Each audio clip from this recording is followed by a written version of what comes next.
Salutations, ladies and gentlemen. Welcome to Podcast The Storm, where socially awkward outcasts, crazy weirdos, and all-around nerds convene to talk and debate all things pop culture. With me, as always, is my co-host, the Nerdy Occultist, aka the Authenticator, Dalton L. Mortimer. Good evening, folks. How's everybody doing? Corrupt should be here shortly, about halfway through the first story, like always. And I'm your host, / Time Lord Wannabe, the Brainstormer of Pop Culture. But first, a word from our sponsor. We don't have one. A wink. Yeah, I'm adding that to every single podcast from now on. Yeah, I get it. It's the irreverent fuck you to all the corporate shills and what have you. So, well, to be honest, I will file when we ever do, if maybe we ever get a sponsor, because I feel like no one will want to sponsor us. If we ever get that big, presumably we'll both have established our actual channels by then, hopefully. It would be extremely ironic, though, if this one was the one that was successful while our main channel still remained, like, languishing in obscurity. Uh-huh. So, yeah. Anyway, new depths of stupid to deal with, so shall we begin? Well, the page is still loading, but just kind of an update, folks. This will kind of be our last quote-unquote normal podcast for a while, because for all of October, we are going to have, it's going to be a themed month for us for all of our podcasts and shows on Podcast of the Storm channel.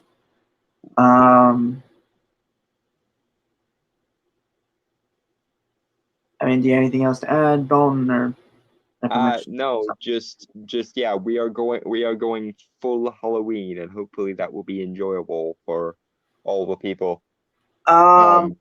It just occurred to me that Movie Bob occasionally does a Halloween themed thing as well, so maybe maybe we'll still have a few stupid videos to respond to for one shots throughout the month. Although usually his Schlocktober videos are really, really good, actually. He keeps politics fucking out of them. Mm-hmm. So yeah, we have plans for things. We hopefully you will actually kind of see me. Besides not just my icon, I am planning on revealing a kind of character of mine that will be kind of taking over for the month of October. Just wait for updates on that either on Twitter or on the channel itself. Something. And I will probably be face revealing at least once, because provided I actually own the Halloween themed bow tie that I think I do, I shall be showing it off at least once throughout the month. Right. If I can. And fuck you. But yeah, we have a lot of plans. It's going to be a lot of fun for us. Hopefully it's at most good fun.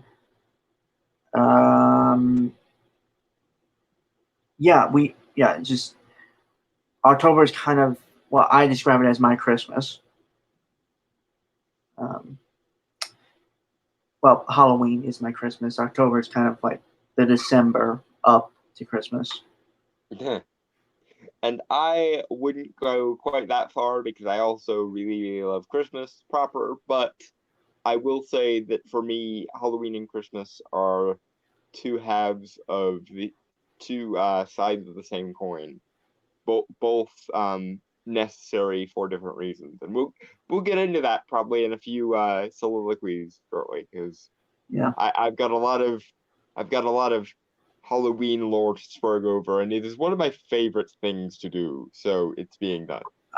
So also update for my channel, Brainstormer Pop Culture. I will be releasing a few Halloween themed like story videos and stuff. I'm still working on those, so probably within the middle of the month you will see those. So without further ado, I believe that is enough of us. What is the word? Stalling. Public service announcement over, and on with the show. Yeah. So, yeah, page is finally loaded. So, this is from Hyperbeast. Joaquin Phoenix walks out of interview following controversial question about the Joker. This had happened, I believe, a week ago or 2 weeks ago. I think it was closer to 2 weeks, yeah, because I remember, I remember, and I wish I had kept track of this because there were further developments in the story that made it even more badass. But yeah, this was about 2 weeks ago, I think. Okay. And the subtitle for this article says he returned an hour later. And here's a picture of the star of Joker, Joaquin Phoenix, who Dolan secretly wishes was Doctor Strange. And not so secretly, because I bring it up at every conceivable leverage point. Right. But that being said, Marvel Studios really needs a swift kick in the ass right now to dislodge its own head. So I'm hoping that this will be as awesome as it needs to be. It will win Joaquin his first major Oscar, and it will rocket the legitimacy of the comic book genre up in some people's estimations. And if it's successful enough at the box office, maybe it will get Marvel to pay attention to it and they will start taking some notes because they need to start taking some notes. Maybe they'll actually keep Deadpool R-rated. We can hope, although I am not exactly worried about that because my main issue is they don't use the PG-13 rating that they already have. Because PG-13's swearing and gore aside can be pretty dark sometimes. I mean, look at and even Disney movies. Look at Pirates of the Caribbean at World's End. It opens with child hanging. After a really haunting yet awesome song. The king and his men stole the queen from her bed. Hoist the colors high. Yeah, that is a good song. You know who it was composed by? Hans Zimmer. That surprises me. I usually do not like Hans Zimmer's music, but god damn it, Hoist the Colors is freaking awesome. So yeah. It has an almost hypnotic quality to it. I'm going to ignore what Dawn said about not liking Hans Zimmer. Yeah, I've always preferred Danny Elfman as far as composers go. I think they're both cool. Whatever. It's not different topic, different time. Just Right. Moving on. So this is by Jeff Young, I believe, or is it Jeff Young? Jeff. Yeah, just Jeff. Yeah. What say you, Jeff? Joker lead actor Joaquin Phoenix walked out during a recent interview with The Telegraph when he was presented with a question regarding the upcoming film's potential influence on violence in the real world. Okay. Personally, I kind of want to find this interview, but I don't think I'm not sure if it got a video interview or it was a. I think it did, but it's kind of too late now, and everyone has reported on it anyway. So let's just go with the thing. Side note, though, why was this question even asked? Yeah, I was going to ask that too. Because it just seems like a really stupid question. I'm not sure if it was. Well, I know the answer. The answer is because this movie shits all over feminist orthodoxy by not blaming toxic masculinity for a man doing terrible things, and instead tries to make the person in question sympathetic and understandable, because even crazy people do things for a logic, even if it's not strictly speaking logical. And I think both we as a society, and particularly the feminist orthodoxy, really would prefer if bad people doing bad things was either completely indecipherable or in line with the feminist orthodoxy. And the one thing you should never do is entertain the notion that men are, victimized or marginalized in any way, because that shits all over the feminist narrative of men being the privileged ones. Well, if the most privileged class in society is also marginalized and victimized, and it appears to be the feminist orthodoxy that does it, then the feminists actually have to take responsibility for the shit they do, and we can't have that. So that's the long and the short of why the question is asked. I'm just wondering, in the context of bearing what I just said in mind, it's very telling that this question doesn't get asked more often. It's very telling that they're not concerned with every movie or every video game causing violence or perpetuating incel violence or what have you. They're concerned with this one because it doesn't abide by the moral structure and therefore is forbidden. Mm-hmm. Moving on? Yep. Okay. The new origin story of Batman's arch nemesis puts Phoenix in the shoes of Arthur Fleck, a struggling comedian who becomes tragically ostracized by society and devolves into psychosis, becoming the eponymous villain Joker. Eponymous, I'm assuming, means like infamous or something like that. Eponymous just means like legendary or so kind of infamous, right? Culturally significant, more so than anything. Okay. Well, good. I guess fine use of the word, and yeah, that's the synopsis. As an R-rated film, various parts portray graphic violence. And film critic Robbie Collin asked Phoenix whether Joker might perversely end up inspiring exactly the kind of people it's about, with potentially tragic results.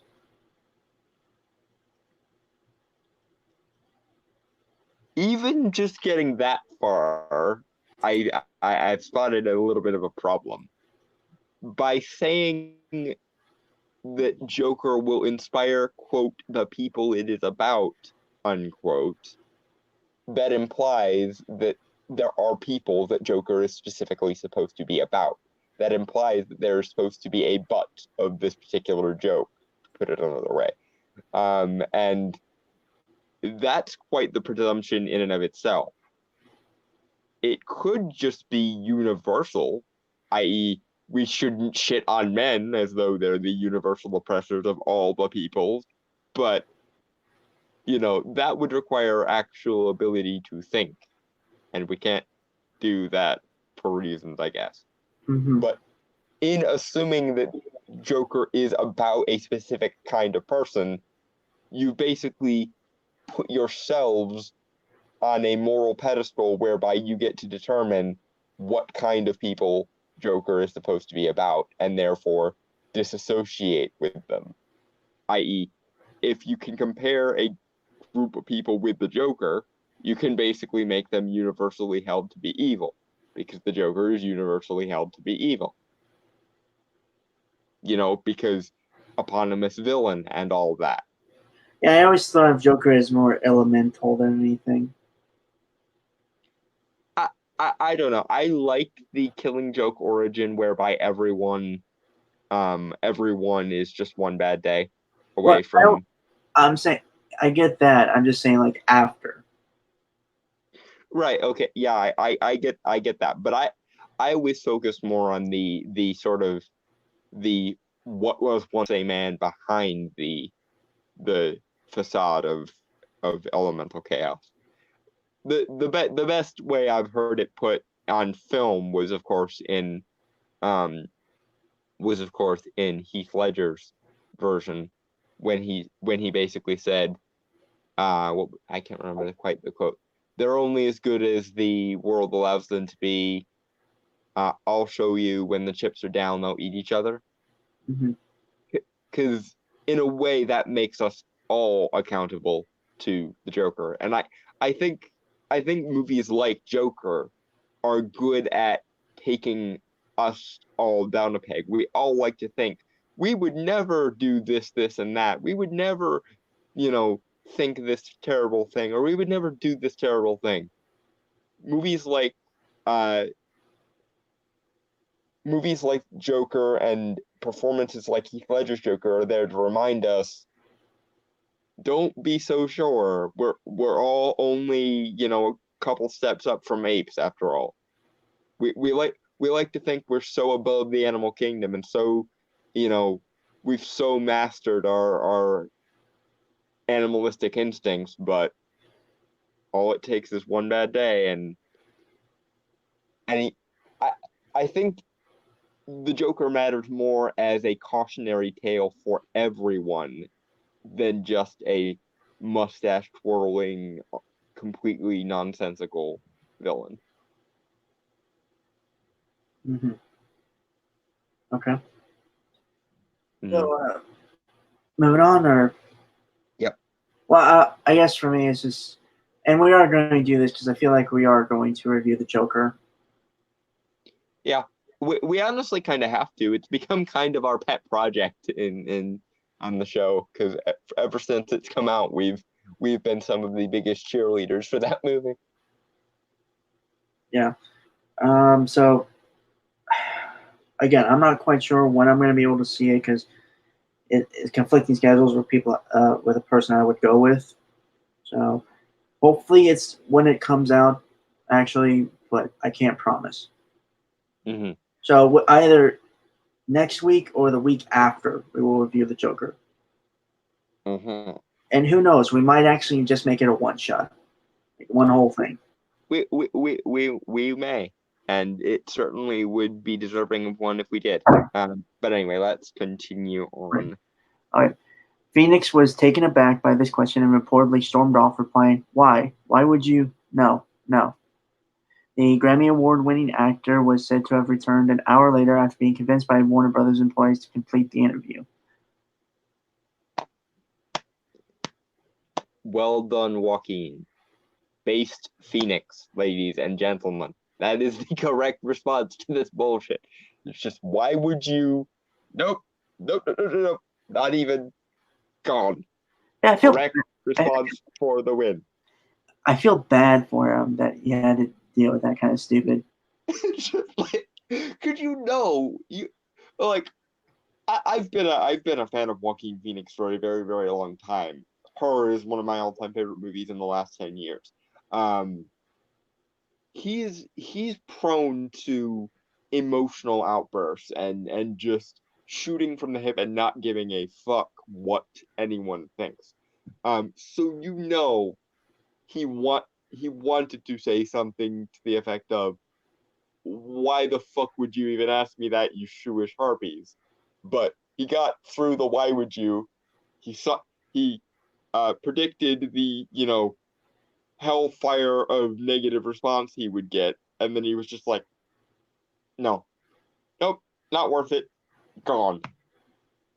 That is the subtext that I am reading there when I read that quote. It's just, why would anyone even ask? You know what? Fuck this. Nope, nope, not getting involved. Fuck off, fuck all you. And that is the correct response if ever I heard it. So well done, Joaquin. You managed to say the thing that needed to be said, and you managed not to release any more of the hate mob on yourself than you already probably would have. Yeah. I mean, yeah, honestly, I have nothing else to say about it. It's just good on him for not replying to it, not caving or anything, because I don't really think he would ever cave, I guess. And also, this writer did a little bit of a misrepresentation in that second bit there. From what I've heard, and I've heard it from several other sources, he wasn't convinced by Warner's media to come back. What happened was he called them to essentially complain about the bullshit thing he was asked, and they basically told him, "Look, we know it's awful. Just go back and get through it." And actually, the people that were doing the interview had to call Warner Brothers PR and basically convince them to ask Joaquin to even come back. So, as far as I'm concerned, this is a total win for Joaquin. And Joaquin, you just went up like 9 points in my estimation, sir. Well done. Again, I so wish this motherfucker was the one who was playing Strange, but you know what? I honestly think he's slightly more useful to the world in the current position of things. So I will continue to suffer through Benedict Cumberbatch so that we can have this. That is the burden that I am willing to take on because this is so fucking awesome.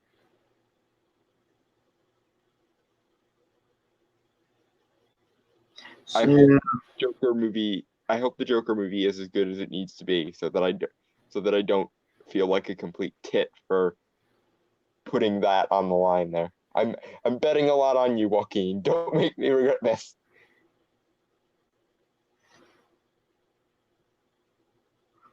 So you're done fanboy and gushing? Well, I'm sorry, but when do we ever get a genuine win in the fucking story? So I'm ecstatic that we got the win. Yes, but moving on. Okay, that's fair. It's just honestly, I don't even know what I was gonna say. It's just at some point I think I would have gotten used to you doing this, but we don't talk a lot about Joaquin Phoenix, and I feel like you're gonna say we probably should. Um, I don't know. It's weird seeing you like this because you're hardly ever like this. Okay, he's one of my favorite actors working today, period. And then when he does shit like this, it just like makes me go, yep, I bet on the right horse. Not only is he a great actor, but he knows things about things and doesn't stick his foot in his mouth every 5 minutes. Okay. And I don't know if this article specifically talks about it, but I know there were follow-up interviews with both him and the director, Todd Phillips, and he literally straight up said it's not the job of artists to preach morality. And I honestly almost wept tears of joy when I heard he said that because it was just like this is the thing that needs to be said more than anything, and he actually managed to say it in the like official context. Because normally that's not a thing that can be said in an official context because people are too blunt. But he found a way to say both this and that. So Okay. yeah, I'm fanboying really hard over this. But moving on. Though he never answered the troubling question Colin had asked him before his temporary departure, Phoenix had previously acknowledged that the violence in Joker would be more visceral and raw compared to other superhero films, but that was the intention. I don't know if that's a spelling mistake or I'm just reading it wrong. But whatever. Moving on. He said that it was more visceral, that it was more viscerally intense than other superhero movies, and No, that no, that was the no. intention. I get. I'm saying that, but there are two that's after that sentence. But that was the intention. Yeah, no, that's grammatically correct. Um, because he's saying that in terms of how it's used as a transition word, and he's also referring to an object. So that is the intention. Okay, I've just never seen it like that, so that it kind of confused me for a second, but that's okay. Clarified now. Okay. I thought we were gonna have to say, editors, do your fucking job, but never mind. No, this is a grammatically correct conjunction of words. It's fine. Okay. You always want it to feel real, and you want the little violence that we have to have an impact. Phoenix said, what happens in a lot of movies is that you get numb to it. You're killing 40,000 people. You don't feel it. While being a fictional story in a fictional world, you always want it to feel real. Everything that happens in this movie, as far as violence goes, you feel it. Okay? That's good. Well, I don't necessarily think it has to be that way that killing 4,000 people has to feel numb. I get what he's saying, but I think he might be projecting a little bit too much of his own feelings into things. He's not perfect, folks, but I do know that in follow-up interviews to this, he straight up said that it's not the job of artists to dictate morality, and for that I will forgive him almost anything. So, well, I mean, like, I don't know. I can kind of agree with Joaquin on this. On the fact that I think, yeah, in a lot of terms of violence in films or in any media, you kind of have this filter where you don't really truly feel it in terms where it seems like everyone's kind of either not like bulletproof, but like bullet sponges. Can take real things that can normally just hurt people and stuff. I think to a certain extent it's your job as the viewer to fill in the gaps there. Like if you catch yourself numb to something, it's your job to remind yourself, wait, that's 4,000 people that just died or whatever. Because if you're feeling that distance, it's obviously not the filmmaker's fault that you're feeling that distance, unless it's shot really shittily and you can't actually see what's going on. At that point, I would start blaming the filmmaker. But if they are accurately portraying the thing that's happening, then it's kind of your job to fill in the emotional gaps. Yeah. Part of your job as a viewer. Yeah. Okay. I will. That's fair. Though I will say, yeah. So I would say it's kind of a balancing act of sorts. It's both viewer and director's jobs to kind of dictate That's what I'm saying. I'm saying what people forget is that as the viewer, you also have a job. Like you can't just sit there passively and then expect things to forcibly hit you. You have to actually contribute some attention and some focus to things, or you're not going to get the full experience. It's in the same way it's the director's job to actively convey shit like that. It's also the viewer's job to some extent to look for that. Yeah. It's kind of like a chef can make all the glorious food in the world, but you still actually have to go through the effort of eating it. And if you just sit there like a vegetable and don't eat it, then you're not going to get any of the nutritive value of that food. And imagine if someone did that. Imagine if they went to like a 5-star restaurant and the chef put out like a buffet of food in front of them and they just didn't eat anything, and then they were like, this food is really not impacting me in any of the ways I expect food to impact me. I imagine you would call that person kind of a fucking moron.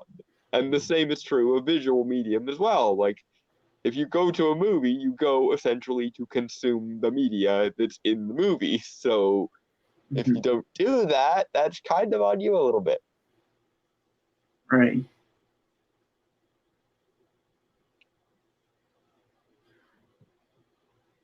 Well, I was going to say that I feel like some superhero movies, not specifically Marvel movies, but a portion of superhero movies do tend to kind of gloss over the fact that regular people do tend to get hurt more often. Well, but for every one of those, we have a Captain America Civil War. So I think it ultimately works out well, and I do think this is not something that's guilty or that's specific to superhero movies. Because in like a Fast and Furious movie, for example, or a Mission Impossible movie, the same kind of thing happens because you're not there to be moved on a dramatic level. You're there to be sort of swept in with the action and the thrills. So that's the part that you focus on to an extent. I would say Mission Impossible does tend to have stuff like that in the later movies. Yeah. But that's neither here nor there. I just wanted to point that out. Anyway, hold on. Let me. Okay. Wow, this actually is a really short article. Holy shit. Mm-hmm. Okay. It's also not the first time Phoenix had walked off during an undertaking. The film's director Todd Phillips had previously revealed that he's 44 years old. Yeah, I know he does not look it. Actually, I thought he looked older. Like, I don't know, like late 40s, early 50s. I think it's just because he's not the stereotypical Hollywood pretty boy. He's kind of not exactly perfectly symmetrical, and he plays a lot of roles in a lot of movies that kind of require him to be a little bit ugly. Yeah. Which is another reason why he would have worked better as Doctor Strange, and we're moving on. Tom? I know, but it had to be said. At some point, man, you're going to have to let that go. Never until they fix it. Okay. Alright, what if your own actor had a habit of doing the same thing on set as well? In the middle of the scene, he'd just walk away and walk out. And the poor other actor thinks it's them, and it was never them. It's always him, and he just wasn't feeling it. Okay. Yeah, Joaquin in this instance is kind of reminding me of my friend that I was just telling you about earlier. Mm-hmm. The one that's a genius when you can get them on task, but if you can't get them on task, it's like trying to herd cats. That kind of strikes me as the kind of creative that Joaquin is. Like when he's in the moment, he can do great work, but if you can't get him in the moment, then you're fucked.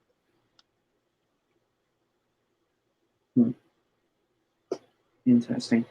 But yeah, no, I understand it. There are points when I have that thing, like it happens a lot when I'm writing. When I have an idea for a story, and then I have that first creative hit of passion, and then it starts to kind of peter out, and then I move on to another project because I get passion for that. And I try to come back to it, and sometimes the time off from that project helps. Sometimes it doesn't, and it all just depends, really. Yeah. Okay. Wow. This might be the shortest article we've ever covered. I mean, we finished in like 34 minutes. Because compared to the usual articles we cover for first articles we cover for a podcast, usually like an hour. An hour, yeah. Yeah, so it's really weird, but also kind of appreciated. I feel like the next one we're gonna take longer with. Because there's a greater concentration of stupidity. Mm-hmm. Yeah, so I think out of all these, you would sit me 3 out of the 5. I think so, because yeah, I know at least one of them you sent me. So yeah. Yeah, I only sent two, which are the ones that are coming up after this article. Uh-huh. But God, I really, really, yeah, I like was reading through this article when he first sent it to me, and I just knew, yeah, dude, we gotta cover this. Mm-hmm. Which I kind of guess you felt the same way. Yeah. You sent it to me. Yeah. So, why the Captain Marvel 2 Brie Larson rumor is offensive baloney? Don't believe a word this hateful YouTuber says.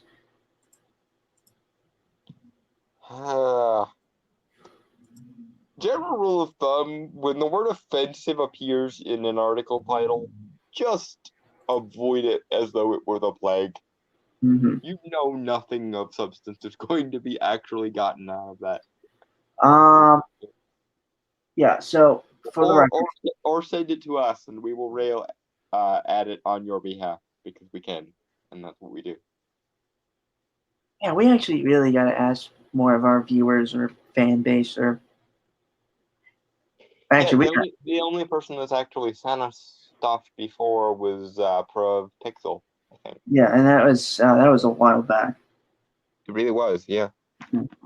So, right, and I'm sure this has been covered by a few other YouTubers as well. Even by the YouTuber that is mentioned in this article, and I need to see that video. I have it in my watch later, but I haven't checked it out yet. But it is this article is from not Inverse. Inverse. My bad. Inverse. By Corey Plant Plant. I'm not sure if the E is silent or not. So just Corey, I guess. Yeah. And we have riffed enough on Captain Marvel. I'm not going to really. Obviously, it was tripe. Obviously, it was mediocre garbage. But on the good news front, Brainstormer is rewriting it for the sake of making it better. So look forward to that. Yeah, that's going to be coming around. Well, like I said, it's taking me a while, also because I'm busy with October stuff. So either November or December. And plus, I've also been working on my Avengers rewrite, in-game rewrite, and that is taking a while too. So I've been strapped and busy with other stuff. So again, it's taking me a while, but don't worry, I will get that soon. That will be that's coming out. I know it. Mm-hmm. And like I said before, I tried to do it. I tried to do a version when the movie first came out after I watched it, but I wasn't feeling it then. Mm-hmm. And from constant pressure, from pressuring of my friends, Dalton specifically, I decided to. What are friends for? Peer pressure, folks. Sometimes it can help. But yeah, okay. That's enough for us talking about that. Uh-huh. Okay, so a nasty rumor about Brie Larson and the future of Captain Marvel in the Marvel Cinematic Universe began circulating over the weekend, claiming Disney has lost confidence in the actress and Captain Marvel 2 is in jeopardy. But these unconfirmed reports feel like a fabrication by what we might as well call the white nationalist fringe of the entertainment news industry. Okay, already, just See, again, I read this when you sent it to me. And yeah, no, from that first paragraph, I mean, from the last line of that first paragraph, just. it's just no, Corey. You cannot meaningfully call them the white nationalist fringe of any goddamn thing. Because the white nationalist fringe is virtually irrelevant. What you mean to say is the anti-social justice advocates and those who are concerned about men's issues and those who are concerned about classical liberalism. and those who are concerned about, freedom of speech and freedom of expression and so on and so forth. You mean, essentially, the entire libertarian side of the fucking political spectrum, whether it be left, right, or center. That is what you actually should have said in that if you actually cared about being objective about things. Just for the record, folks, I am not white. I am Hispanic, and I did not like Captain Marvel, nor do I really give a shit about Captain Marvel in the MCU. Yeah. Okay. Now that disclaimer is out of the way, and someone somewhere is going to accuse Brainstormer of being a race traitor because reasons. You know what I have to say to those guys? Go fuck yourselves. Yeah. But yeah, because you see the world in a rigid moral framework, Corey, where you can either be in favor of social justice in capital letters and air quotes, or you can be a part of the problem to oppose the ideology that is social justice is tantamount to dragging us back to a traditionalist right-wing path that virtually didn't exist, for one thing, and for another thing, in your mind, not being in favor of the ideology of social justice means you're not in favor of minorities, which means that you must therefore be a white nationalist. And there are several things you did wrong there, not least of which because you failed to acknowledge that social justice is a particular ideology, and that being in favor of the rights of minorities is not tantamount to agreeing with social justice warriors. And therefore, you can't just mirror switch them. Secondly, even if we were to say the people weren't in favor of the rights of those particular minorities for whatever reason, that doesn't mean that they're white nationalists, because being not in favor of something doesn't equate to being in favor of the opposite of that thing, i.e., being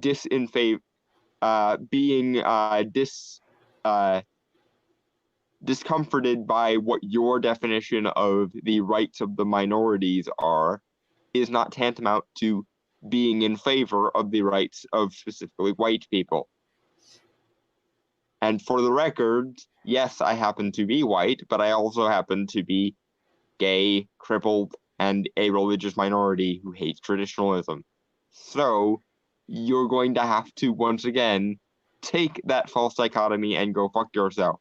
And before you come at me with the internalized oppression narrative, please be aware that people are individuals with individual agency and individual ideas, thoughts, opinions, and beliefs, and therefore you can't just collectivize the gay experience or the crippled experience or the non-Christian or religious minority experience. You don't have authority to claim what is or is not the gay identity, just like you don't have the right to claim about the collective source of any other identity, because identities don't exist in collectives, they exist in the parameters of certain individuals. And this certain individual, sir or madam, really hates being spoken for. So please piss the fuck off. Moving on. Mm-hmm. There was a lot of stupid in that one sentence. I apologize it took me so long. No, it was necessary. But yeah, it's just, I'm not saying like it's just the fact that you have to call someone a white nationalist for not even giving any proper context or an explanation why you believe them to be. Because everything with them is false dichotomies. Therefore, if you're against what we've defined to be the moral people, you must be in favor of the people we've defined to be not moral people. Okay, so thank you, Dom. Yeah, that is their half-assed excuse for logic. If you're not in favor of progressing it one way, you're in favor of progressing it in the opposite direction, according to their logic. Right, you could just be, a standard liberal in the middle, but neither side of this dichotomy finds liberalism to be valid. Yeah, I know. I'm babbling again. Moving on. Yeah, never mind. Moving on.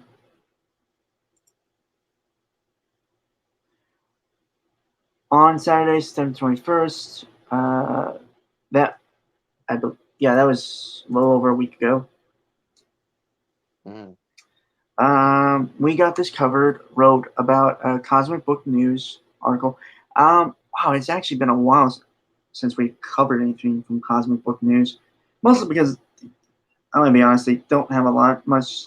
They don't cover a lot. No. I mean, I've looked at their website a few times, and there are things that they have talked about that I thought was worth covering, but we've had other things that were kind of deemed more not important, but worthwhile more covering. Yeah. They just will give us more time to talk. Okay, article reporting that Disney has lost confidence in Brie Larson as Carol Danvers, aka Captain Marvel, and that somehow the Disney Sony split over Spider Man has exasperated the situation. While it's true that Captain Marvel 2 does not have a firm place in the MCU's timeline yet, there's no reason to assume it won't be included as part of Phase 5, as Kevin Feige stated back at San Diego Comic Con. And I will be right back. Don't take over. Yep. Dog issues.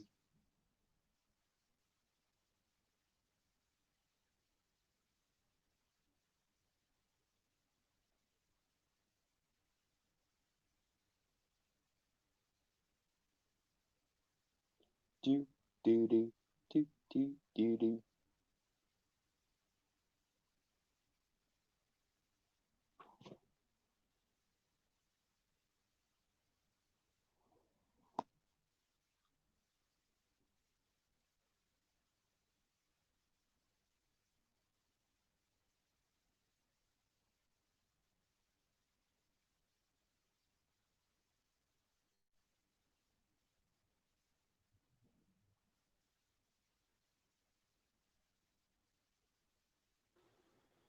I am back. Huzzah. What did I miss? Nothing. Just me trying to fill the dead air with elevator music, like I usually do when I don't have much to say. And did you say anything while I was gone? Because No, just attempted to fill the dead air with elevator music. okay. So do you have anything to say to that, or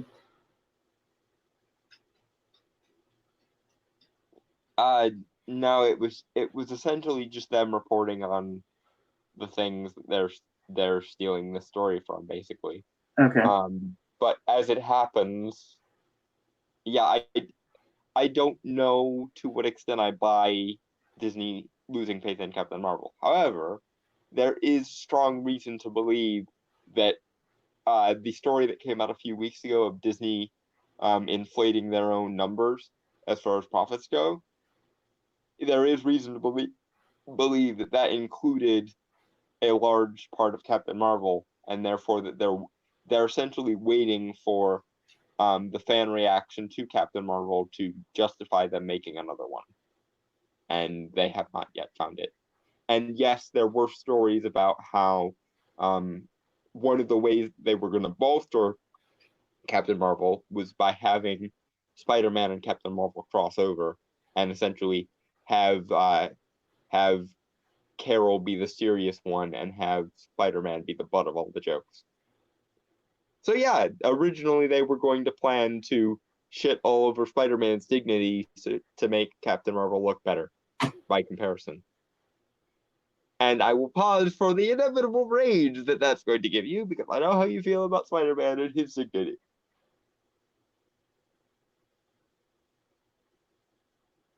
Honestly, I don't. At this point, I don't really give a shit about the MCU Spider-Man. I'm done with it. I swore that was going. I am amazed we got out of that without at least a 5-minute rant. I've ranted enough. I've gotten angry enough. I'm just.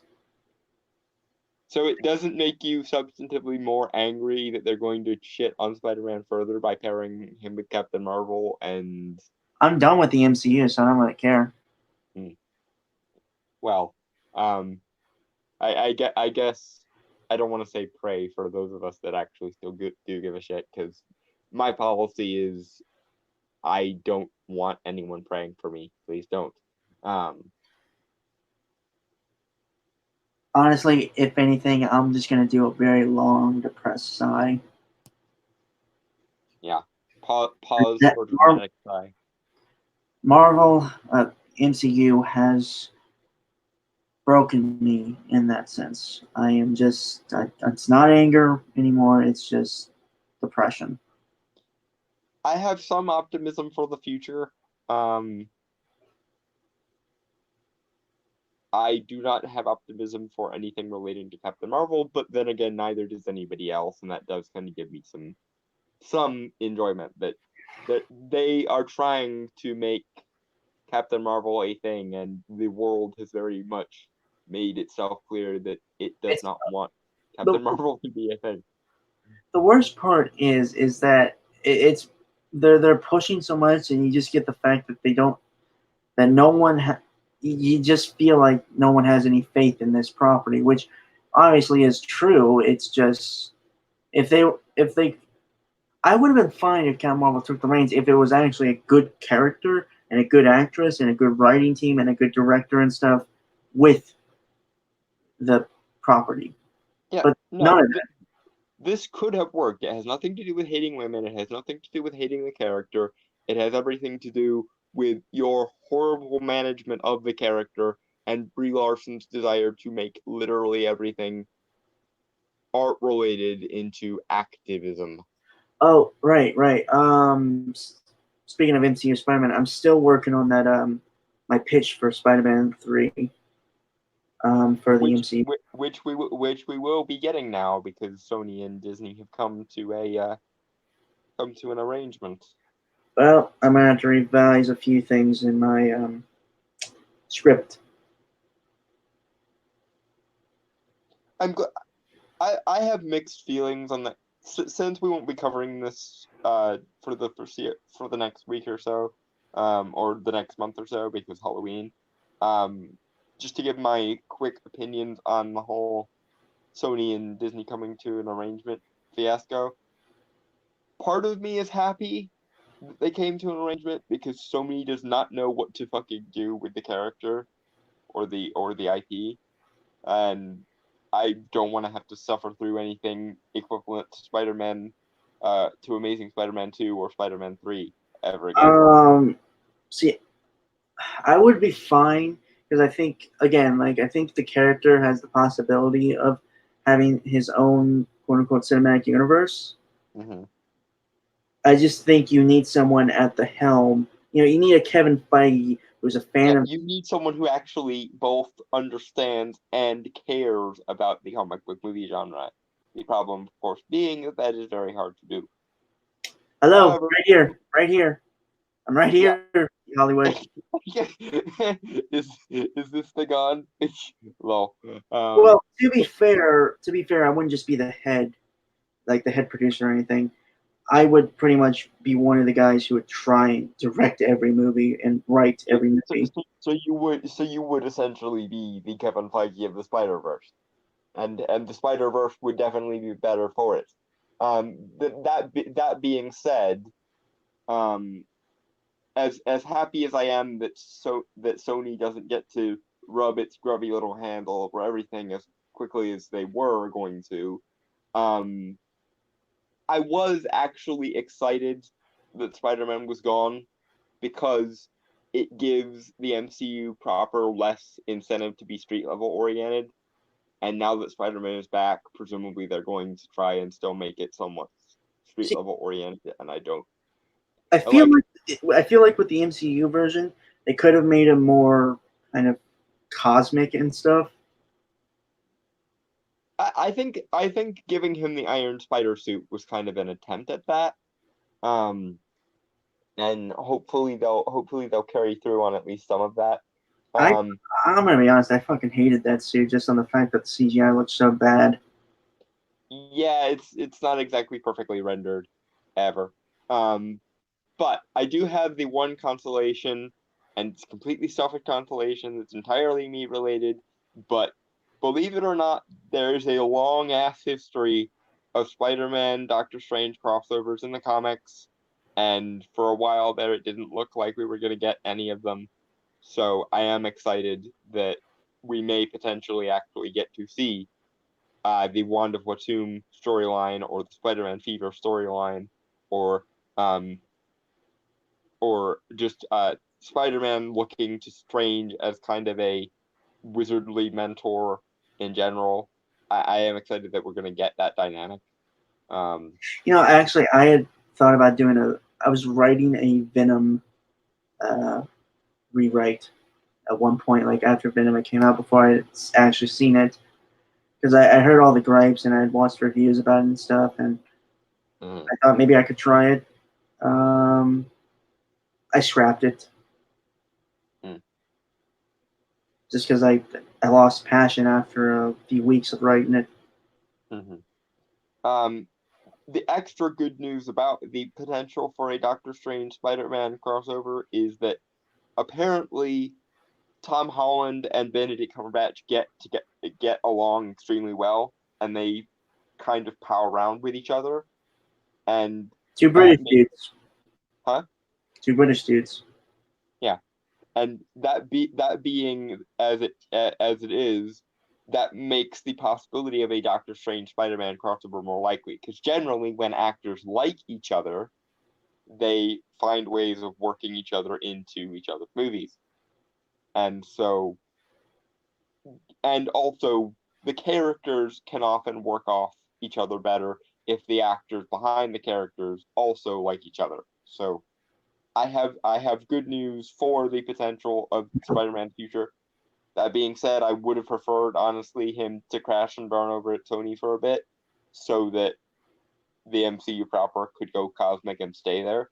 You know what I would have liked if they were going to pick and I know I'm going to get flack for this, but I think Sam Raimi, as the lead producer for Spider-Man films, he doesn't have to be the major guy, writing or directing films. I just think since he was responsible for kind of getting Spider-Man up and going in movies. The problem there is Sam Raimi got really, really, really pissed off at Sony for what they did to Spider-Man 3. So he's kind of avoided working with them ever again. And okay. I can't say that I blame him. Yeah, I don't blame him either. I'm just saying, I didn't know that until now, until he told me. So yeah. I knew the studio kind of fucked him over with Spider-Man 3 and stuff. Yeah, he got really pissed. That's one of the reasons they didn't bring him back for. That's one of the reasons they didn't continue Spider-Man 4. Because they were actually going to force him to, and then what's actually funny? Player got sick or injured or something, and they couldn't. So what's funny? There are actually fans who are making a Spider-Man 4 fan film. I've seen it, and it's on YouTube, folks. You go check it out. It actually was really good. It looks extremely fun, and I'm glad that somebody cares enough to do it. I do think that if Marvel is smart, they should definitely get Sam Raimi to do a Marvel movie at some point. I just don't think it should be Spider-Man related. Yeah, probably. My pick would be something like the Howling Commandos, because, of course, Sam Raimi is probably even better known than for Spider-Man movies for his work on the Evil Dead franchise. You know what's weird? I was gonna say Man-Thing. Yeah, who often is a team member of the Howling Commandos, and I do think that Sam Raimi deserves and can manage a team movie. So yeah, give me either Howling Commandos or Midnight Suns would be where I would stick. Sam Raimi. I'm gonna be completely honest. I think he's a better Taika Waititi than Taika Waititi. He can be, yeah. Although to be fair, I think Taika has really proved himself of late. And if Jojo Rabbit is as good as it looks, then so much better. Well, maybe what I mean is adaptational work. Because I've said it time and time again. He's good at making original stories and films and stuff like that. Mm-hmm. I just think with Thor Ragnarok, which is the only thing he's done is an adaptation. Mm-hmm. Well, I'm not sure if Jojo Rabbit is based on something. But it is. It's a book. Right. So I just think.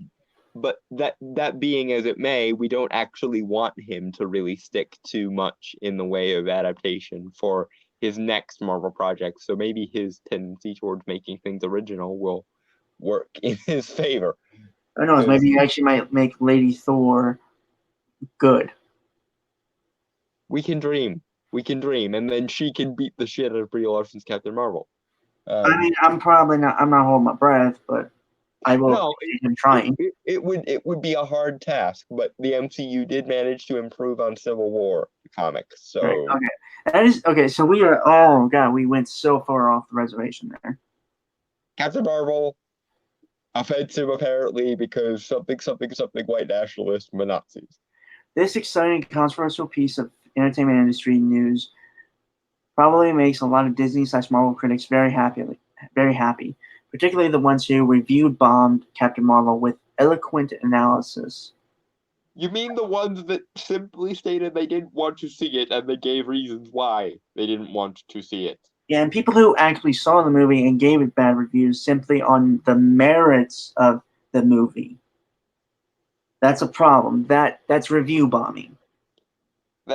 And a lot of those got deleted because they were assumed to be invalid because of all this review bombing shit. I kind of want to just slam my fist on my desk right now in anger of that stupidity, but I don't want to either break the desk or break my hand. So. Or both. There's potential for both. You could be out of desk and fuck up your hand royally. So right. Not good. Okay, so eloquent analysis, like the one person referred to it as an SJW-laden, white male-hating, worthless piece of shit movie. And that was before the movie even came out. Well, okay. Based on all the advertisement and stuff. And also Brie Larson's insufferable chaudeness. Oh my gosh, such a bitch.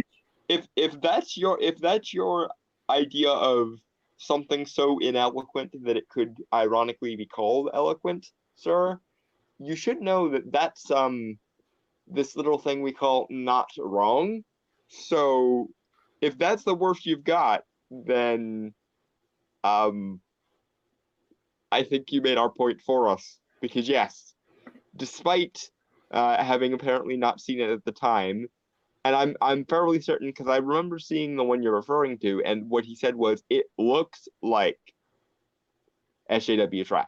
That's what he said it looked like. So he wasn't saying that he had already seen it or anything. He just said it looked like that. And incidentally, he was not wrong. So the ball is in your court, sir, but please don't try to make our goals for us. Because you're making it too easy. God, the first ever podcast I was on, which was a Night Wolves podcast. This was actually before we met Dalton. I had stated, because we did a little talking about the Captain Marvel first trailer that came out. Mm-hmm. I had stated that I wasn't interested, not because of the SJW stuff, because I have said that I never really noticed the SJW stuff until it's pointed out to me. Mm-hmm. I had said it just looked incredibly boring. And you were also not wrong. Yeah. I noted, in the movie when I was watching it, I noticed the SJW stuff at certain points. But overall, I was just so bored that I even stated in the review we did that it was so boring I barely remembered any of it. It was a forgettable movie. Yeah, it didn't even manage to make the worst spot on my MCU ranking list. I think I put it 3 or 4 above Thor: The Dark World, which is, in my opinion, the worst MCU movie, just because it didn't leave any lasting impressions on me. The reason why I put Thor 1 and 2 at the bottom is because Thor 1 and 2 actually had some kind of potential. Captain Marvel, however, no potential whatsoever, at least not in the form we saw it in. Like we said, if they had cast someone like Ronda Rousey or Rebecca Romijn, and she hadn't been talking about the feminism all throughout the lead up to the movie, and they didn't make it into activism, and there was no hero jabs and show the boys how we do it lines. See, again, like what I and I said this before. Those lines are fine. You know, like let's show these boys how we do it and all that. Those are fine without the context of the feminist agenda bullshit. Yeah, but you're supposed to see it through the context that it's presented in. Otherwise, you're essentially not doing it right. In fact, I think if you said that you viewed those lines without the feminist context, you would wake up to a bunch of feminist articles calling you a misogynist for marginalizing feminism, quote unquote. Right. Yeah. It's just, again, like I find it all so incredibly stupid and just. Do we have anything else to say, or shall we move on? Let's move on. Third helping is stupid, I guess. Yeah. Okay. But before simply turning these rumors into content, we should be investigating where they come from.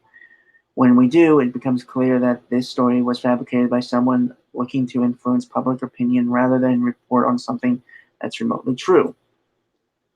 Oh, you mean kind of like the entirety of the mainstream internet media is doing with the Joker movie? Like that? Hey, don't you know that you can't call us out on our own hypocritical you can't call them out on their own hypocritical bullshit, because that's misogyny, racist, blah blah blah blah blah. Right, I forgot. The rules we make affect you, they do not affect us because reasons.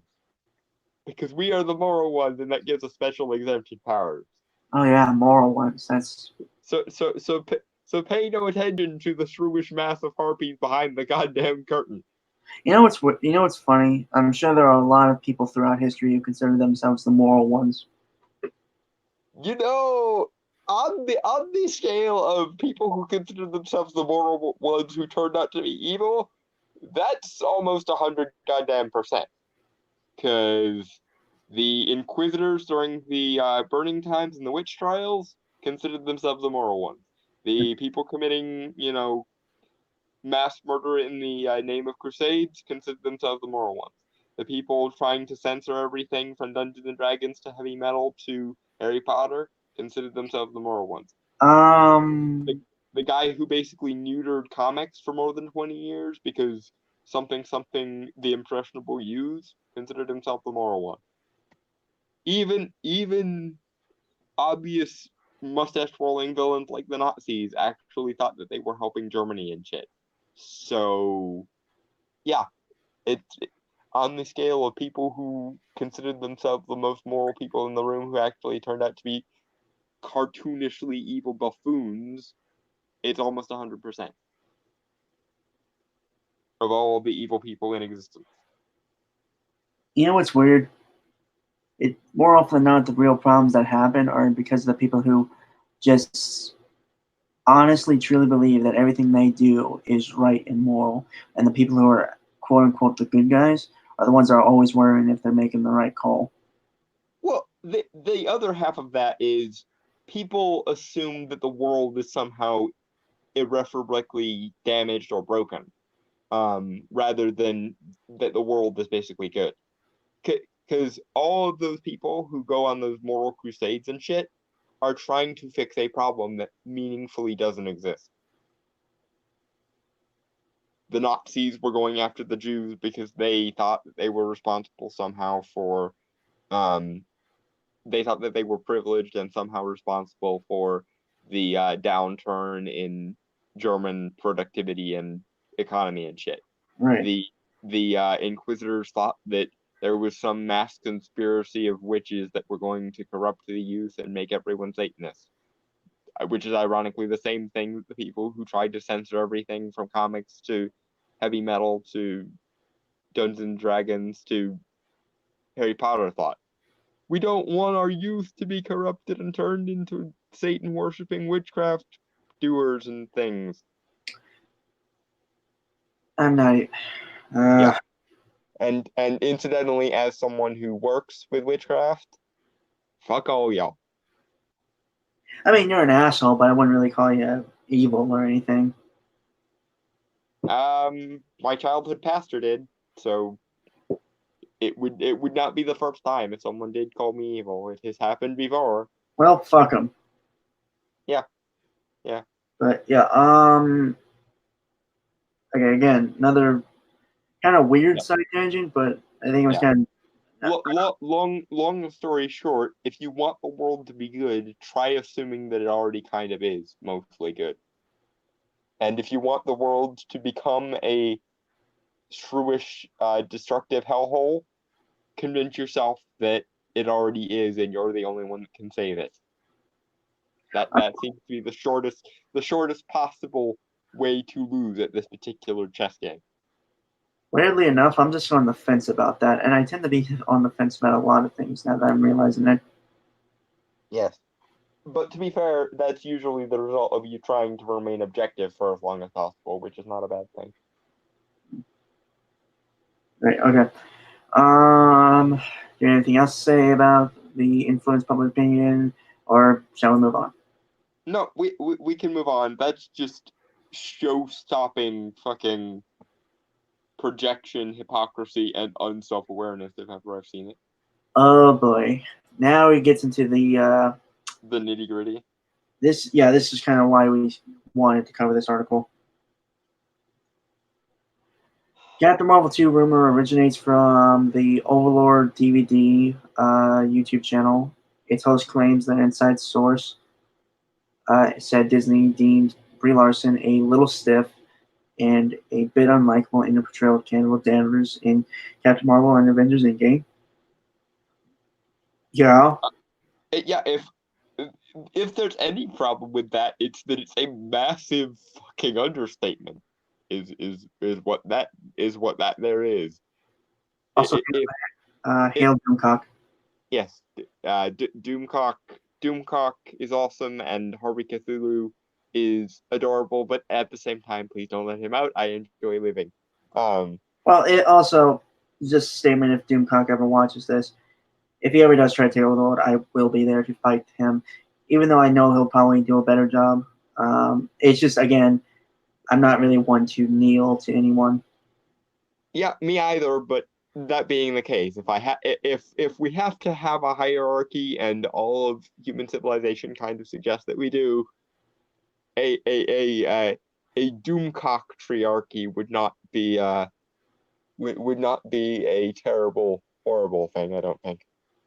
Probably not, but again, like I said, I just it's ingrained in me not to bow to anyone.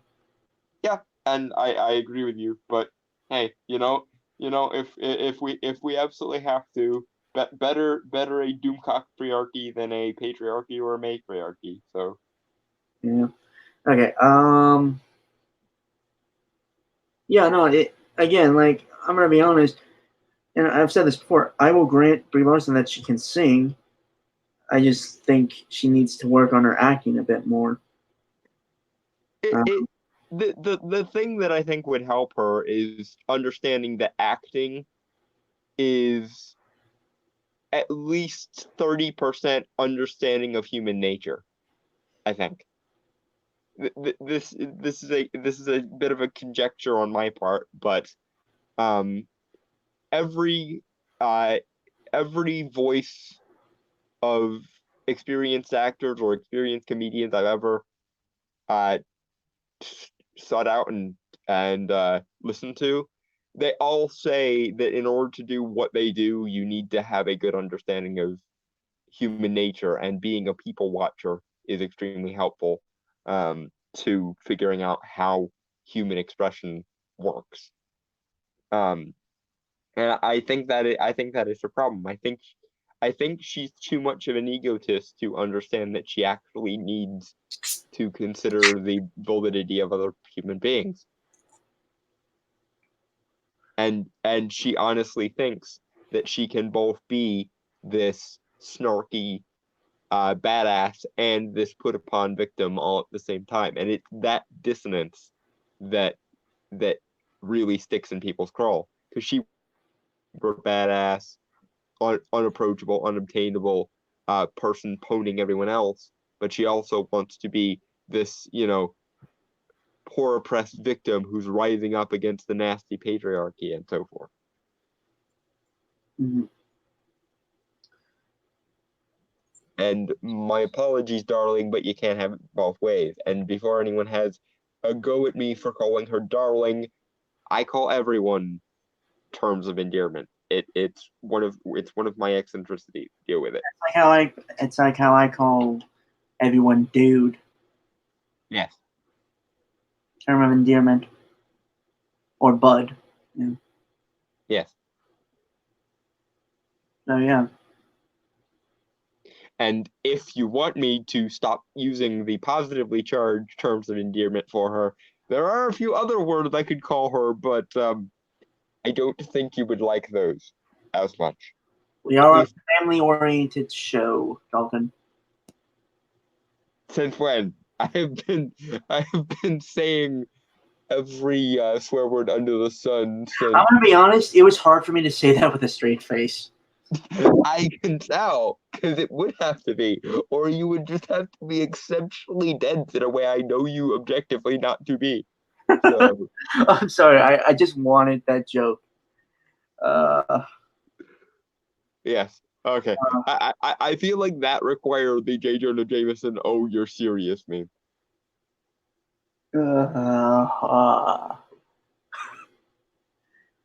Family Channel. Oh my god.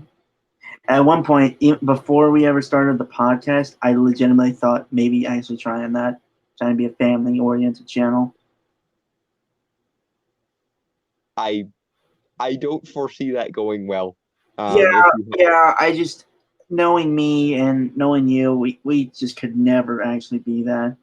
No, and honestly, given the stuff we cover, you need to meet it with all the fucks and shits and cunts you possibly can, because it deserves it. And to any parents that are cool enough to let children watch this, you are parenting correctly. Yeah. We more, in all honesty, I would kind of consider our stuff somewhat educational. It's more educational in the sense of how not to be a thundering dumbass. Yes, and you would be amazed how often people need that education explained to them as though they are fucking 5 years old. Yeah, specifically how not to be a thundering dumbass in journalism. Yeah, and how not to horribly exploit positions of power that you have been given for some inextricable quirk of the multiverse. Yeah. Okay. So in parentheses, the language here already has a concerning tone of misogyny to it. Doomcock, a misogynist. He's a super villain, I'll give you that, but not a misogynist.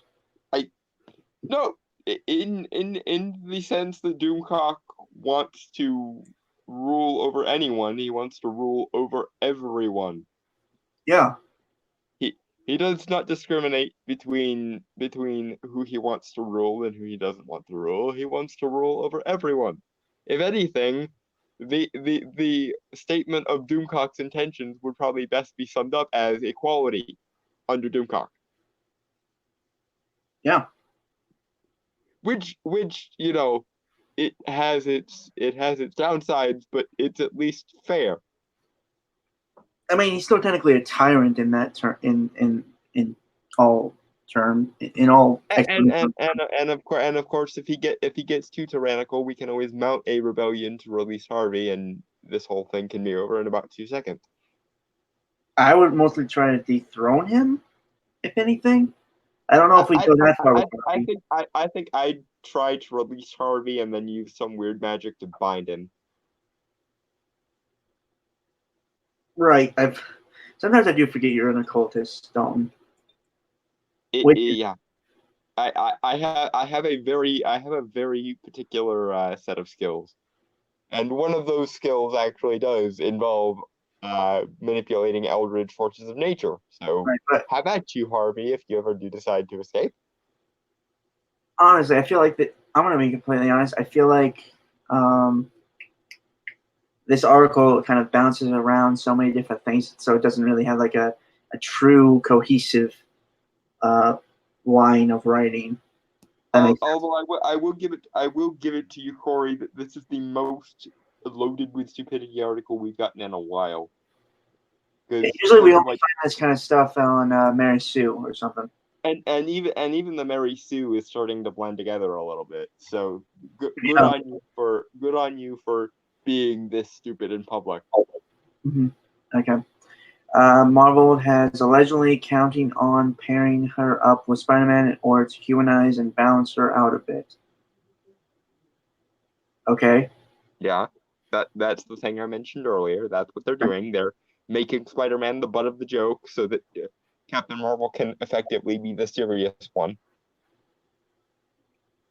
And I can feel Wonder's rage about this from here because of how much she loves Spidey.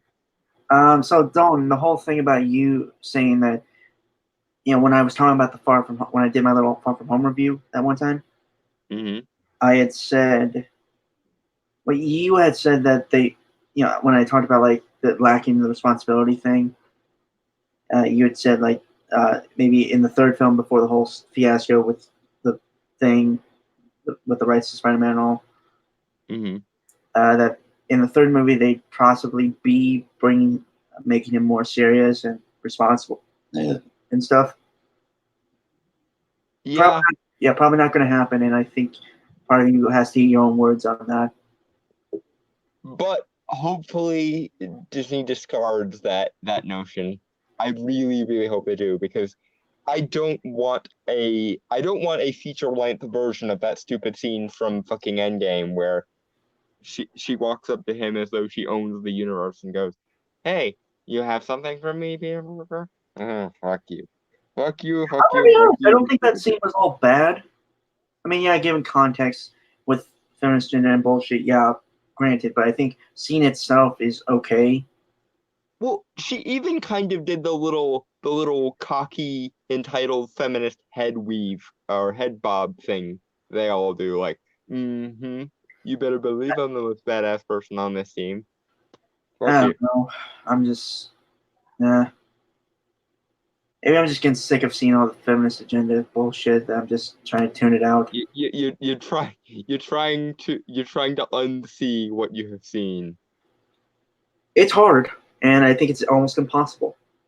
And to be fair, it probably would be easier if they didn't do it every 5 minutes. But such a world is a utopia, which is far distant from here at this point. You know what's funny? Because I saw this, and I don't know if I'd ever mentioned it, or I'm not sure if you knew about it. But apparently, the hairstyle in Endgame that Carol has for the rest of the movie, it's CGI. Well, yeah, it would kind of have to be, because they made her appearance in Endgame before they made Captain Marvel. Right. I'll be honest, CGI doesn't look bad. I don't think it will be from now on, because she can actually cut her hair. Yeah, I'll be honest, the CGI didn't look bad. I actually thought it was on a haircut. Yeah, it looked photorealistic. I'll give them that. But then again, they do have all the budget in the world, so. Then why did I don't know? Then why did Iron Man's suit and the Iron Spider suit look like crap? Because of how close together all the Marvel movies are. They don't always give things the final pass through to render. I know. I get that. Whatever. That's another gripe. That's a filmmaker's gripe. Whatever. It's just. And also Drink, because he discussed a filmmaking error. Right. Yeah. So Drink, folks, and I finished my Mountain Dew. Not sponsored, by the way, but Mountain Dew is good. Yes. I'm not a gamer. Well, not like the stereotypical gamer. Though I do think you would really get a kick out of text-based adventure games like Zork, because I know how much you love storytelling. Yeah. Funny enough, before I changed the off-stage soliloquy for next week for Halloween or October, I had one topic that was going to be about choose your own adventure stories. Well, definitely something to say for November. Right. Yeah. Okay.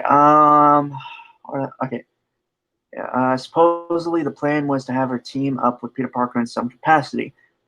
This part actually sort of makes sense after the Far From Home post credits, but beyond that, this quickly veers into total fantasy.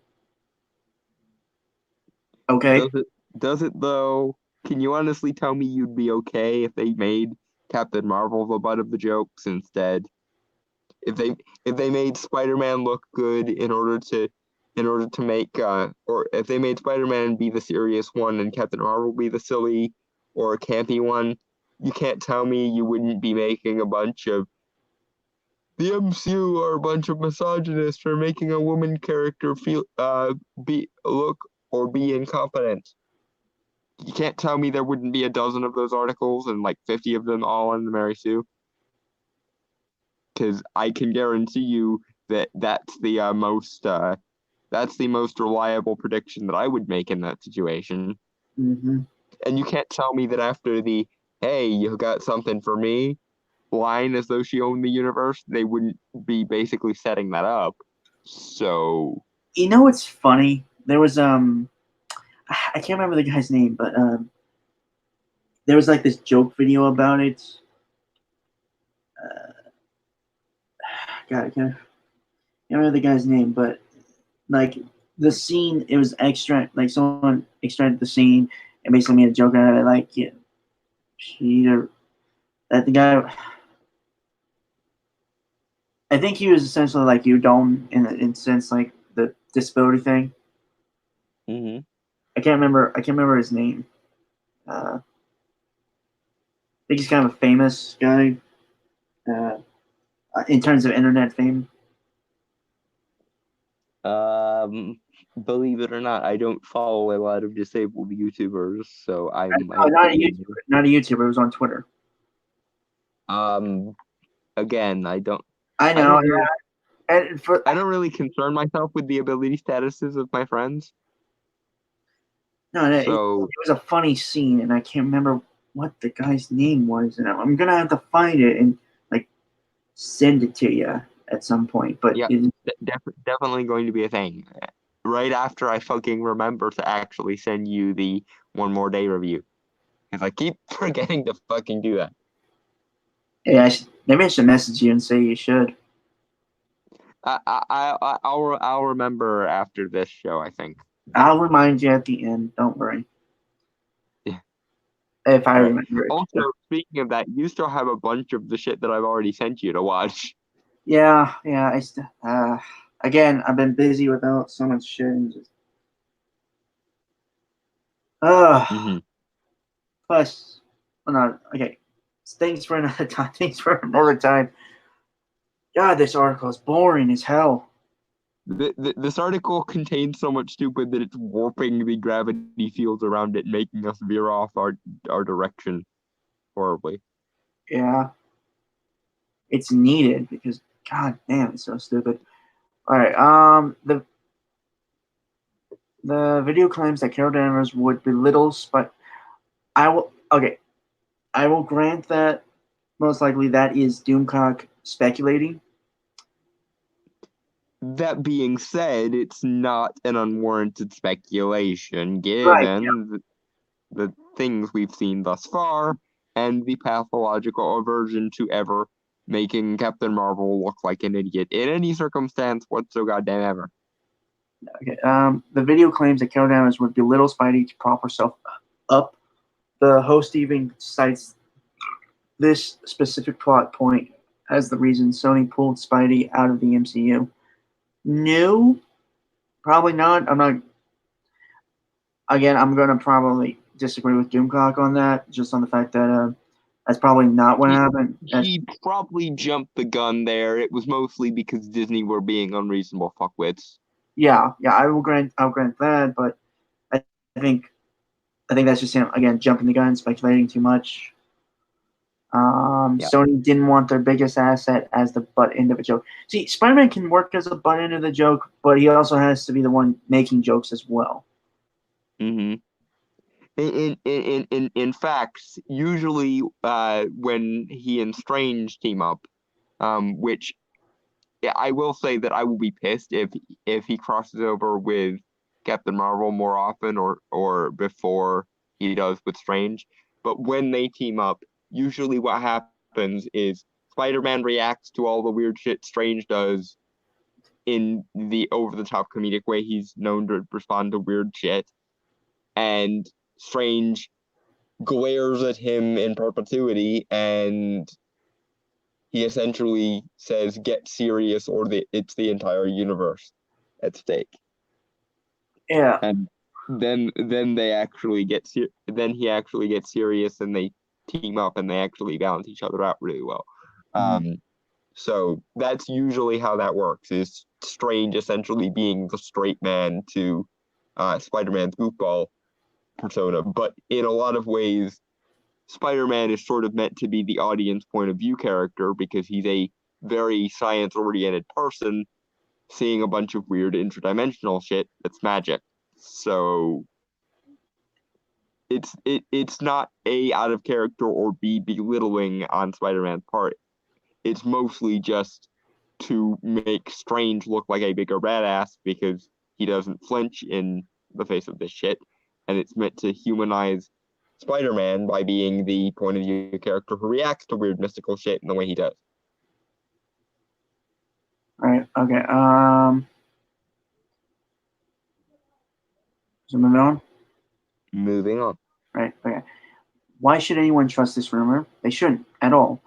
This major scoop, in air quotes, from an inside source, with air quotes, feels like pure BS, and Overlord DVD's channel is just like the Marvel version of Mike Zeron. Okay, Corey, sweetheart,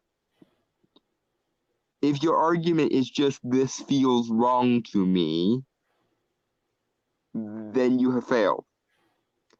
Because this seems perfectly legitimate to pretty much everyone else that I can think of, and I can cite examples of how they've essentially been setting up this exact dynamic between the two of them. And also, notice how when you get reports from an inside source, it's not in air quotes or invalidated at all, but the second a contrary opinion gets an inside source, then it's invalidate, invalidate, invalidate. This can't possibly be real. In fact, it feels wrong. In my feeling place, don't you know? Yeah, Corey, fuck your feeling place. Unless you actually have a counter argument or counter examples, then provide those counter arguments and counter examples, and then fuck off. If not, just fuck off. I'll be honest. I don't usually put a lot of stock in rumors, even if they're like from quote unquote inside sources. I'm not saying that Doomcock doesn't have inside sources because I know a lot of YouTubers within kind of the group frame we have inside sources in industries. So it's just but that being said, it is just a rumor for now. Right. Yeah, I don't put much stock in rumors unless there's actual credible and like a major backing of facts and stuff that make the rumor. My issue is Corey here is exactly the type that would run a bunch of clickbait articles about any rumor he comes across, and it's only this one that he invalidates. And why does he invalidate it? Because it doesn't work within his framework. And it's from a contrary viewpoint. But I will kind of agree with Corey that maybe, like the things Doomcock does say, like just the speculative stuff. I think. Some of it is Doomcock editorializing. There's no question of that. I don't think the substance of the claims is where the editorializing is happening, though. I think, if anything, it's a interpretation of the extent and also filling in the gaps where those gaps probably can't be filled in just yet. Okay. I mean, do we have anything else to say, or shall we move on? We can move on. Okay.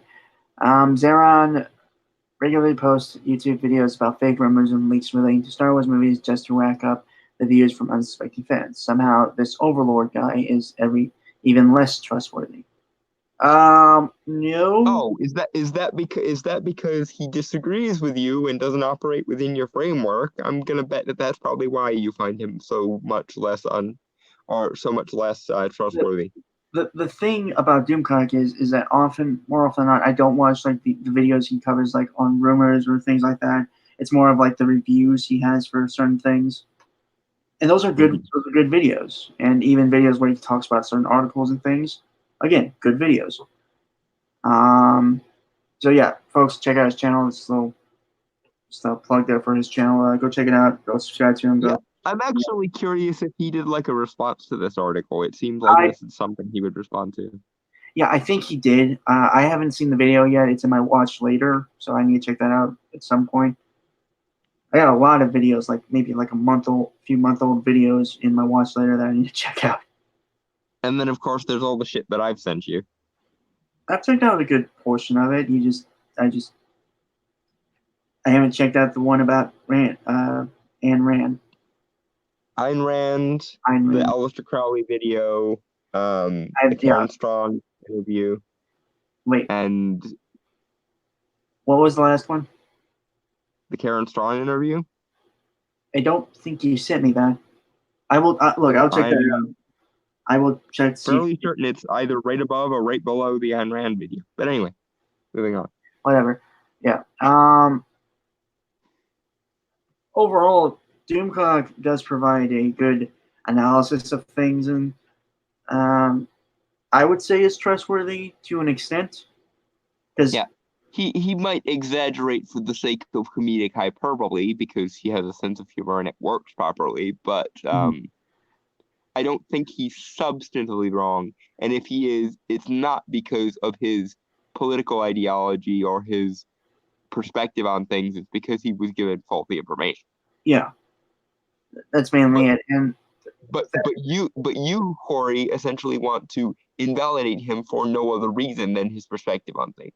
For you, whether the information is true or false is completely immaterial because you also do clickbait articles and videos and things.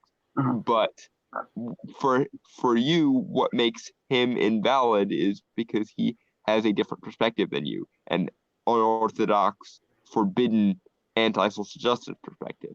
And that is inherently absurd in your opinion. Well, fuck you, Corey. So there's a picture of Doomcock here, and like in his layer of Xanadu, I believe, is what it's called. Yes. At the center of Earth. Yes. And there is a caption under the photo. Every Victor Van Doomcock video looks exactly like this. So I believe now he's just insulting Doomcock by the low quality of his videos, which honestly, I think compared to a lot of other videos of the kind of anti-SJW critic geek channels on YouTube. Yeah. It's definitely more creative than most people. Yeah. More creative than us. And I'm going to say that because it is true. Yes.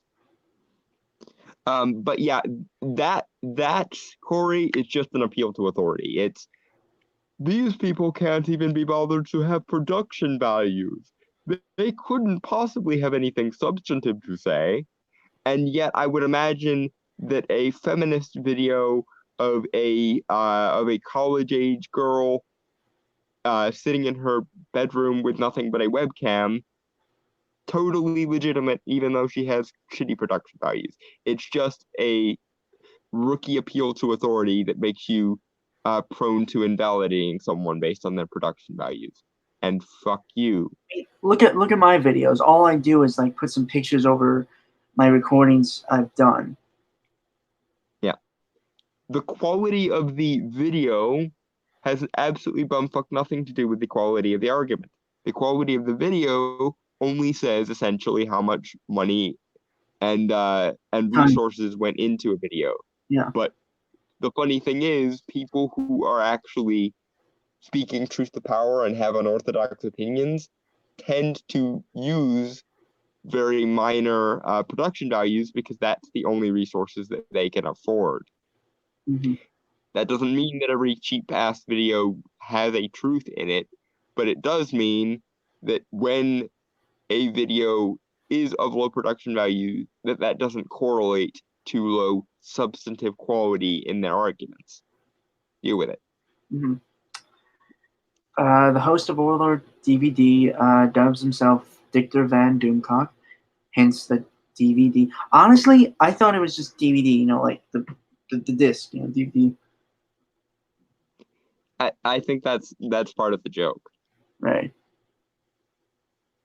But yeah, who is the quote? He gave himself a moniker that had the initials DVD in it for the sake of the joke. Mm-hmm. Who is the quote-unquote future ruler of Earth? According to his bio, DVD is a supervillain and pop culture critic. He wears a Doctor Doom knockoff helmet, speaks like he's doing a bad Darth Vader impression, and wears a robe that looks like he bought it from a Time Lord 50 years ago. That's the joke. Again, it's not about the quality; it's about the merits of his argument.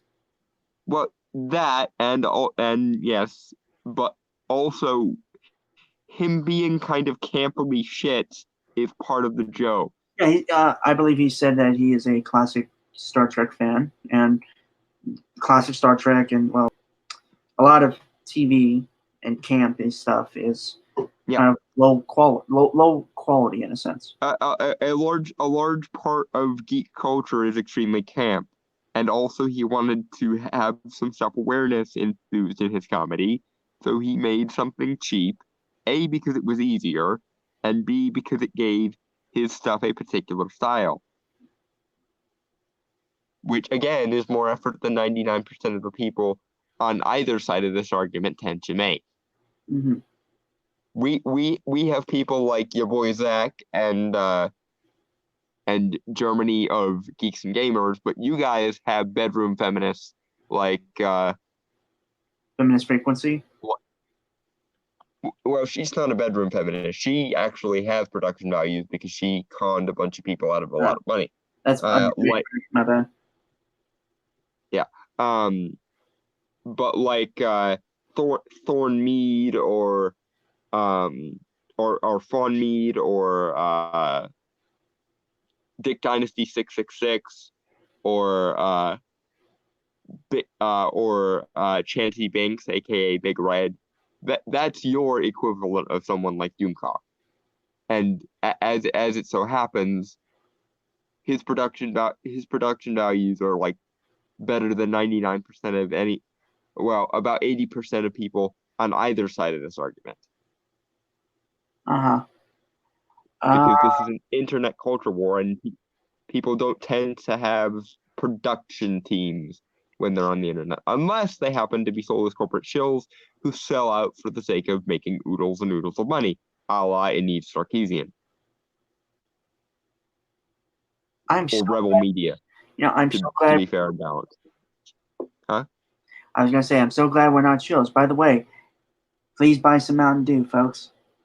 And I'm holding up the can to the camera, and like where it shows the Mountain Dew logo, and I'm taking a sip. He's being facetious though. We are in no way sponsored by Mountain Dew, and more importantly, I haven't had a soda since I was 15. So there. Yeah, but I mean, I will sometimes give a shout out to something I think is worth buying or getting, which will mostly just be like food or drinks. And it's mostly stuff you can just get like takeout or something. So yeah. And again, that's mostly on the merit of the thing, like if I think it tastes good or not. Yeah.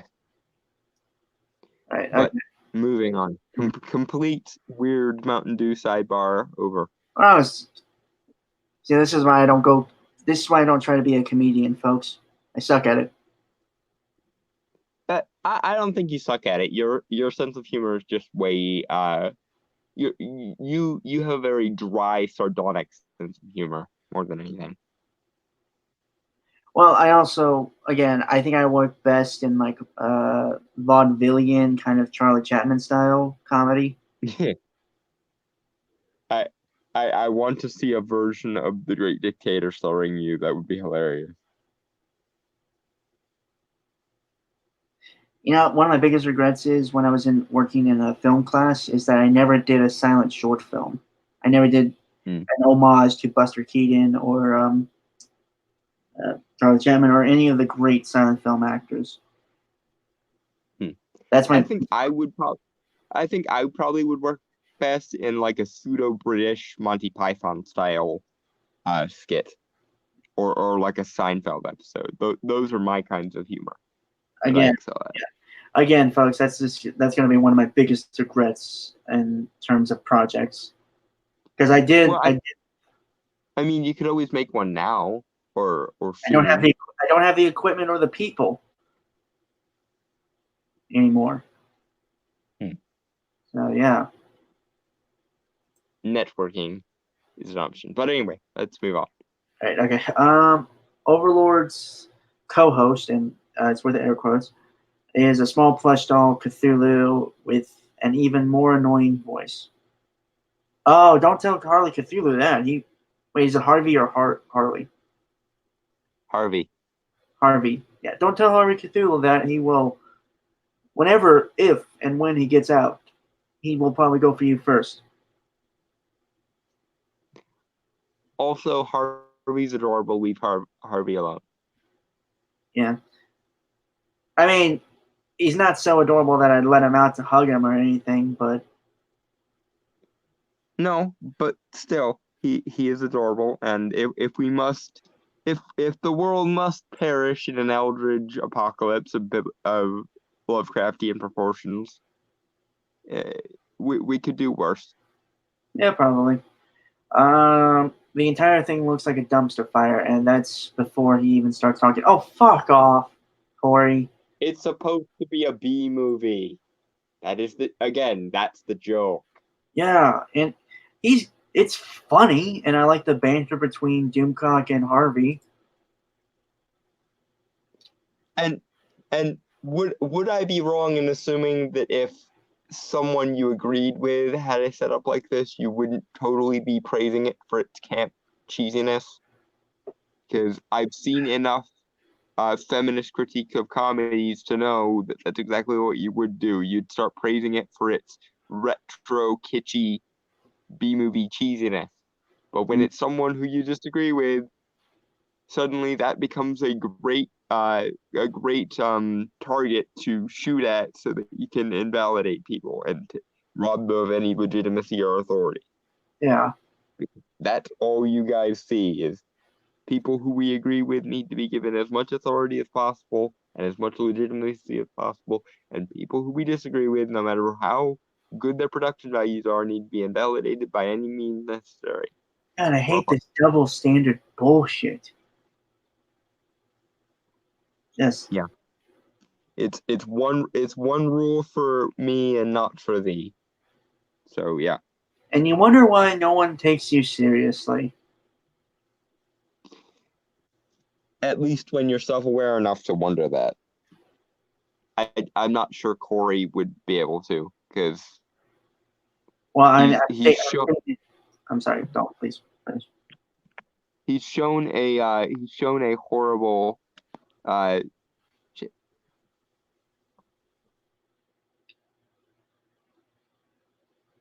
And Dalton has disappeared, but I'm sure he will pop back up when he is ready to. But what I was going to say is I'm stating it for Mr. Corey. It is Mr. Corey Plant. I am stating it for him just on the fact that he needs to be called out for the stupid bullshit he does. And I am a rather blunt person, and if I disagree with someone, I will tell them I disagree with them. And I will now check to see if Dalton has popped back in, and no, he has not, and he has popped back in. Okay. Hello, Dalton. My cat decided to jump on the phone, and one of her paws actually disconnected the call. Yeah, I heard something. I don't think it was your cat, but I heard you say something before you were cut off. So. I don't remember what I was saying. Something about Corey and how he's really horrible at the whole experiencing self-awareness and correctly diagnosing positions thing, as we've seen. Right. Yeah, I already just finished that. I am stating it now, to Corey that I forgot what my original point was.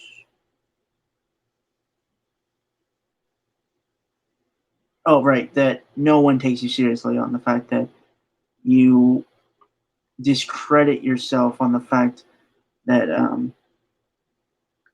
you have these double standards for people that you agree with and people you disagree with, and that's And of course, the inherent contradictions that find their way in the fact of what you're saying makes no goddamn sense, right. And is supremely ideological. Therefore, only people who have already bought into that ideology are likely to listen to you.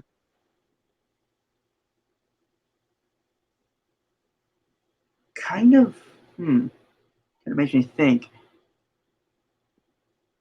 Is that dissimilar to a cult or not? I'm not. No, it's not very dissimilar. You are correct. It is very cult-like. Which is why it's just a very, very large, very, very old, very, very powerful cult, which I think might qualify it for religion status. Oh boy! Don't give him any ideas, Don. Oh no, it's already a secular religion at this point.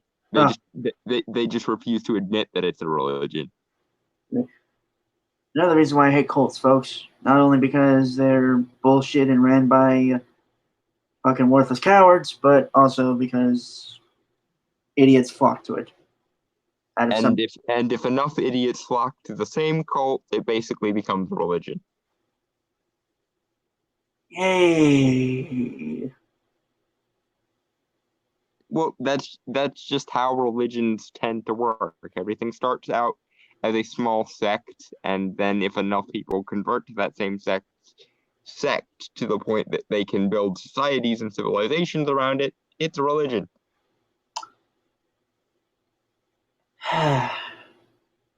That's a topic for another time. Let's move on with that one. Which says nothing about the legitimacy or not legitimacy of the religion. It just says how religions develop. There. I still don't like cults, though. Yeah, no, cults tend to be bad. I prefer to stop them in the cult stage before they have the opportunity to become a religion, but we're kind of late to the mark on the whole social justice thing. Right. I hate those kind of cults that are like just. It's like the one guy who tells you how to do shit all the time, and because he like speaks to a higher power and stuff. Yeah. And people eat that shit up because I don't know why. Because some people would rather be told what to think, therefore not having to think for themselves. And I have no respect for those people.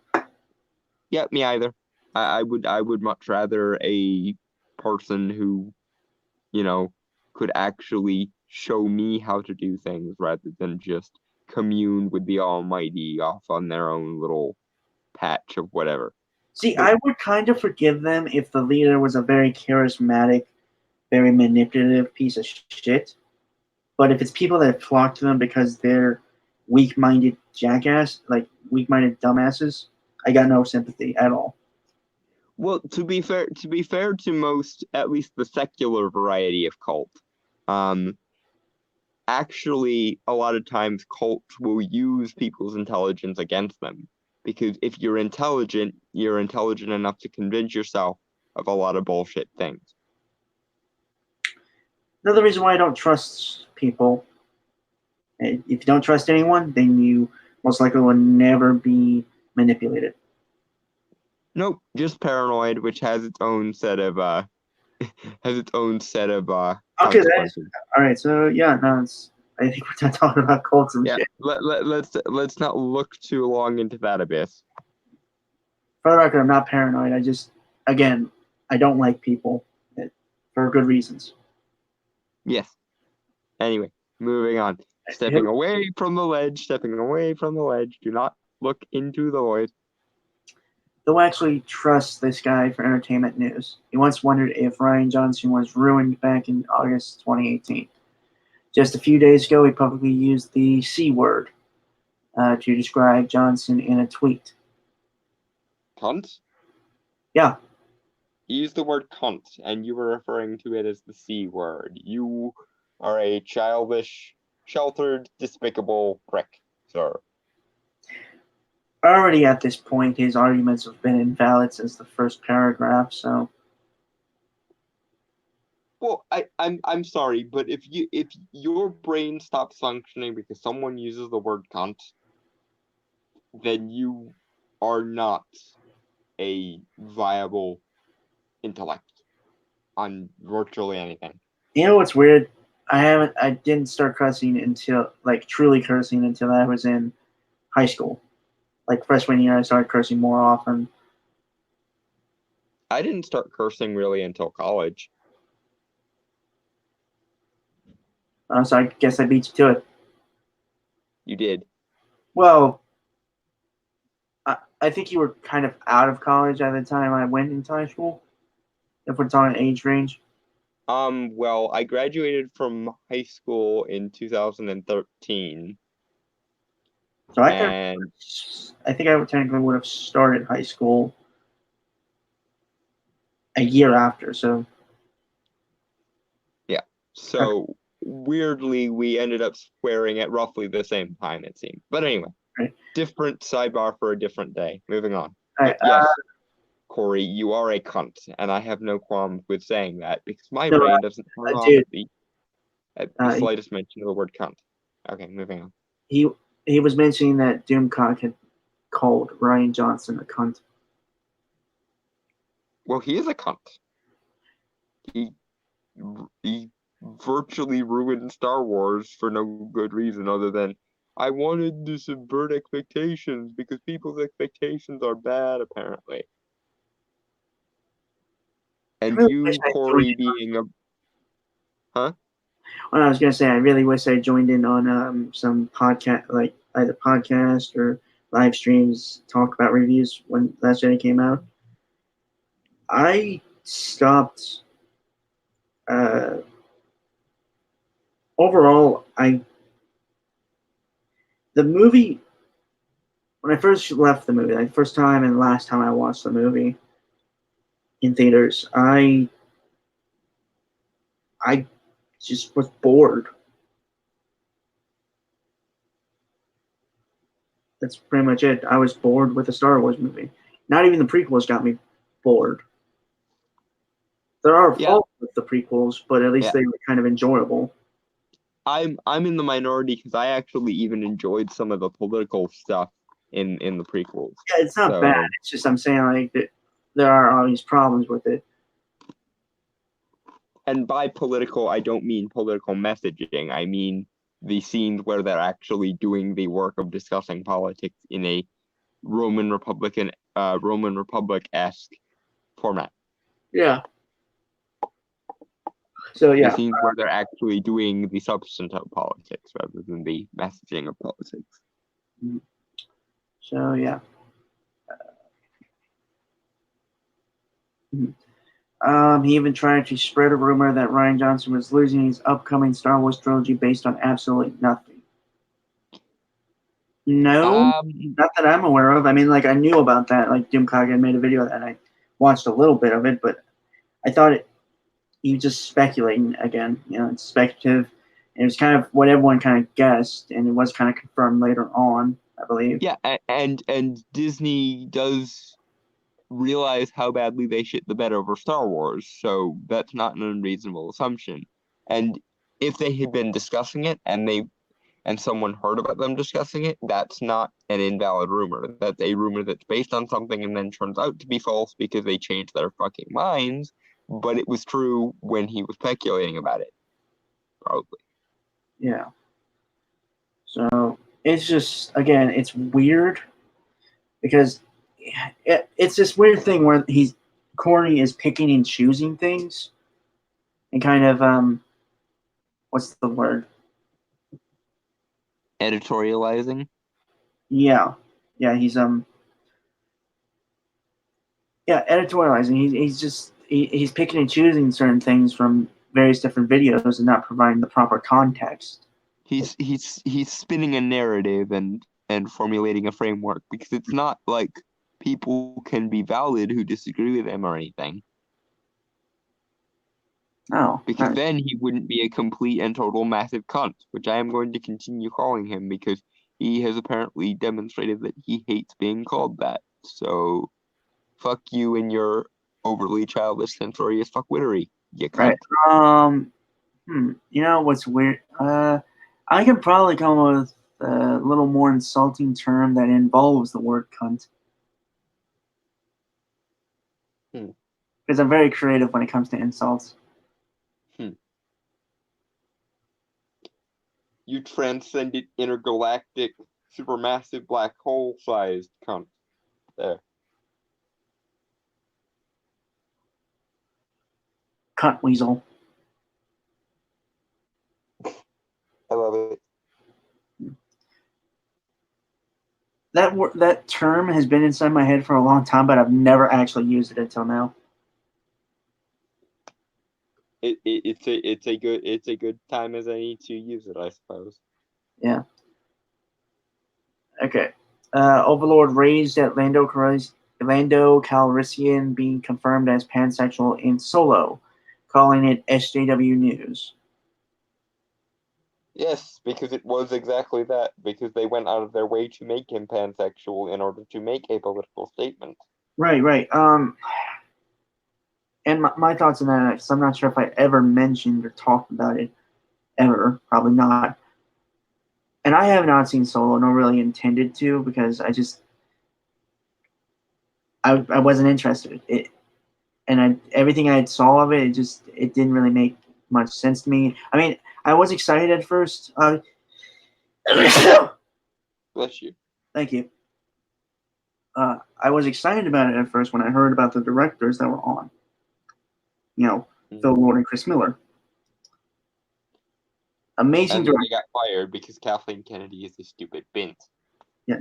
And they didn't even get they didn't even get a credit because they didn't film a specific percent of the film, which is mandated for them to get a credit by the Directors Guild. Yeah. Which I find complete bullshit. And this is why there are some times where I don't like unions. But okay, again, topic for another time. Just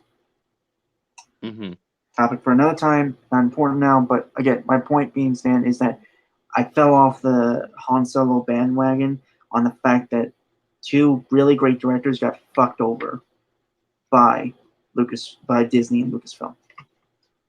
Specifically, the lady in charge. Yeah, Kathleen Kennedy, you do not understand Star Wars. Please fuck off, my dear.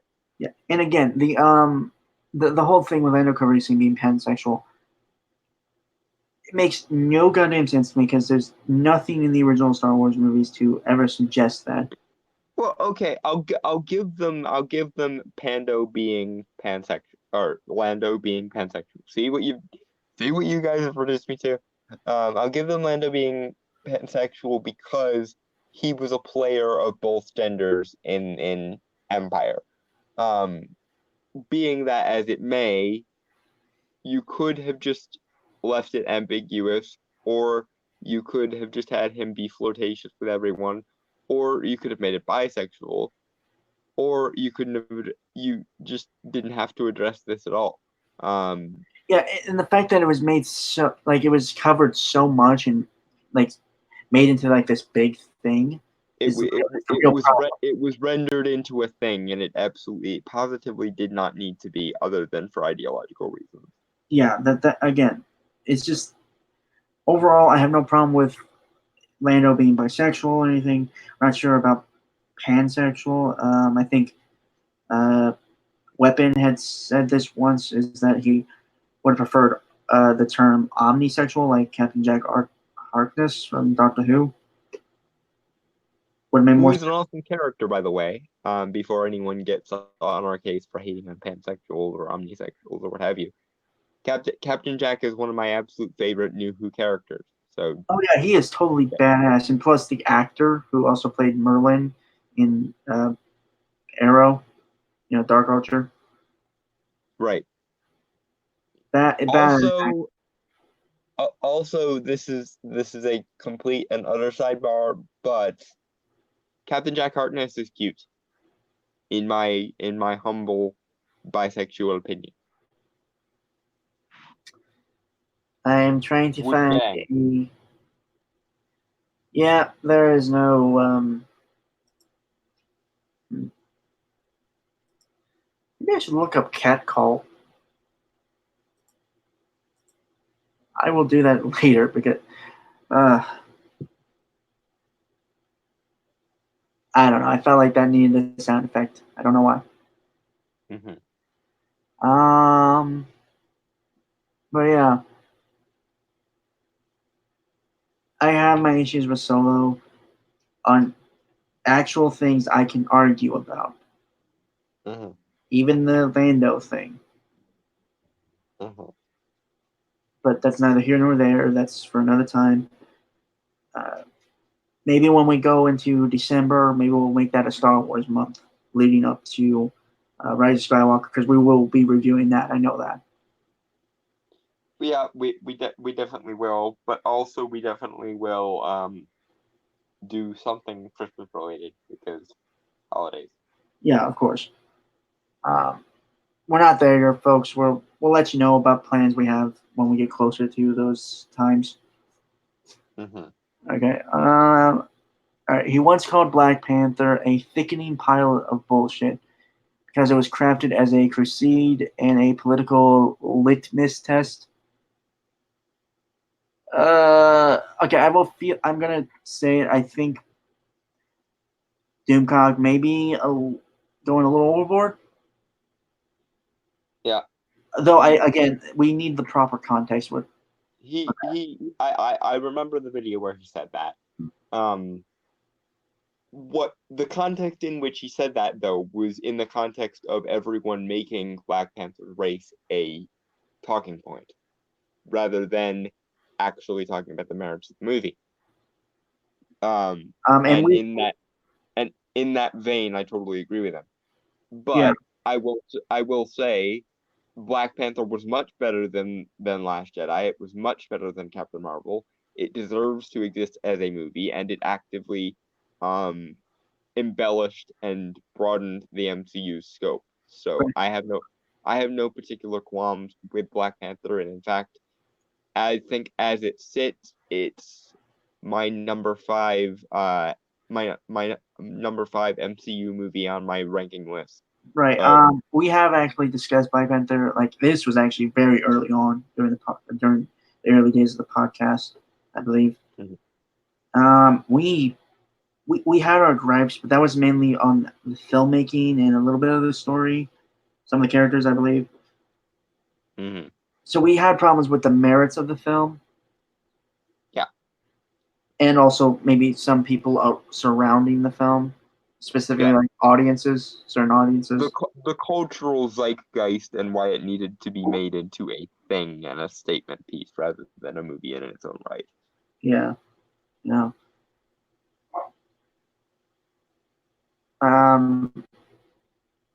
But yeah, no, it's just I myself would have to probably rewatch that video. I think I know what video Corey is referencing. It's been a long time since I've seen that video, so I would have to rewatch it for better context. Yeah, but it's been a while since Black Panther even came out. Yeah, it's been like 2 years. It's been like 2 years, right? February of 2018. So yes, a little bit more than 2 years. It's 2019. Or yeah. Well, yeah. So it was right before Infinity War, and right after. Right. Okay.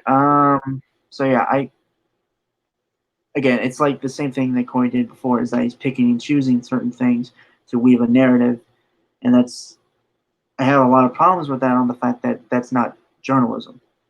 But And to be fair, surely there was some of that on Doomcock's part too. yeah. But he was offering his opinion. You, Corey, are reporting on this as though it is the objective truth, while simultaneously shitting all over the concept of objective truth. That's the problem people have. You don't believe in objective truth right up until you think you're in the right, and then all of a sudden everything you say is just an objective statement of fact, and everything everyone else says, it's just them appealing to feelings, as though that's a problem within your own framework. Mm-hmm. He also claimed that Lucasfilm president Kathleen Kennedy committed a crime against humanity by perceiving Star Wars as a delivery system for feminist propaganda, which it was. And again, I will also fault Doomcock on this part for it is his opinion. I will not deny that. I'm just saying that I think though that one might not even be his straight up opinion. I think that's more just him being comedically over the top. Right. And to be fair, again, on the substance of the matter, he's not wrong. Yeah. It did utterly fuck Star Wars to be turned into a feminist propaganda vehicle rather than a movie. Remember, the Force is female. Derp, I say. You see, I wouldn't be totally against it if it was made into like the thing of like, it could work. And since like I think the Force being genderless makes the most sense. Right. Well, I mean, like in terms of like, I'm not saying. I think in some type of storytelling it could work. Like there's in the book I'm reading, Wheel of Time, there is a few different types of magic for male and female and stuff. It works because there was a splintering of it. Again, I'm not there yet. I watched videos on it. But here's a better example, I think. In the lore of Jim Henson's The Dark Crystal, Aughra is the living embodiment of essentially Thra's ability to know itself, and she is almost entirely female. So having a female sort of spirit of the planet or the universe or nature totally makes sense in certain contexts. However, the Force needs to be genderless because the Force needs to encompass all of the things. Well, do you remember the others? The father, the son, and the daughter? Yes. Granted, they were embodiments of types of forces, so they weren't exactly the forces themselves. And also they didn't exist from the very beginning of reality. They essentially were the first people to figure out the Force, and it allowed them to essentially ascend to godhood. Right. Okay. And of course, if we want to talk about the mother in that scenario, which is Aboleth, who boy, that is a fucked up character, but it is one I definitely want to see in the movies at some point. I just recently found out about that character like a few weeks ago. God damn. Yep. Star Wars horror movie. Get on it, Disney. I mean, they could do a zombie movie with the Death Troopers thing. Yeah, just adapt to bits of the EU, please. For fuck's sake, you can call it the Legends continuity if you want. Just give me something EU related. Please. Right. But again, that's oh god, we are going to go on so many tangents, and we're only on the second article. Yeah. Moving on. Right. Okay. Say what you will about Brie Larson's performance in Captain Marvel or the overall quality of the film, but the language used by Overlord is rooted in the hate speech of the same misogynist who called Rey a Mary Sue. Oh my god, she is! And sir, fuck you and your tone policing. You're not actually addressing any of the points that Doomcock is making. You're just saying, ooh, he said it in some naughty terms, and he said it in terms that people shouldn't like. How dare you, sir? You transgress the moral norms. Tut, tut, tut, I say. I was only able to get through half, like the first quarter of this, and then I just knew we would read it. But now I'm reading it, I'm kind of regretting we chose it. Then again, with something this stupid, it almost begs to be addressed. I'm not disagreeing. I'm just saying, like, it's so stupid that I just wish we hadn't. Yeah, it's one of those exposures to stupid that makes you wonder if you'll have a soul at the end of it. Yeah. Wait, is it me asking if I have a soul, or the writer of the article have a soul, or both? No, what I meant is this is such a high octane, highly intense structure of stupidity that you almost wonder if it's going to create some kind of supermassive gravity and suck out your soul. Right. But yeah, back to stupid. Mm-hmm. But back to this. Back to this. Again, any arguments you have up until now, or lack thereof, apparently, you completely devalue it by putting in this hate speech of the same misogynist thing. You devalue it by just kind of putting in this moralizing ideologies.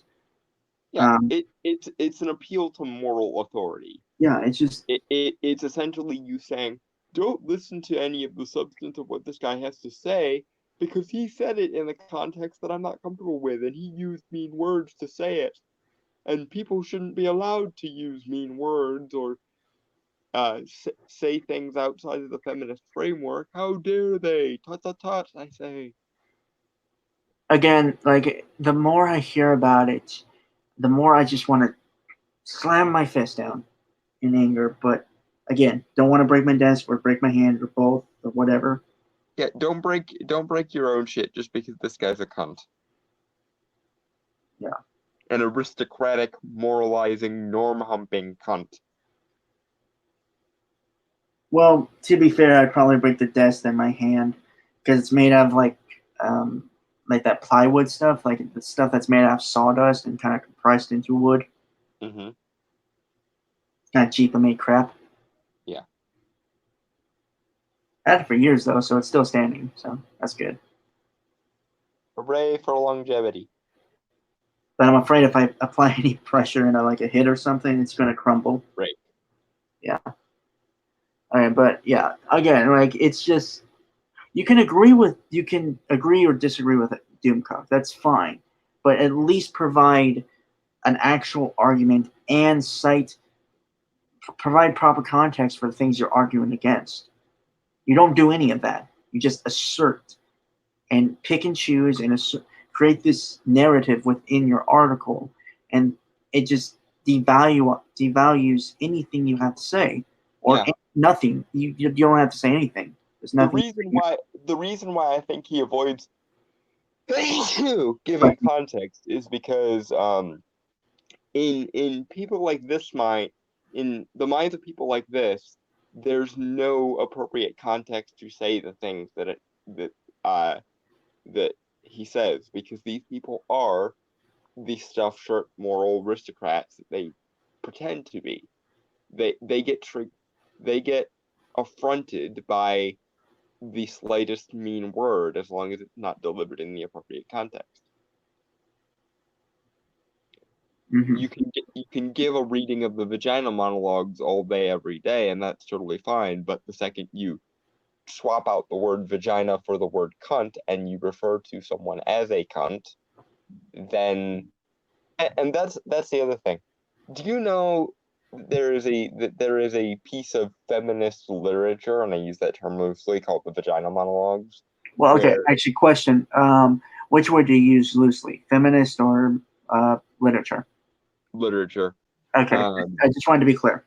Yeah, no, it is very feminist, but it is hardly qualifiable as literature. But anyway, there's this one speech called the Vagina Monologues, where instead of asking, "Are there any women in the house?" the phrase, are there any vaginas in the house is used. Okay, you know what? I am so glad. I am so glad I don't have a gun with me right now because I would have put a bullet in my head right now. Don't kill yourself. For fuck's sake, don't kill yourself. You don't get to kill yourself until I do. Fuck off. I'm just saying, like, god damn, that is like one of the most stupidest things of bullshit I have ever heard. Oh, it gets worse. It gets worse. Oh no. Wait, okay, you know what? Before you do that, I'm gonna get a drink. Granted, it's not an alcohol drink, folks. So I'm going to remember this shit, and it's gonna haunt my dreams tonight. But I need to drink something to just. Yeah, but I'm red pilling you on the hilarious atrocity against humanity that is the vagina monologue. So yeah, get a drink. It's necessary. I will be right back.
I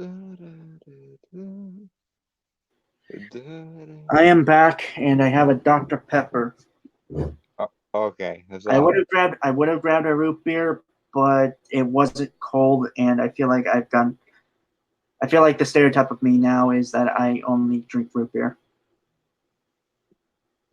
Well, I mean that's not a bad story to have. But anyway. Well, the thing is that I don't know. I wanted to try something different, and also, I think Dr. Pepper hits me a lot quicker than root beer because I've gotten so used to root beer that my palate is kind of dead. Dead with it. So. Okay, but that being that as it may, I have to finish telling you about. I can't remember if this was, the uncut vagina monologues or if it was a adaptation of the vagina monologues done by a woman. Don't before you do that. I'm going to let a little bit of corrupt out. Okay. Since he is not here yet, or maybe not, he'll show up. I'm not sure. I feel like I have to fill in a little bit of his role.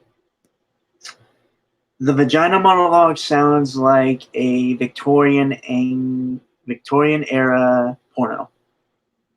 It does, and sadly, I think that this is as close to porn as these kind of moralists can actually get. But anyway, I don't remember if this was in the uncut vagina monologues or if it was in a adaptation of the vagina monologues done by a woman by the name of Eve Ensler. Wait, I'm sorry. Did you say there are adaptations? Yes. Oh my fucking god! Because the vagina monologues are so long that a lot of feminists just take bits and pieces and quotes and shit from them. So it's like a manifesto of sorts. Kind of, yeah. Okay. Delivered in speech form. But anyway, in this particular variation that I'm thinking of, which again I don't know if it's the original version. In addition to referring to women as vaginas, as in, are there any vaginas in the house? they refer to feminist allies or feminist men as, are there any vagina-friendly men in the house? Okay, you know what? Again, letting my inner corrupt out. I'm a vagina-friendly man here. Hello. Yeah, zing. And Wait, also, hold on.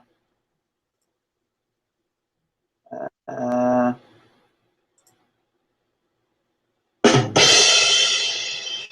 yes. And also, when referring to how deeply she felt something, one speaker, which again I think was Eve Ensler, said that she felt something, quote, in my soul, in my heart, in my vagina.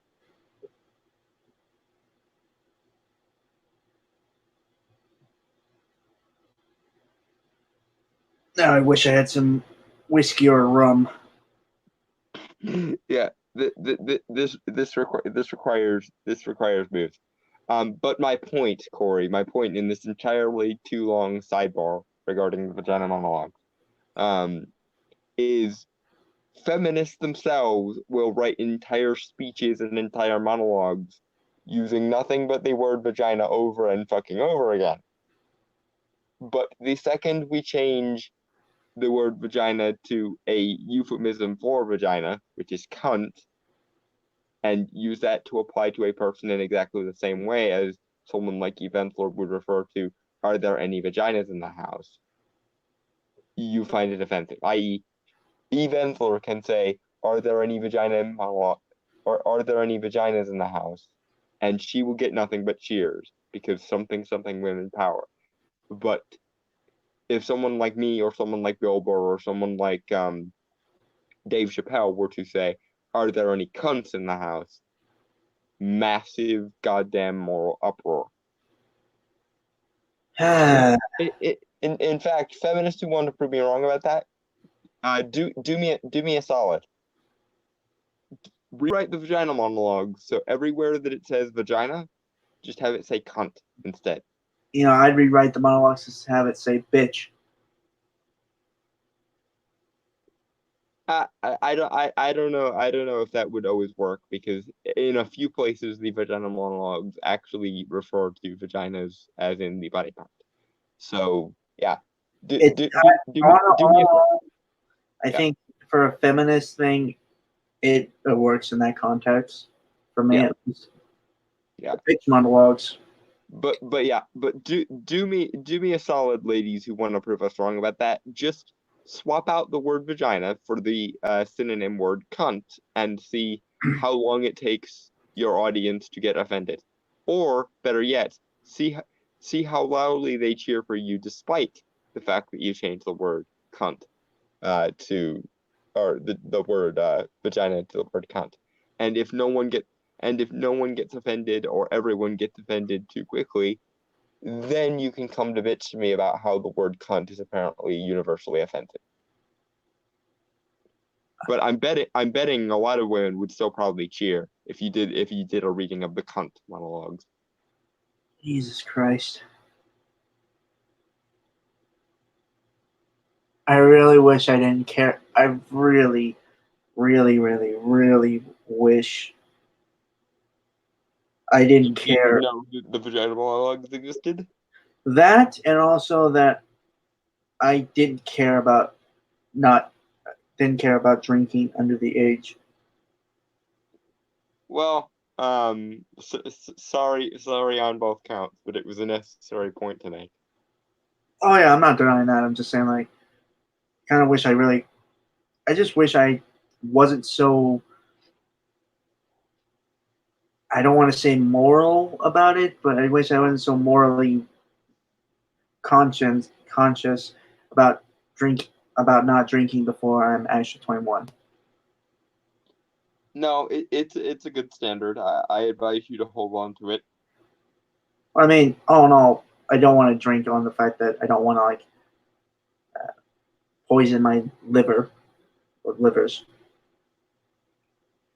You have one liver, you have two kidneys, and a spleen. Right.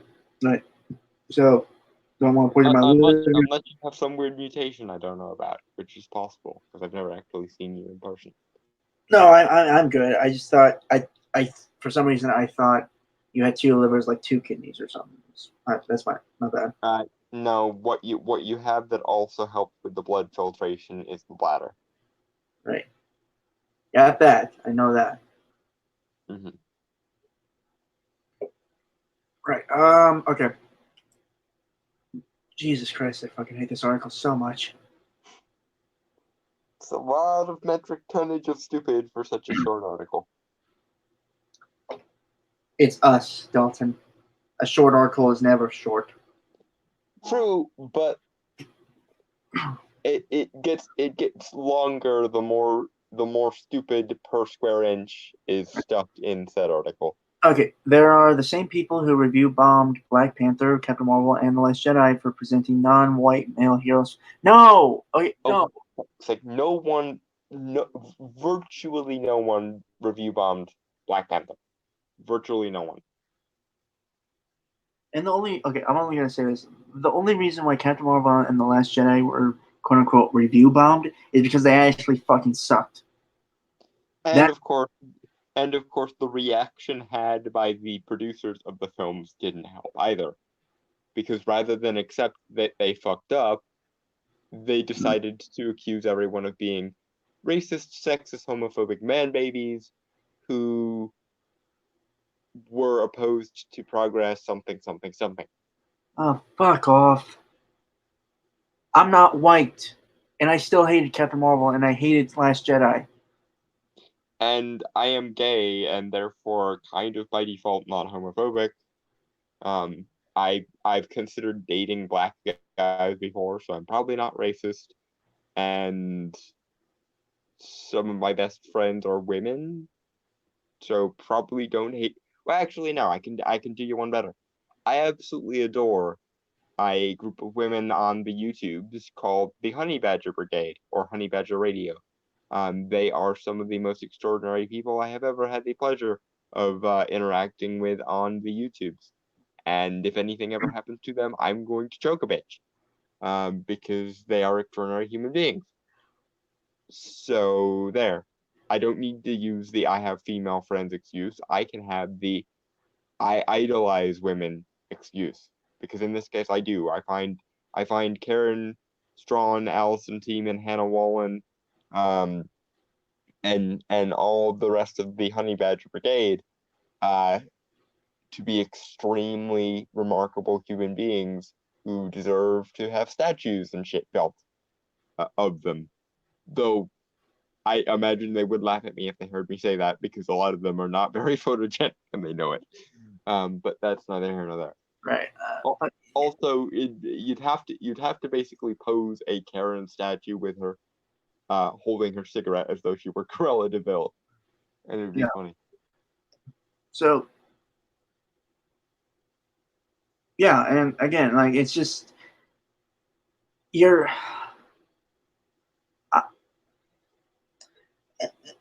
I like again, and I feel like I say this too many times, and it's gonna have to be its own drinking game at some point. I am a guy who likes characters. That's my thing.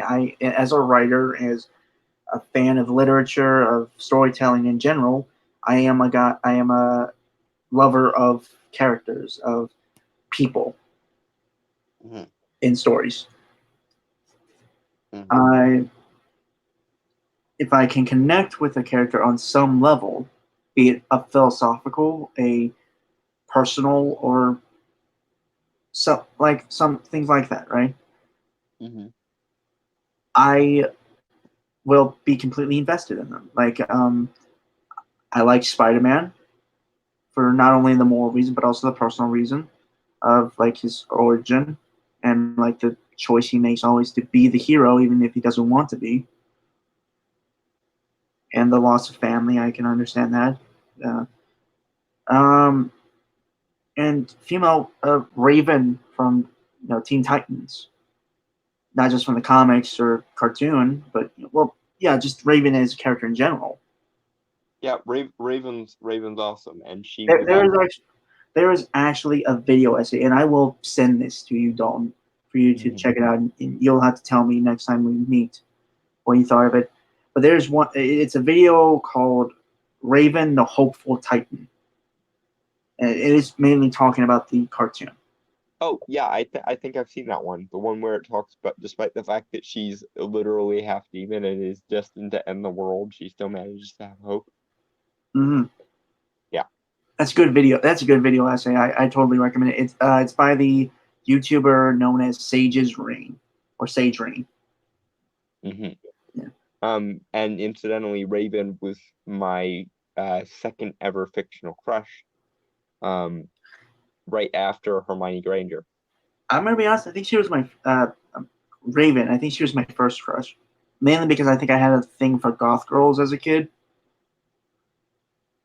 or like the dark, mysterious girls. I guess That doesn't surprise me. That really doesn't surprise me. I think I still do, but my thing is that broadened my taste. If that makes sense. Okay, so you've gotten far enough in Sandman to meet death. What do you think of her so far? She is fun, enjoyable, and I really would like to. I feel like she'd be a nice person to have a chat with over like a lunch or something. Yes, although if you're sitting talking to her, you might want to rethink where you are and the decisions you're about to make. Because if she's nearby and talking to you, that probably means Hey, if it's my look, if it's my time, it's my time. I would. It just again, like I feel like she'd be a very interesting person to have a chat with. Overall as death itself. Mm-hmm. I definitely think she could tell you a lot of really interesting stories. And if she ends up being the psychopomp that ends up reaping me, I will be happy because that also means that her brother exists, and I will be in. Actually, you know what? If she exists and she's listening to this, I don't mind whenever I go. Just make sure you bring your brother because I need to thank him for all the times when he's gotten me through some shit. Yeah, but again, like it's just and both a character we both really like and enjoy, and we've talked about a few times on this channel, Zuko from Avatar: The Last Airbender. Yep.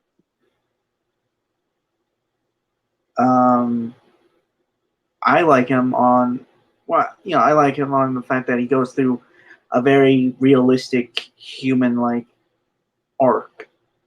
Yeah, we've all had times I think where we've hated ourselves on some level, whether it be because we feel we're ashamed of something or we should be ashamed of something, or whether we just don't think we'll be able to prove ourselves, or whether we've made horrible mistakes.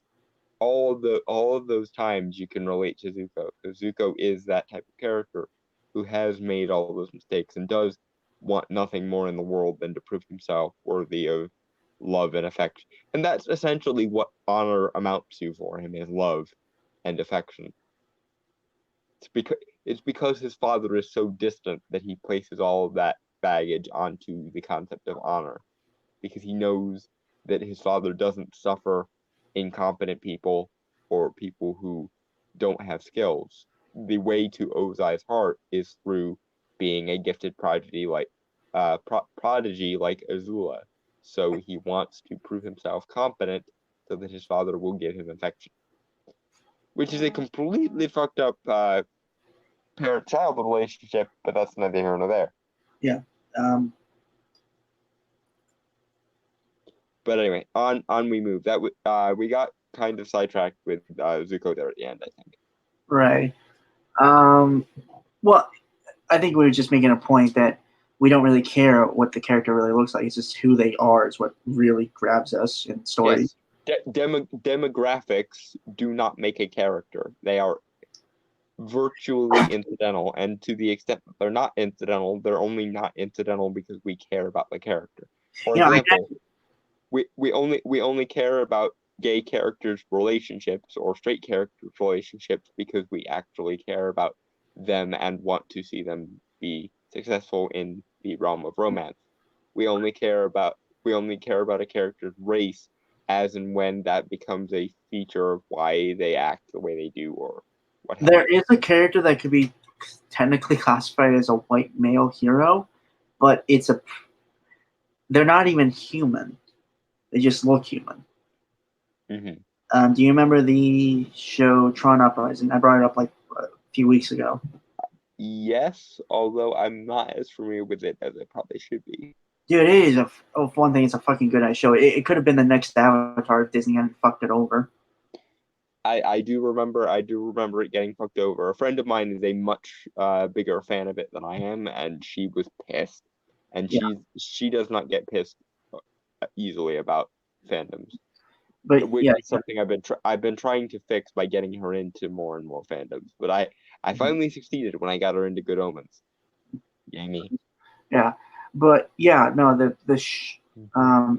character, the main character of the show is Beck. He's a mechanic who lost his friend during the occupation of his city by the forces of Clue, who was kind of like this quote unquote evil program. Mm-hmm.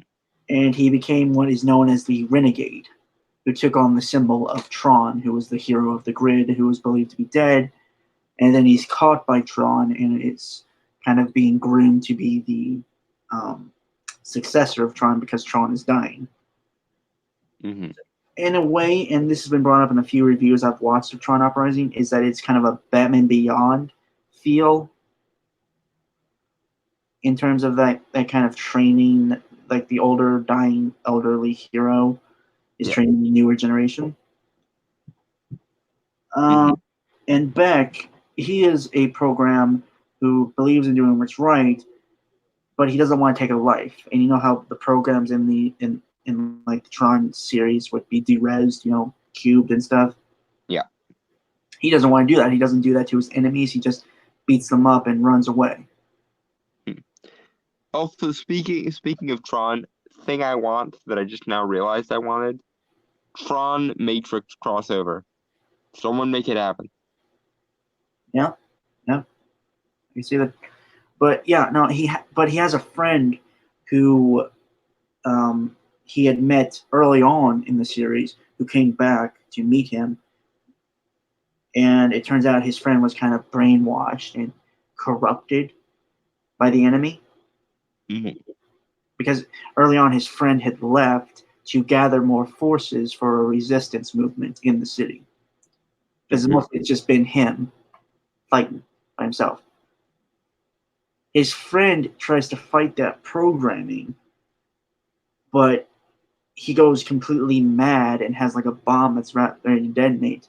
But Beck kind of is at first refusing to let him go because he thinks he can still save him, but he has to let him go and die in an explosion because he sees that his friend cannot be saved. And it hurts him greatly. He doesn't want to do it, but he has to. Mm-hmm.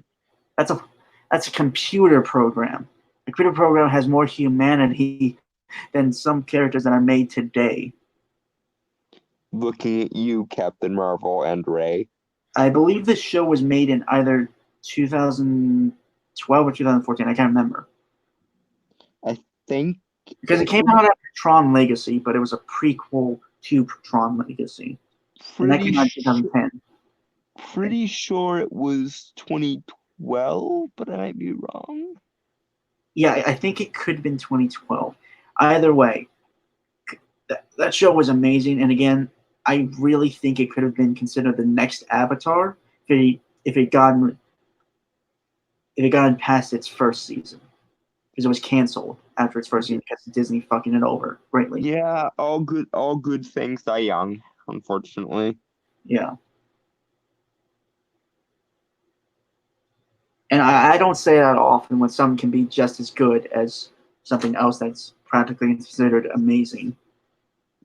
Yeah, that is a hard bar to clear. Being as good or better than Avatar is not an easy task. Yeah. And nor should it be, because Avatar is amazing. Mm-hmm. I would make an argument for Castlevania, but I will admit season 2 was a lot weaker than season 1 was.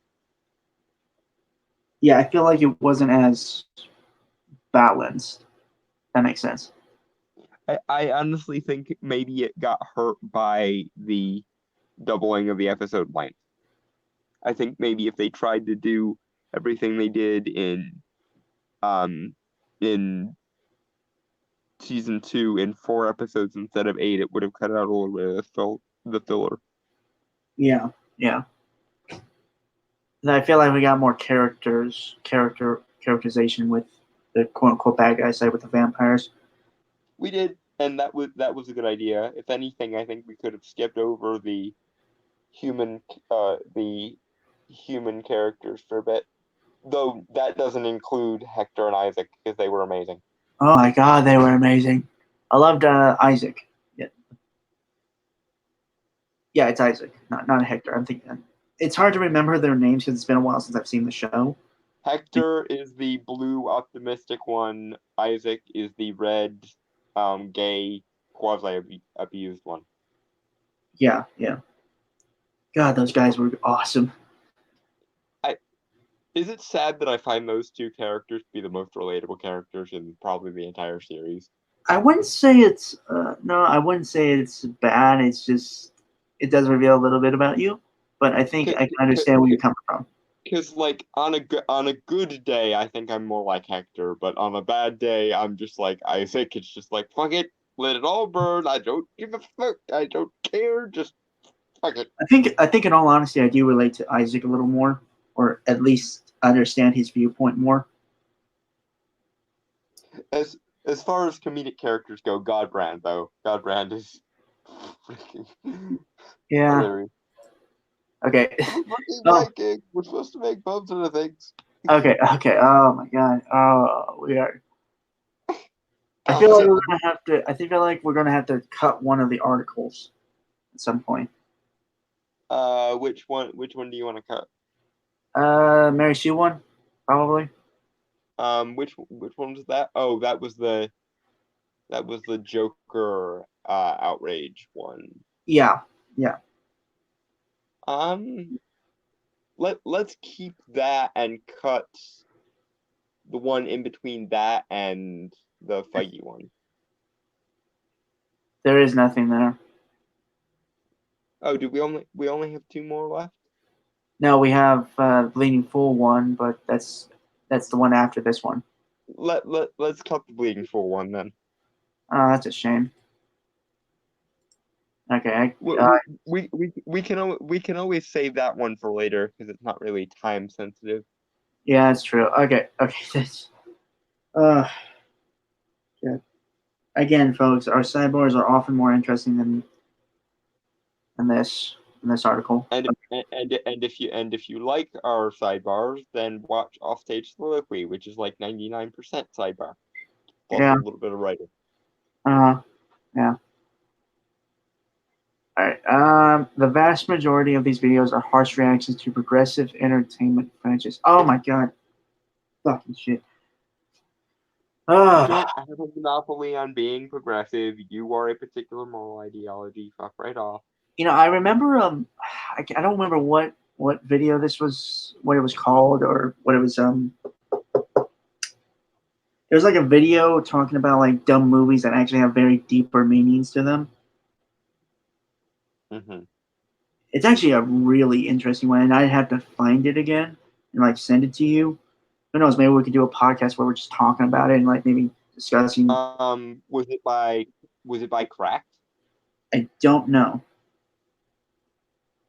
Was it the video stupid? Was it the video called "Stupid Movies That Are Surprisingly Progressive"? Maybe, but no. It was the one part I remember is talking about Conan the Barbarian, Arnold Schwarzenegger, which I have not seen, unfortunately.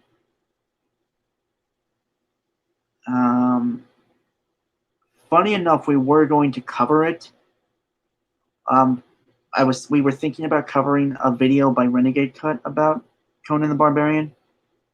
Like how. Yeah, I remember that. Yeah, it was like toxic masculinity or something. But it was like 20 minutes. Like our example. Yeah, it was like 20 minutes long. and at that time we weren't really sure because we were covering like 3 different videos and stuff. Mhm. So yeah, but it was talking about like how is that the villain at one point, which I believe was played by James Earl Jones in Conan the Barbarian, who voiced Darth Vader, voices Darth Vader. Mm-hmm. Yeah, it's James Earl Jones, right? Yeah. Okay, I just wanted to make sure. I did not want to screw that name up. But the villain in that story, when Conan was a boy before he was taken as a slave by the villain, had thought of controlling people by force with like metal and swords and stuff like that. But later on, after Conan escaped and became like a warrior and hero, he had found more power in religion, and by controlling religion. Commentary. Yeah, but God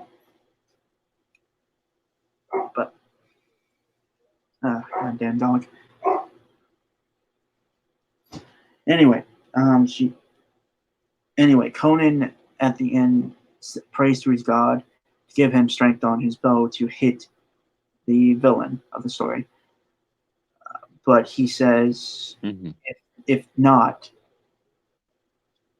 again, I'm trying to remember all this because I've seen it like a year or so ago. If not, then to hell with you. Yeah, and I think the author of that, not author of that video, the presenter of the video, it said that basically you can put your faith in a higher power or put your faith in yourself. And again, I'm obviously paraphrasing because it's hard for me to remember it because it's been a long time since I've seen it. Mm-hmm. But it was a very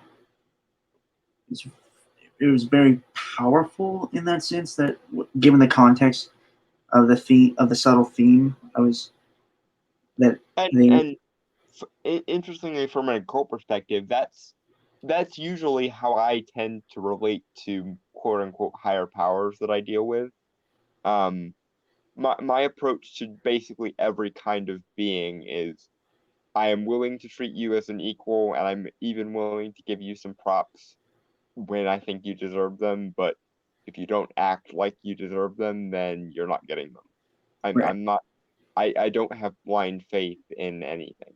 I have a lot of faith in people who I trust, and that goes for quote unquote people on every plane of existence. But I could also talk about the subtle themes and things about one of my favorite movies, and I don't think it's one of your favorite movies of this director Dalton, but I think you like that movie a lot. Is Pacific Rim, and I've talked about Pacific Rim a few times, not like in great length on this channel, but I've mentioned it. can we just once again give Guillermo del Toro all the props because he deserves all the props for everything, just Yeah. all the things. Ah, but yeah, obviously the most obvious theme is unity in times of crisis and strife. There is a video, I believe, by a channel known as Storytellers. Again, I'll have to look it up, Mm-hmm.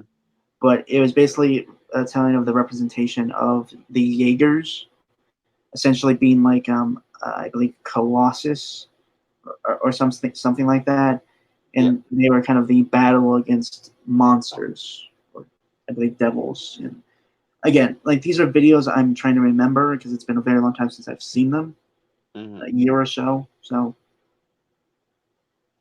You but could always add them to the video description after this transitions over into being a video, and then we can say something to the effect of link in the description. yeah, maybe. And if he does decide to do that, for the record, link in description. If not, then sorry. Yeah, No need to waste your time looking for it. but I'll be honest, and maybe I am also thinking of the Cracked video because I used to be a big fan of Cracked, mainly with like their After Hours thing, which was actually was both funny and also insightful in some ways. The reason why I asked if it was that one is because a favorite YouTuber of mine did a response video to it, and he kind of took the piss out of it, because it was kind of dumb in retrospect. So if it was that one, I was going to send you his response video to it. I would actually, you know what, I would like you to still send that to me though. Oh, okay, will do. Things I need to send to Brainstorm today. Yeah, but yeah, more often than not, I find myself liking quote unquote dumb movies. Mm-hmm. And usually it is the surface level at first. Then whenever I start to get more into the movie or become a bigger fan of it, I tend to look deeper into it because, and I've said this before, like John Carpenter and myself, when it comes to writing, is keep it simplistic and more often than not, there is deeper stuff there, but that's for the audience to decide and pick at. Mm-hmm. I kind of think the upcoming Joker movie is going to end up being like that because it looks very simple plot-wise in terms of everything I've seen, and I've even seen clips of the footage in the movie. But it seems like that simplicity is so that it can say broad, impersonal things about society and culture and things. So yay. Right. But yeah, the fact that, for one thing, Doomcock is being harsh on things because they already have a base. They already have like a fan base. They have large groups of people that follow these things, and the people in charge of those things are kind of royally fucking them up. And Doomcock, as a fan of those things, feels like he has kind of a right to criticize when things aren't good. Like we do. He's also being entertaining. Not that you would know anything at all about that, Corey. Mm-hmm. His opinions are overwhelmingly anti-Disney and pro-Warner Brothers. No. Really? Ask him what he thinks of Man of Steel or Batman v Superman, and we will see. We will see about that. Yeah. Just that really quickly. Yeah, no. I'm assuming a lot of people are kind of. I don't like Disney on the fact that they're growing too big and will probably control the whole entertainment industry by the time I'm like 30 or something. Which reminds me, in terms of things I need to send you, remind me to send you a song called "Kill the Mouse." It's a parody of the "Kill the Beast" song from Beauty and the Beast. But I think I kind of got that. Yeah. Mm-hmm. So it's really good. It's done by a YouTuber that, despite everything, and everything in this case includes him calling me a Nazi on Twitter once, I still have a lot of respect for, namely Kyle Calgren, of Browse Health High. That being said, still fuck you, Kyle, for mistaking a gay crippled occultist for a fucking Nazi. But and especially because I was just trying to explain a joke to you, but I still have respect for you, even though you've gone even further to the radical side of the social justice sphere, not the left, because I am also on the left. I'm a Bernie supporter. You've gone further to the social justice sphere of things than you were even when you mistook me for a Nazi. But I still like a lot of his content, so plug for Kyle Calgren and by extension his channel Browse Health High, even though he apparently doesn't like me. So deal with it. I mean, honestly, I don't really think anyone likes us. Well, no, but it did. I'm not gonna lie. It did honestly hurt me that a person who I had a lot of respect for called me a Nazi because I tried to explain to them a joke. Because Yeah. that's just No, that's That's stupid. It's a really stupid reason to call someone a Nazi to begin with, and I always prized Kyle for his ability to be rational and level-headed about things while still being entertaining. And then when he was off script, apparently that rational level-headedness goes right to the fuck out the window. Mm-hmm. Because apparently gay, bisexual cripples, bisexual crippled occultists can be Nazis because reasons. Right. If they try to explain a joke that you don't get. Okay. But no, Jim Cook he's a fan of a lot of things, like most of us are, and he is very critical of when things suck because he bases everything on the merits of those things. And yes, I mean, and when you care about something, you hold it to a high standard, and thereby get very mad when it is disappointing in some way, especially when that disappointment comes from external interlopers who don't appear to know what the fuck they are doing. Right. So he's not only criticized Star Wars, he has criticized Star Trek, which I believe is his main fancy. Yes, and that was mostly because Discovery is, well, rather ironically indeed, referred to as an STD. Yeah, I'm aware of that. Like those were like the first videos I ever saw of his. Though I think the first video I saw of his was his review of the first half, season 1 of the Orville. Which is an awesome show, by the way, for anyone that wants to dig into it. Right, it moved to Hulu, I believe. I believe so, yes. Yeah. Yeah. So yeah, he.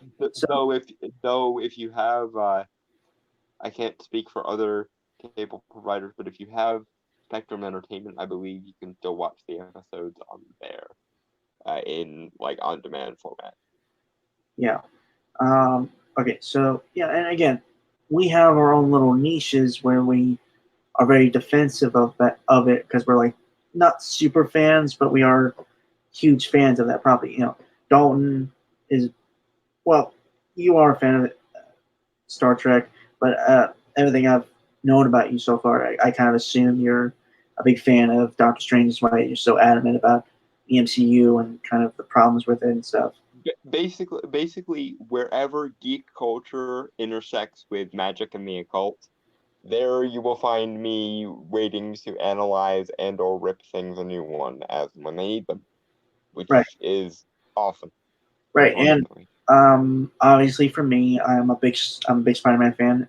Though granted, I'm a big fan of the kind of costumed Crusaders, more or less streetwise or street level heroes.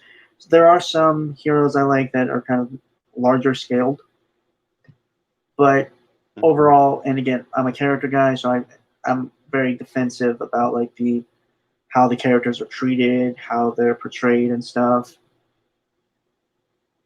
And I'm going to not throw a fit, but I am going to argue immensely and have my points made clear on how I feel if something is being done right or wrong. Indeed. Yeah. Okay. But they also make clear that he's a defensive white male. What exactly does his sex and race have to do with anything, please? Unless, of course, you assume that there is a default white male perspective that all white males adhere to. But here's the thing, though. Do we know that he is? Because I've never really seen him. I've heard him without the voice modulator, and I would be willing to put money on the fact that he was white, yes. Okay. But that being as it may, it doesn't really matter. Whiteness and maleness are not perspectives, they are demographics, and they do not substantively impact the way your brain perceives information. Therefore, trying to use that as some collective dismissal tactic is complete bullshit, and it's ideological and shitty and moralistic and fuck yourself. So But here's also some funny, and I don't know if he ever brings this up. Probably not.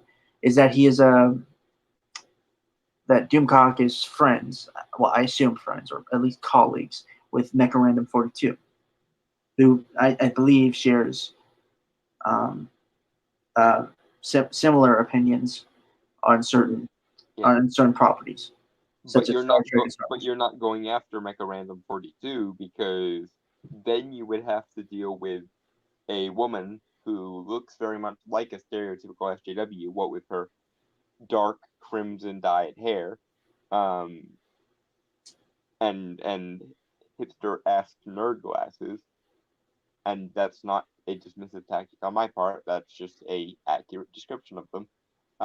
You'd I have to wear deal with glasses someone like that. you'd have to deal with them actually disagreeing with you. So instead, you go for the presumably white male, because you assume that demographics lead to perspective, rather than demographics being entirely incidental to someone's personality, which incidentally they are, and people are individuals. Get the fuck over it. Mhm. Okay. Oh, okay. He brings this up because it happened. Oh boy. When news In we broke, go. huh? I said, in we go. When news broke that Henry Cavill would no longer be Superman, and reports came out that Warner was considering Michael B. Jordan for the role, DVD called it a fucking disgrace. And nothing. That's literally all he has on that subject. Doesn't go anything else. He To just brings that race up. swap a to race swap a character as uniformly defined as Superman is a disgrace because it's not going for a race swap first implies that it's not as simple as you were looking for the best actor to play the role and it just so happened that that actor was of a different race. It's that you actively were looking to race swap the character because of ideological, moralistic reasons rather than meritocratic ones. Yeah. Again, That like is the I part would. that's the fucking disgrace. I mean, for Superman, I think he has that certain look that you can't really change. I don't know. I see no reason why this couldn't work in a different context. It's just the context of the ideological moral framework that they're Right, using. right. I'm not disagreeing with that. I mean, like you can have a Superman-esque character that is black or whatever. I mean, again, it's all about the merit of the actor. And Michael B. Jordan, I think he could pull it off. That type of character, like type of Clark Kent, kind of. It's just I Yeah. think the Superman that we're all familiar with isn't that. You know, Yeah. isn't And also while we're talking about things that we probably won't get a chance to talk about for the next month or so, yes, I heard about them recasting Henry Cavill um and having him no longer be Superman. I support the actor they did choose because I think the guy from Doom Patrol would do an amazing job. And I really hope that he gets as jacked as Cavill did because say what you will about Henry Cavill, but he certainly had the physicality for the role. wait, Doom Patrol. Yeah. Are you talking about Matt But Bomber? is that the guy they picked? I don't Wait, okay, well, okay. Right. Matt Bomber is going to be, Matt Bomber, Negative Man. He's going to be playing Superman. It seems, yes. Okay, no, I just wanted to be clear because you said Doom Patrol, and a part of me thought Brendan Fraser. No, they're not that they're fortunately they're not that silly. Oh, I But don't know. yeah, I think Brendan Fraser could pull it off. I mean, probably like 10, about 15 years about ago.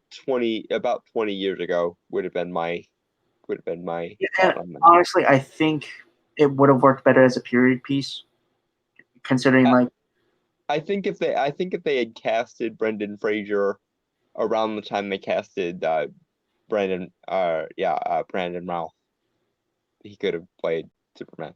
That being said, I love Brandon Routh, and the fact that he's gay does help because Actually, he's gonna be playing Superman in the CW Infinite Crisis. yes, he's going to be one of the Supermen they bring in. The Kingdom Come version of Superman. Yes, and I am happy that we're getting multiple Supermen back. I saw the costume. It actually looks very good. Yeah, and like I was saying, Brandon Routh is extremely cute, and the fact that he's gay helps.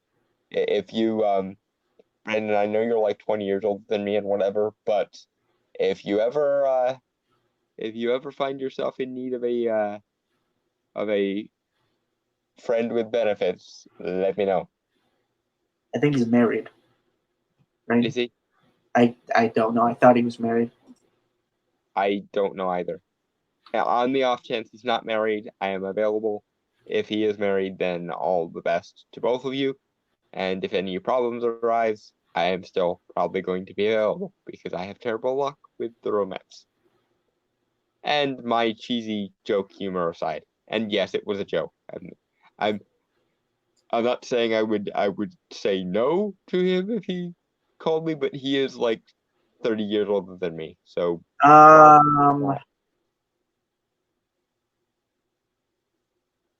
he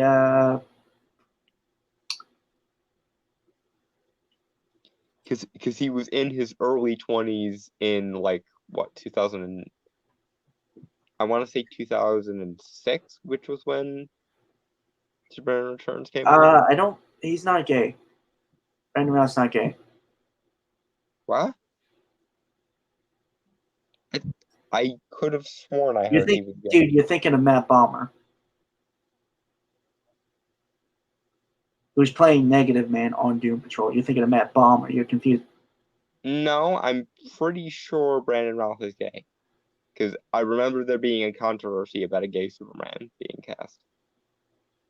No, or maybe he's just bi. Who knows?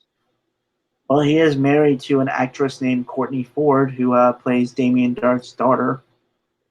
Yeah, Nora. Yeah, Nora. Okay, never mind. Either he's bisexual or I misconstrued something. That was a interesting side tangent. Yes. Apology, Brandon Routh. I genuinely heard you were gay. I did not intend for it to be an insult in any way whatsoever. The flirting stands, even though it was mostly for humor's sake. Yeah. But again, this guy, Corey, does not give any proper context towards Doomcock saying it's a fucking disgrace. I remember that video. Again, it's been a while since I've seen that video, so I don't remember everything he had said. And because again, in their minds, no context could ever possibly make that okay to say. Whatever. I drink, but I'm out of Dr. Pepper. Because something more preening is really the only justification I have. I really wish I was 21 right now. I feel like when I am 21, these podcasts are going to get a little more either interesting or funner. Or both. Probably both, but again, but I do reserve the right to smirk nonchalantly at you as you do stupid. You get drunk. I mean, I'll probably drink in moderation. Obviously, I feel like, if anything, every time I drink because of stupid, then I'm gonna get drunk. And we cover these articles, so. Mm-hmm. Fuck! I'm gonna be an alcoholic. Assuming that we are still doing this in 2 years. 2 years. Well, about a year. Yeah, just over a year actually, because your birthday is in November. Yeah, you're going to. There's going to be a lot of drinking, and also I will encourage you to avoid drinking because I know it matters to you that you not become a drunk. I feel like I'll become an alcoholic because of these articles. Yeah, if anything's going to drive you to drink. Surprisingly, I have remained sober despite the fact that I have a really nice bottle of honey-flavored whiskey in the fridge. Yay, Honey Jack. You are an extremely strong-willed person, Dalton. The things that make me drink are not this kind of. I've never actually drank unironically for the sake of stupidity before. If I ever do get to that point, I know I'm probably gonna be a drunk because both of both sides of my family have issues with alcoholism. Mm. So there, but oh boy. Yeah. I mean, again, I don't mind actors like different. This is the same thing we talked about last week, I believe, with the Magneto, Professor X, people of color thing. I'm okay with it as long as the actor is chosen based on the merit of their acting, not because of some Yeah, virtue signaling bullshit. Yeah, as long as it's not a means to an end, as long as it's serving the end of the movie and not the end of an ideology. Or you know what? You could do an Elseworlds movie. I'd be fine with that. Yeah, but doing an Elseworlds movie or a What If story would be lambasted because they didn't think it was worth it doing it in the mainline universe? Sexism or invalidation of my moral standards. You know what? I can totally see Brendan Fraser as like Batman in the early 2000s. Or like the late 90s, early 2000s. You know what? He also probably would have been a good Kyle Rayner, Green Lantern. Yeah, probably. But yeah, no, I could totally see Brendan. Or you know what? Booster Gold. Yeah. Kind of shame that he got really freaking awesome. it's kind of a shame because Brendan Fraser got like seriously hurt during filming the Mummy movies, and he never truly healed after that. Which I mean, he still does a great job as the voice of Robot Man. Yeah. And for the record, Doom Patrol is the first role he's gotten in a long time, so I'm glad we have Brendan Fraser back. Yeah, he again, great actor. He really needs. And again, speaking as a bisexual dude, he was very cute in the early 2000s. Before I even realized I was gay or bisexual, I could tell that there was something about him that got me more excited than it should have. And after I figured that out, let's just say I looked up pictures of him shirtless in George of the Jungle a lot of times. Thank you for that image, Dalton. Much appreciated. At least when I do the awkward stuff, it doesn't make you want to drink. No, I want to bleach my brain. Don't bleach your brain. Your brain doesn't need washing. It's perfectly fine.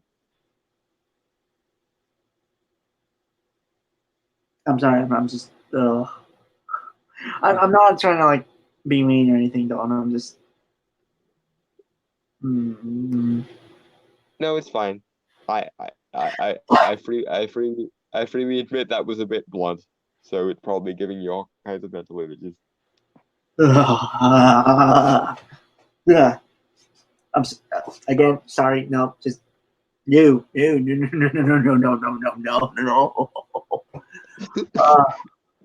The image is there when I blink. God damn it. I'm sorry, but part of me does enjoy your reaction to this. Yeah, okay. A very small part of me, but yes. And no SJWs who may watch this, that doesn't make him homophobic. the fact that he can't imagine his friend doing all kinds of unspeakable things in his free time. Dude, it's awkward. Yeah, no, I'm just doing it because it's awkward because you're a friend. It's super weird. It's not because he's bisexual or anything. I got no fucking problem with that. I've said it many times. It's just the thought of imagining one of your friends in a weird sexual position is universally awkward. I can think of that Dr. Pepper's gonna. I think that Dr. Pepper's gonna come up if you keep talking, man. Sorry. Moving on. Step away from the ledge. Step away from the ledge. Do not engage in the therapy hotline. More like electroshock therapy. Shocking, isn't it? There. Now you're mad at me over the pun. The image is gone. Yeah.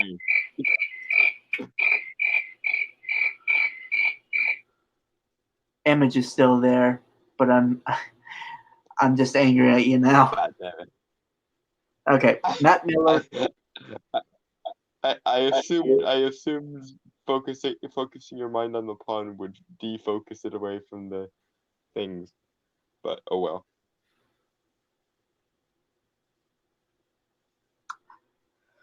But yeah, let's move on. Come on, Latina supermodels. Picture those. God. Well, I mean, there's always the shirtless male ones. I said Latina, not Latino. Latina supermodels. Or if we're to be politically correct, Latinx supermodels. Fuck off with that. I'm Latino. I can say Latina. I'm trying to keep your mind off of the things, and it appears to at I'm least trying to not working. picture you doing that, man, and it's hard. Jesus Christ. Oh, okay. No, we're good. Not thinking about it. Okay.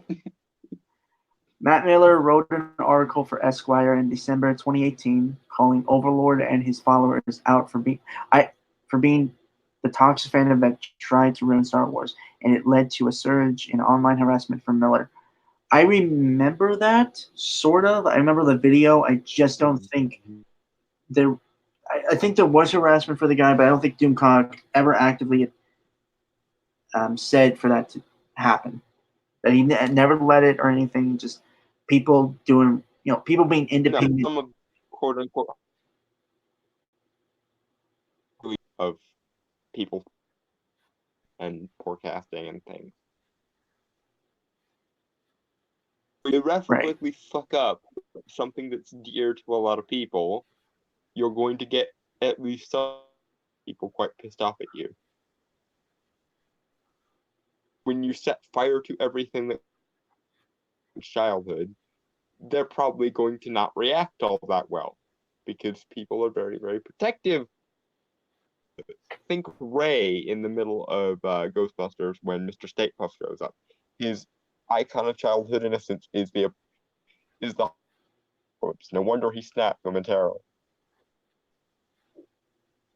And no wonder Brainstormer's brain has been completely fucked over by awful, awful mental images. I kind of want to grab my Louisville Slugger and whack it over my head to forget. It's like the scene from the Jim Carrey Grinch. Max, get me my sedative. Wham! Giant mallet. But no, don't inflict brain damage on your... Yeah, I'm looking at it right now. Don't do it. I've had it for a few years. Yeah, I've had the damn thing for a few years and I've never used it. Don't do it, or I will make you think of something even worse. Okay. Okay, I'm not gonna do it because I'm scared of what you're gonna make me think of. That's worse. I I Please don't I say it. will I would just I would just keep it under my hat for now. But if you attempt suicide over something stupid like that, I swear to God, I will make you think of No, no, something so it awful wouldn't you'll be never get it. it wouldn't be suicide. It just, well, mentally probably, yeah. I Yeah, would just give myself. no brain damage. I care too much about your brain to have it be damaged. Okay, wait, nope, nope, not going there, not going there. Backing up away Well, from the honestly, ledge. I'm just picturing you holding my brain in like kind of like a cradling fashion. Okay, at least that one's mostly silly. But no, I care about your brain because it causes the person who I also care about. So there. And that's why anyone who watches this for the emotional moments. And I ruined it, didn't I? I ruined the moment. Apparently also for the mental projection porn, but that's neither here nor there.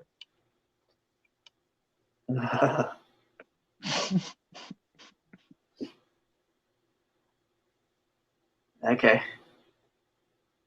But what were you gonna say? I'm sorry for cutting you off. Um, I think I mostly said my piece. Just if you actively set fire to someone's childhood, kind of like Ray seeing Mr. Stay Puft in Ghostbusters, some of those people are not going to react very calmly to you because a lot of people have a lot of emotional investment in things that were worthwhile to them in their childhood. You know what's weird? I often think, honestly, personality-wise, I'm very close to Egon. Ditto. I actually interesting. You know the YouTube personality called Dr. Venkman, right? Yeah, I've seen a little bit of him, but I've never really. He's actually compared me to Egon before, so yeah. But the thing is, I think, like I said, I think personality-wise, or like how I conduct myself is like Egon, but I think how I act, or not how I act. My personality, I'm close to yeah, I'm close to Dr. Venkman. Mm. Bill, I think I'm like Bill Murray, I guess. I think I'm somewhere between Ray and Egon in terms of my personality. Yeah, and just to be clear, Venkman is Bill Murray, right?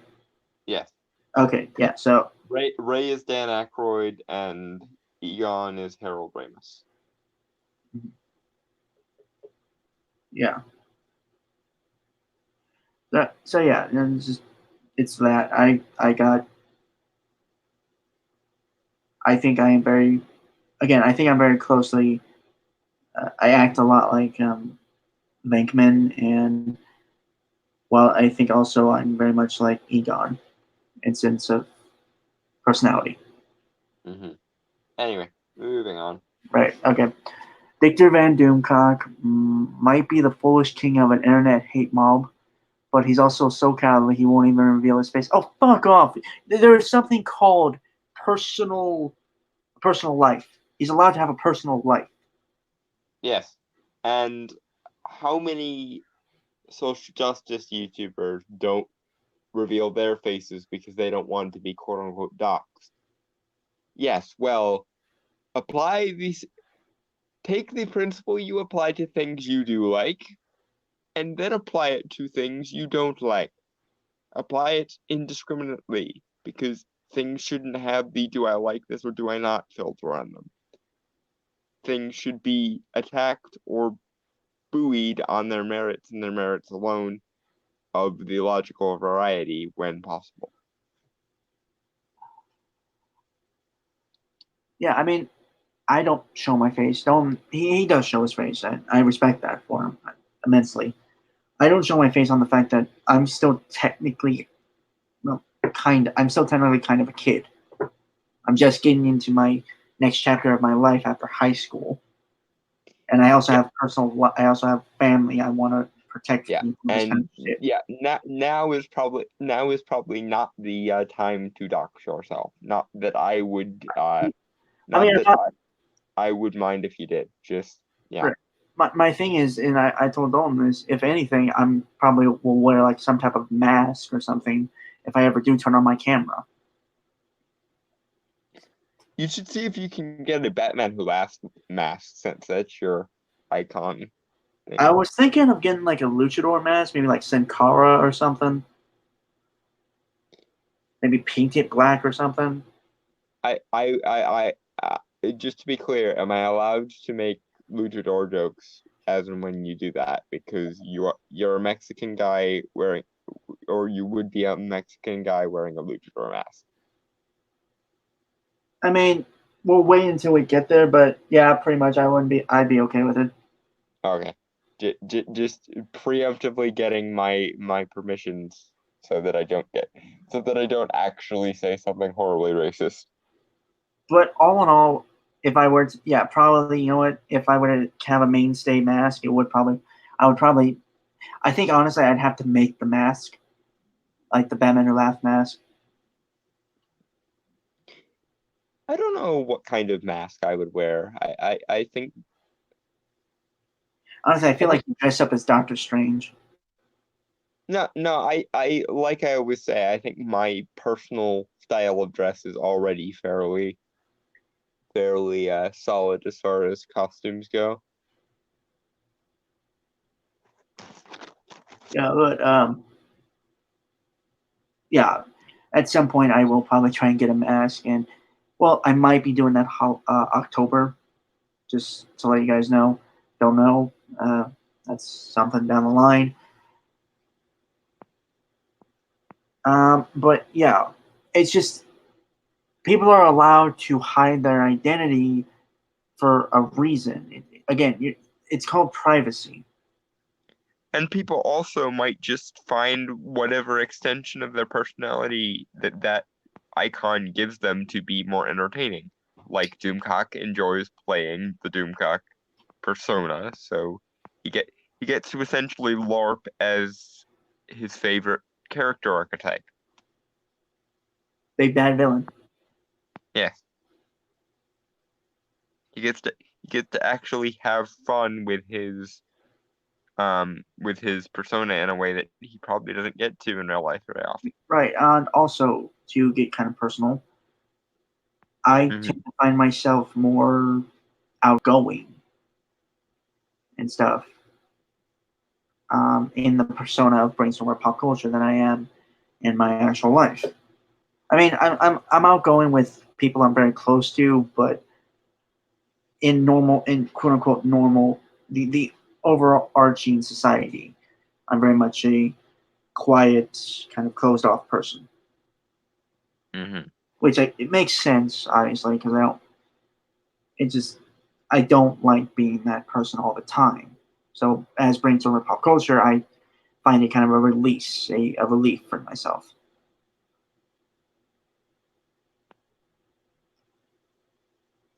To be the person I think I am on the inside. Outgoing, cool, well, as cool as I can get. And incidentally, that's why I started wearing things like bow ties and top hats, because it was kind of a self-actualization thing.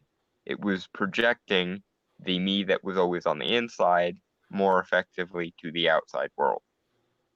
Plus, you know what? If I were to get a Batman Who Laughs mask, I would probably customize it to look like my logo. Mm-hmm. So that means I'd probably have to steal some IMAX glasses or something.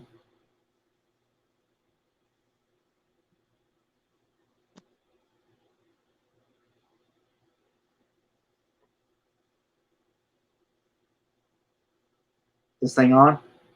It's not like that would be totally unreasonable of you to do if you did do that. Ironically enough, the glasses on my logo now are the original 3D glasses, but I turned them into black and white to look like Hmm. shades.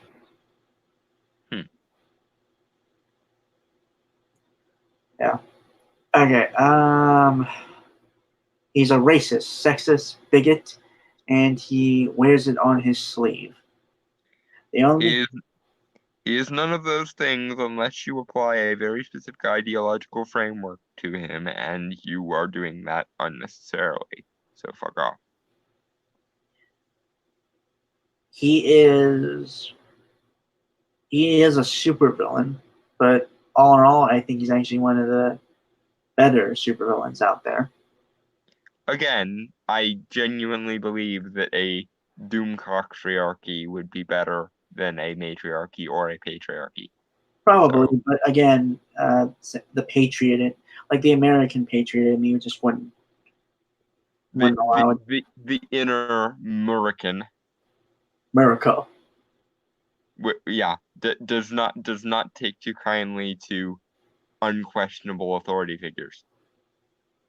Yeah, I respect Doomcock, but I will probably fight him if and when he does try to take over the world. Yep. That being said, we can at least be sure that our entertainment would be in better hands, and our art. Most probably. I mean, Still, state run media bad though. So all facetious trolling arguments aside, state run media bad. So though I think he has described on how he would rule the world in a video, and I think it might be an early video or something. in other words, everybody wants to rule the world. I'll allow it. That's a good song, actually. I like that song. Granted, I think Yeah. I like the cover version of it more. It's the end of the world as we know it, and I feel fine. The only thing worse than being this guy is spreading his hateful rumors as possible legitimate news. Right, because journalists never, ever, ever write clickbait bullshit just to speculate on what things might be, and they never, ever need to print 1,000 retractions later because their speculation was based on nothing but conjecture or anything. But oh, I forgot, because you are morally valid and this guy is morally invalid according to you and your standards. Well, piss off with your tail between your legs and fuck your standards up the ass. Mm-hmm. With Brainstormer's fucking bath.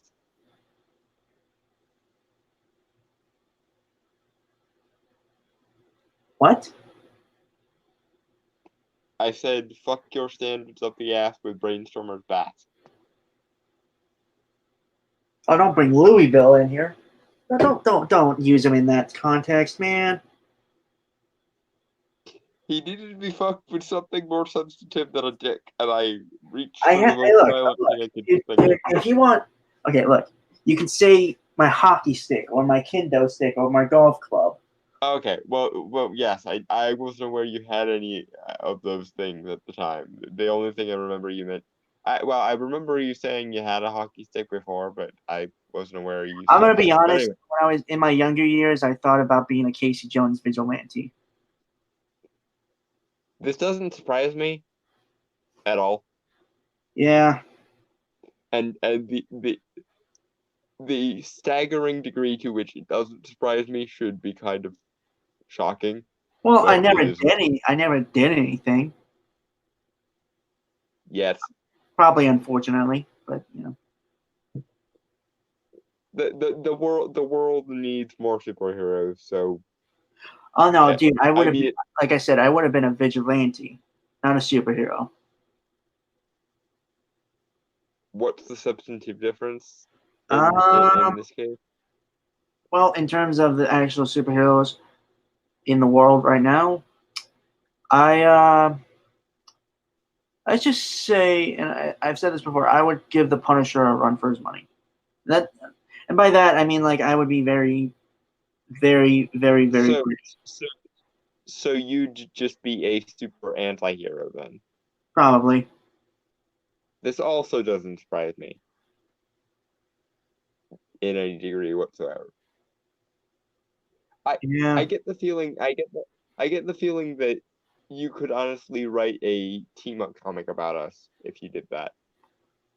In fact, I almost for like our 100th episode or something, we should commission a like comic that's us as superheroes teaming up.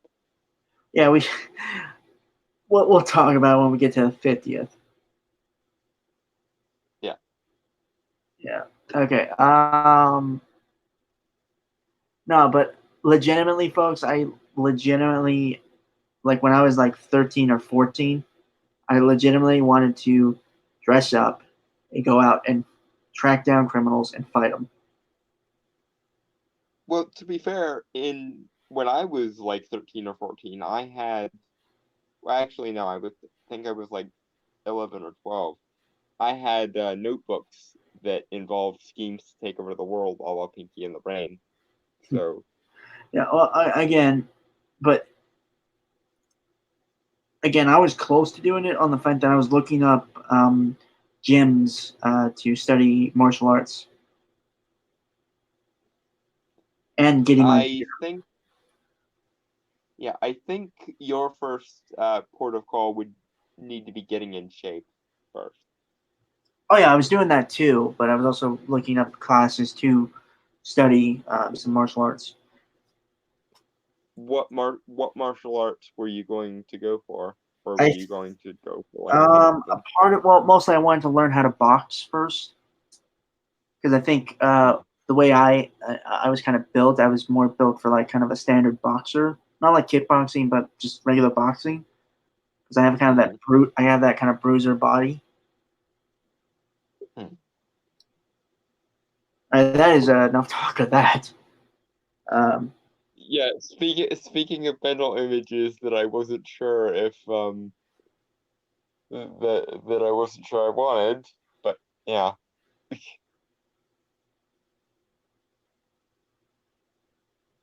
Awkward, just let, quiet. let's just say, folks, when I was a teenager, when I was getting into my teenage years, I had a reason to be very angry at crime. Well, I was a very angry kid, and I wanted to focus that anger on something that would help my community. Does it have anything to do with you living in a condemned building in the middle of the inner city, apparently? Uh, yes and no. Yeah, okay. You are actually starting to sound like the beginnings of a vigilante superhero. Yeah, yeah. Now, the weird thing is, you never notice how close your life actually imitates things you like art, until you just look back and see. Dude, at the age of 10, I decided that I was gonna devote my life to magic and the occult. Things being over the top and unrealistic in my life is something I'm familiar with. Yeah, When you've decided that one of your life's major purposes is to be a fucking sorcerer, basically, you stop giving a shit what people define as realistic anymore. yeah. I guess you're right. Okay. Yeah, that's honestly an interesting sidebar. I wish we had saved for soliloquy. Well, we can always bring it back up if it comes up organically, or we could bring up the scarring mental images again, but that's probably less advisable. I would prefer the former instead of the latter. Okay, and now on we move. Right. Jesus Okay. Christ, there's a lot of stupid here that's making us go off on a lot of tangents. Right. Overlord is not a journalist, and he clearly does not report the objective truth. Hold on, Dom, before you say something.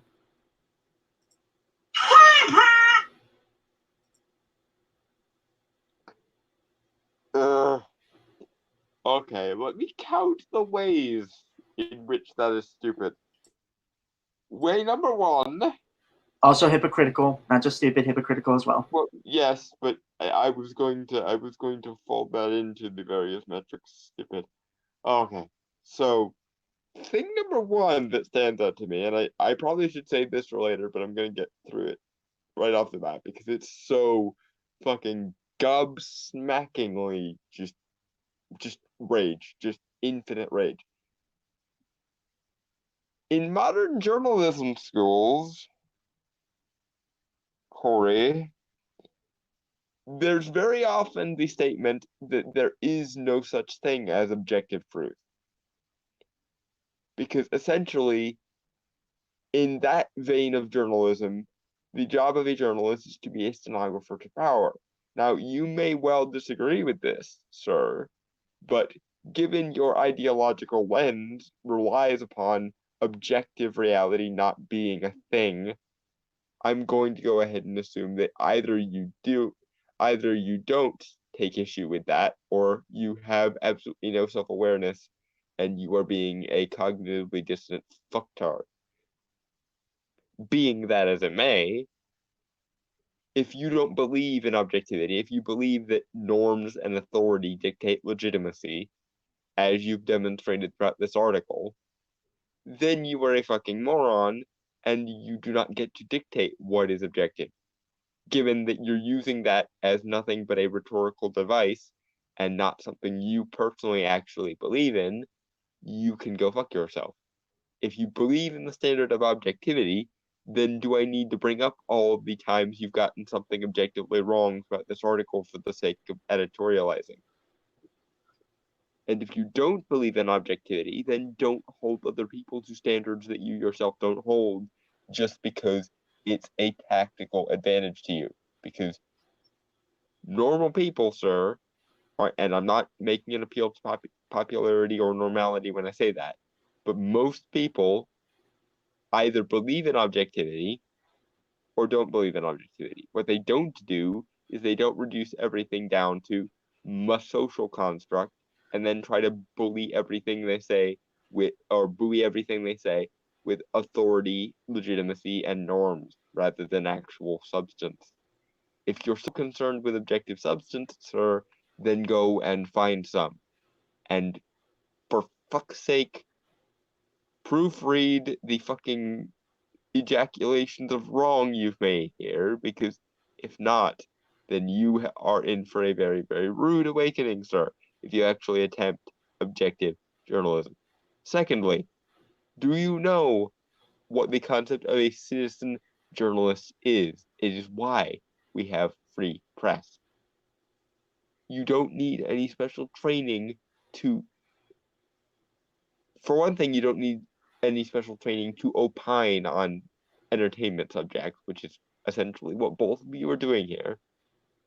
And for another thing, you don't need any special training to be a objective journalist either, because self-taught intellectuals are a thing, especially in the age of the internet. And just because they don't have authority and legitimacy by your standards doesn't mean they don't have any authority or legitimacy. Anyone can do journalism. Just because they don't have the massive multi-million-dollar fucking platforms you do doesn't mean you're any better than them. In fact, it means you can fuck off, because the only person that should be speaking for the populace is a member of the populace. And since you consider yourself to be such a morally superior aristocrat in comparison to everyone else, then you can do what every other American version of an aristocrat has done throughout history and fuck right off before someone gets the fucking guillotine and makes you fuck off. Because you're this close to making me want to get the fucking guillotine, sir. Okay, just for the record, folks, that is not a threat to Corey Plant. No, that is comedic, over the top hyperbole for the sake of emphasizing just how fucking annoying this guy is. Right, and just for the record, I'm saying that because I'm worried that there are going to be SJWs who, even if they do, we're clarifying for the sake of clarification. Do not burp this smug. He is not worth it. That being said, for rhetorical effect, he is basically asking for a French Revolution style scenario where him and all his journalists, and I use that term loosely, buddies, wind up with their heads in baskets because they're such fucking elitist, aristocratic morons. Mainly, I often just go for a punch in the face. If it were me. Yeah, but you're significantly stronger than me, so that's probably more viable as an option for you. My options include setting up a guillotine or cursing, and this guy isn't worth a curse because fuck you. I'm not tarnishing the quality of my soul just because you are a fucking twit. Yes, okay. I'll grant you that, Dawn. I also figure that I'm kind of more brutish, more of a brute, I guess. Yeah. I'm a simple guy with simple needs and simple desires. I don't know if I would call you simple. You are remarkably intelligent. Well, by simple I mean just like, I'm not straightforward. Yeah. You're not a entirely self-involved twat. Like some people we know. Which is, it's actually kind of funny because I was actually spoiled as a kid. To an extent, based on where I grew up from. So I'm a little surprised that I'm actually not a piece of shit. But that's, again, another conversation for. I am grateful for many things, but one of those things is that you're not a piece of shit, and also that we met, because honestly, at this point, you are one of my best friends, and I don't know what I would do if I didn't have this to look forward to every week now. I mean, that's the only thing I look forward to every week. I appreciate that I am as much of a fixture in your life as you are in mine. Okay, that is enough open heart, bleeding heart, emotional roller coaster. Blah blah feelings bullshit. Yes, we are really close friends, and that's great, everything, and now we move on. Yeah. Because Corey has some more stupid to be saying, so say you're stupid, Corey. Okay. He may have 50,000 subscribers on YouTube, but that doesn't make him right. It just means he has a large audience, even when he shouldn't. And I'm going to look up Doomcox because, again, this came out like a week or so ago. So yeah, who knows actually how many subscribers Doomcock has? But that being the case, Corey, would you further admit that you having a platform at a major website doesn't mean you're right either, and doesn't qualify you as a journalist either? In which case, you're on equal footing objectively with Doomcock. And the only metric by which we should be judging things is by their arguments, in which case, I'm afraid I'm going to have to side with Lord Doomcock, because he actually has the ability to argue for his points, not just refer to everything he dislikes as a morally loaded buzzword like white nationalist for no reason.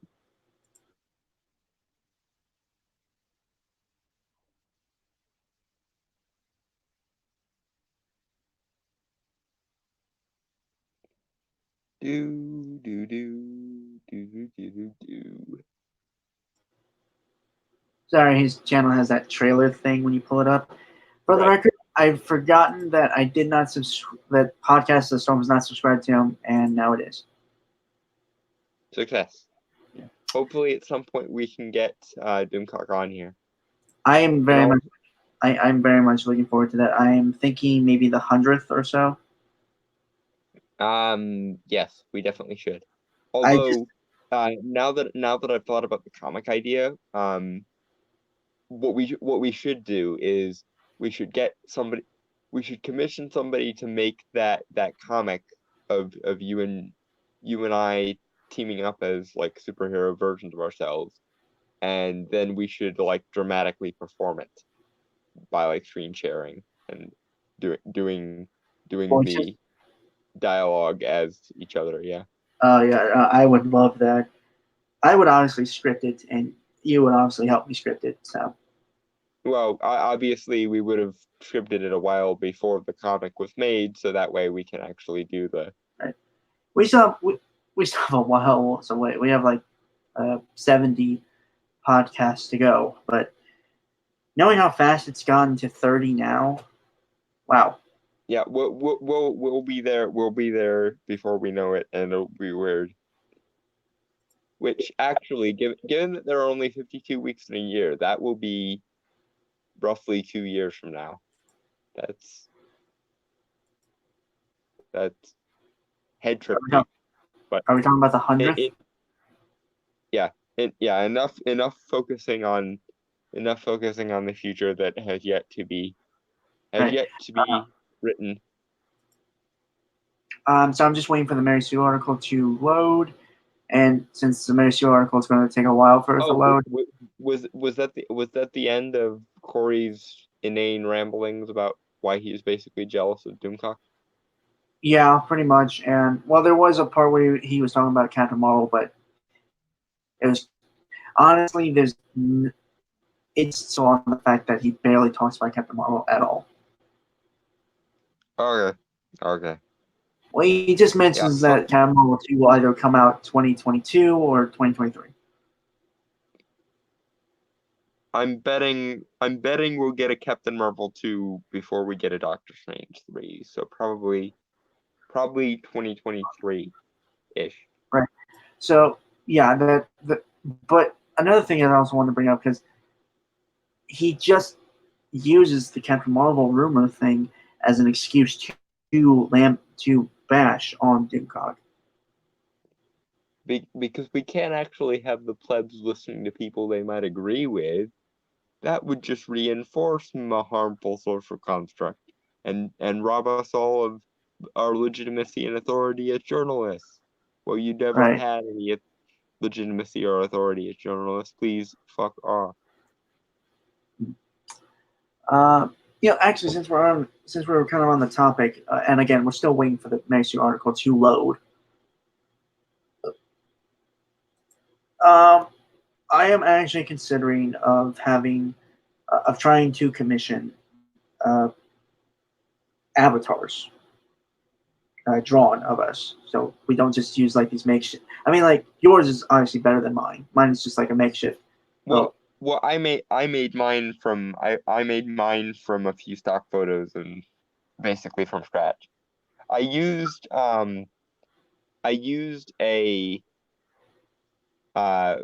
app called Textgram if you're curious. If you want me to try to make you a icon, I can try if you want me to. I mean, I like the one I have now, but I also kind of want a more distinctness to it, if that makes sense. Yeah, I can see what I can do.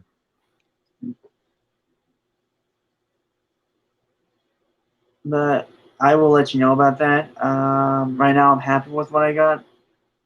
Okay. Kind of. Yeah.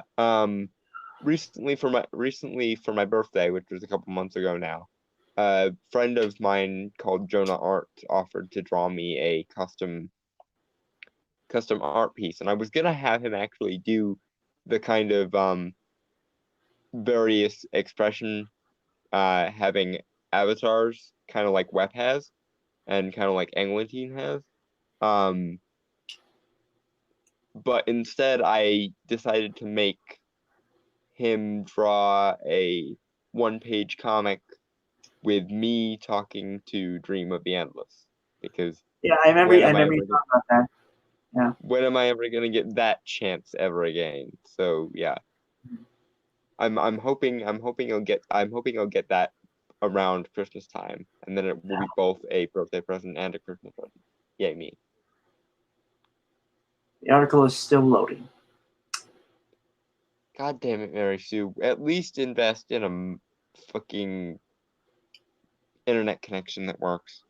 I mean, it looks like it's finished loading, but obviously the tab shows that it's still like loading and stuff. Loading, loading, loading. Do. Oh, and for the record, folks, this is not Rachel Leishman. This is Princess Weeks.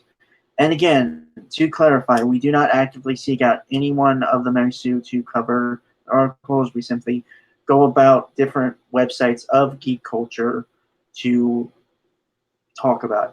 Mainly, we find articles that we just think are kind of stupid. Mary Sue And tends to be rebut and or argue against them in various comedic over the top ways. more often than not, Mary Sue has something we cover, and usually, yes, it is by Rachel Leishman. That's because Rachel Leishman often writes very idiotic articles. But we were lucky enough that this one was, well, I say lucky, but in short, we go a hunting for stupid, and the Mary Sue very reliably makes our detectors go ding. Okay, it is finally done loading. Jesus Christ. Even the computer's like, no, I don't wanna. No more Mary Sue. Fuck you. There we go. So, families of victims and survivors of Aurora shooting address Joker film and ask Studio to be responsible by Princess Weeks, September 24th, 2019. So, this was released about 5 days ago. Or 6 days ago. Because it is now 12 a.m. Monday. Mm-hmm. Okay. This one went quicker than I thought it would.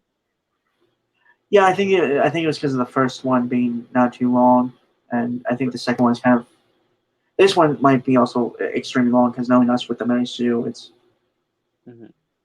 Okay. And we already have another one to cover after this one. Mm-hmm. Yay.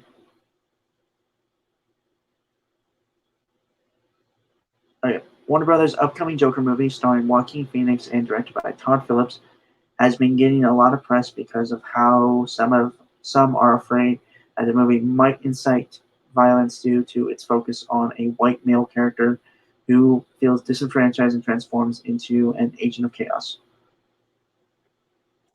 Only people from within your moral framework think that, and only people from within your moral framework are perpetuating that. Please fuck off. Right. I mean, everything except for the white male character part, I agree with. Well, and the possible incitement of violence part. Right. That too. That's my bad. I didn't notice that. That's not how the human psyche reacts to media in general. And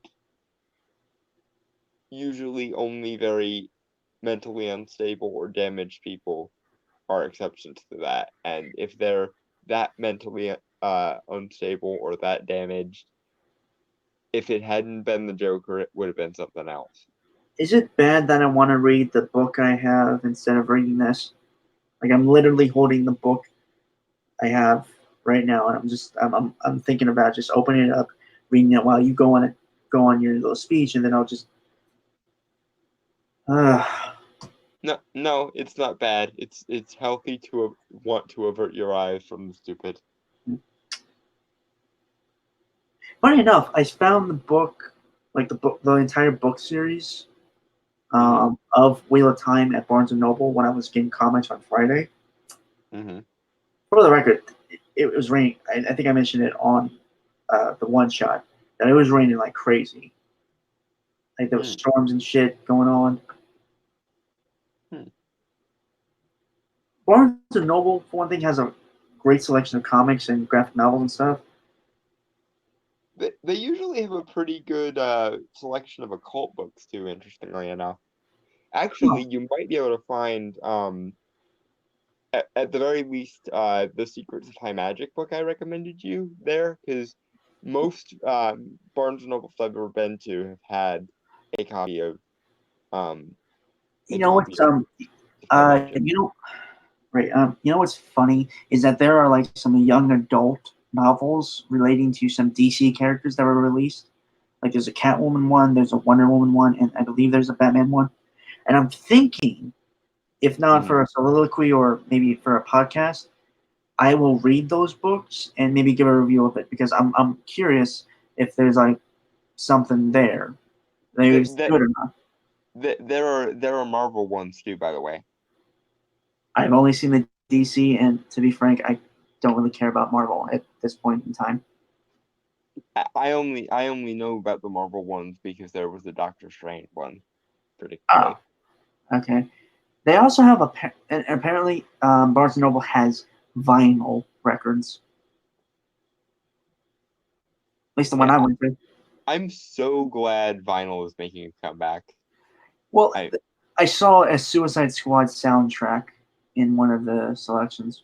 They had movie soundtracks. I actually own a replica of a old gramophone style record player. We used to have. I mean, I think we still have it. We just don't use it. It's old and stuff. It might be decrepit. Maybe mice got to it. We had like one of these desks that had a record player in it. Yeah, I actually have one of those too. I actually own 3 different kinds of record player. I don't know why, but like I like record players. You know, like how they just the aesthetic of them. Yeah, I totally get weird. See, one of the things I've done, nearly as long as I've read comics, is I collect antiques. And my room, if you were to look at it, kind of looks like a museum, just because of all the weird antique shit I have in here. You know what's funny? Remember when I did a review of the pilots for Doom Patrol and Titans? Yeah. Yeah. I got giddy when I saw Dick Grayson's apartment with the record player.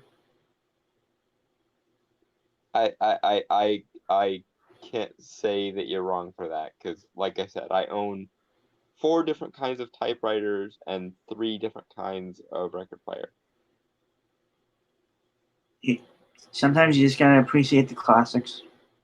Yeah, and I am especially glad that vinyl is making a comeback for modern music as well, because that means I'm worried. I'm worried that it's just because of hipsters or something like that.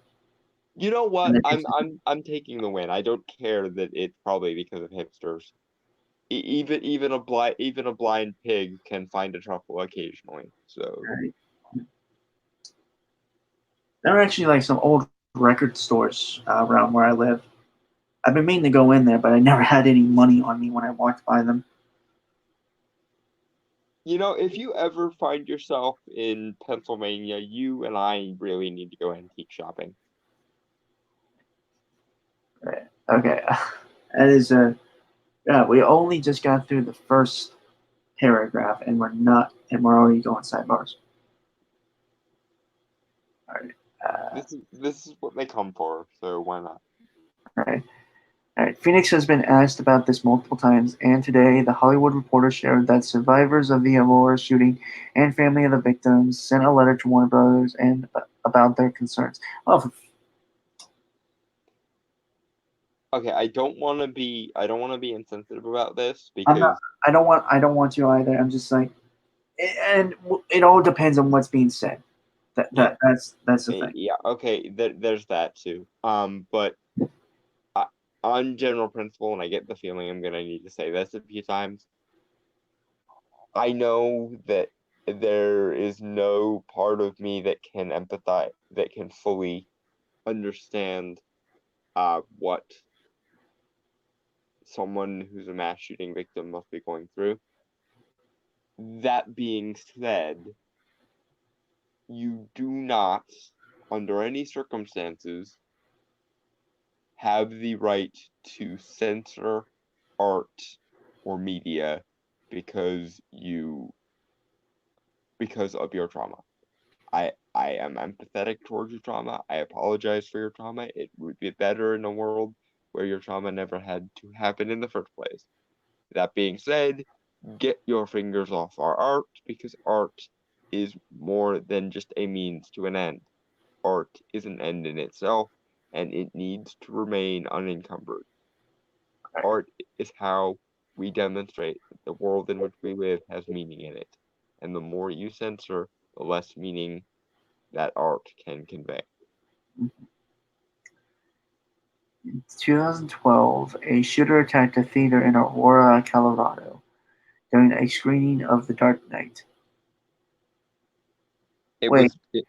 was Dark Knight Rises. Yes. Do you think she did that intentionally or by accident? No, I know a lot of people refer to it simply as the Dark Knight shooting, so it's not. Right, okay. I'm fine with that. It means she probably didn't do a whole lot of research, but right. It's not an unreasonable a split. part. Right, it's weird to me because a part of me thought maybe they were going to tie like Heath Ledger's Joker thing being.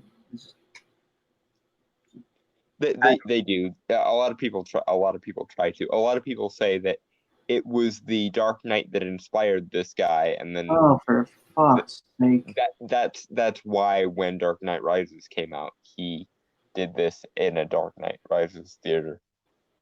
That's the argument, but of course it's bullshit, and I second your exasperated sigh.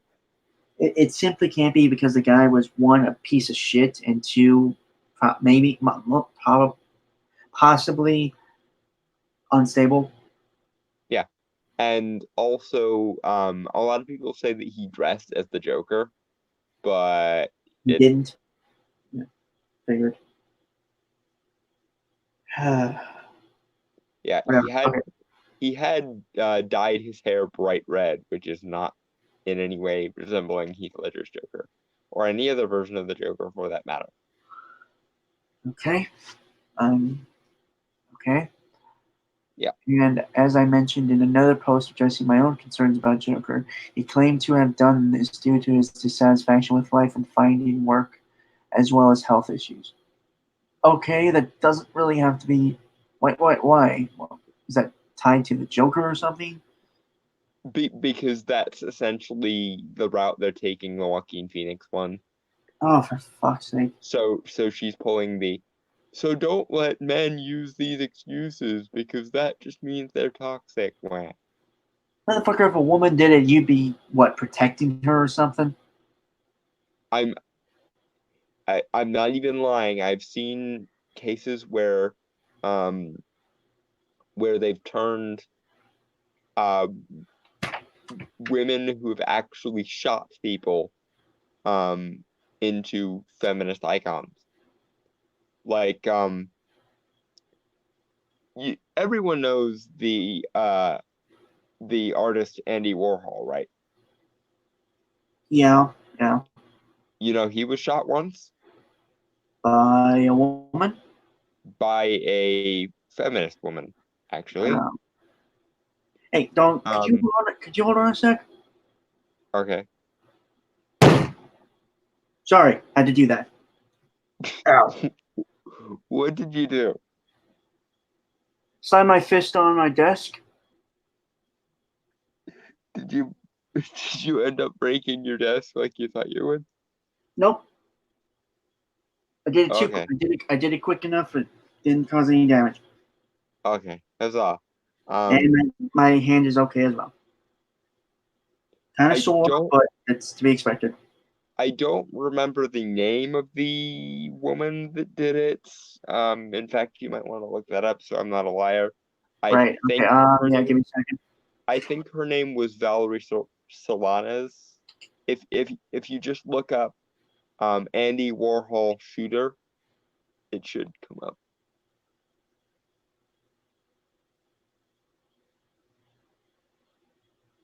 I definitely want to say it was Valerie Solanas, but I might just be thinking of a different feminist bitch who did something else. All right, hold on. Yeah. Valerie Solanas. Okay, so I was right. Yeah, hold on. It's there's a little description of herself here. Okay. Valerie Jean Valerie Jean Solanas was an American radical feminist and author best known for writing the Scum Manifesto, which she self-published in 1967 and attempted to murder Andy Warhol in 1968. Solanas had a turbulent childhood. Keep in mind that's Wikipedia, so No, most I can vouch for the fact that most of that is accurate. Basically, what happened was she and to her credit, she didn't actually identify as a feminist until later in life. Um, her reason being most feminists of the era weren't radical enough for her, so she didn't want to call herself one. Um, and I'm not misrepresenting her. That was essentially the argument she gave. well, apparently there are movies based on some of her writing, and I Yes. Anyway, she was an author who um who used the same agent, I believe, as Andy Warhol. Um, and she didn't read her contract very closely, or rather, she didn't understand it. So she thought that she had signed away all rights to publish the rest of her works if she ever wrote any books in the future. And so as a result, she decided she was going to shoot this lawyer that was connected to both her and Andy Warhol. Um, and he was not there that day, so instead, she shot Andy Warhol. Hey Don, am I allowed to offer an opinion on that? Go ahead. Okay. It was what was her name again? Valerie Solanas. Miss Solanas.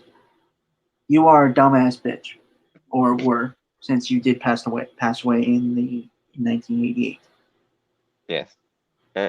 And the funny thing was, even though she didn't consider herself a feminist at the time, a she became a feminist icon, whether she wanted to be or not, for like 20 years after that. And then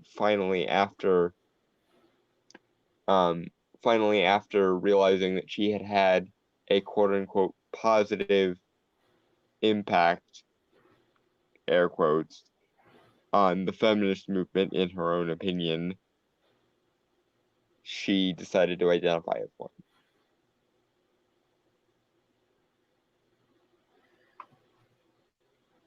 Well, at least I know they were stupid and crazy before 2012.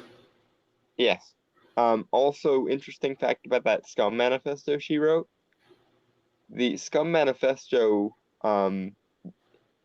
the word scum in the Scum Manifesto is an acronym for the Society for Cutting Up Men. It's literally a diatribe about how you could make a radical feminist utopia by basically just killing all the men and reducing the male population down to like 10% of the population. Right. Okay, A lot of feminists claim that it's satirical, but even if it was originally satirical, a lot of feminists have taken it dead serious and have used it as a model for future works. In the attack, 12 people were killed and 70 others were injured. While the letter is not calling for a boycott or for the movie to be canceled, it does ask Warner Brothers to be responsible in their advocacy. We are calling on you to be part of a growing chorus of corporate leaders who understand that they have a social responsibility to keep us all safe. The letter states, according to THR. Don, please take over while I handle something. Okay. I'm just gonna go ahead and quote Joaquin Phoenix and his response to this because it's all that really needs to be said here. It is not the job of art or artists to preach prostate proselytize, proclaim, or lecture people on morality. That's the long and the short of it. It's not the job of art to lecture people on morality. Art doesn't have moral obligations. Art has evaluative obligations, i.e., the only obligation art has is to merit. And if anything else, it has an obligation to be the freest form of expression as possible, because that is what art needs to be in order to actually function properly. Deal with it. It's not Warner Brothers' responsibility to take Joker's morals into account, especially because he's supposed to be the villain. Thank you very much. And the only reason why you care so much about this particular movie as opposed to all the other particular movies is because it messes with the feminist framework. It acknowledges the sympathy of a man who can be victimized without either blaming his own socialized toxic masculinity for it or blaming patriarchal forces for it. No, instead, it blames society in general, which might imply some kind of feminist culpability in the creation of people like this. I.e., if you treat men like shit and directly go out of your way to marginalize them, then you are responsible for people like this who essentially suffer so greatly that it breaks their minds. The lesson of the Joker is supposed to be that we're all one excruciatingly bad day away from being like him. But you can't deal with the fact that as a result of your moral woo, feminists, you will inevitably create a lot of men's one bad day. And instead of blaming their own socialized toxic masculinity for it, you should be considering exactly what you do and why you do it in terms of your cultural impact. But we could never have that, could we? Womp. And now, for the sake of filling the dead, elevator music. Do do do do do do do do do do do do.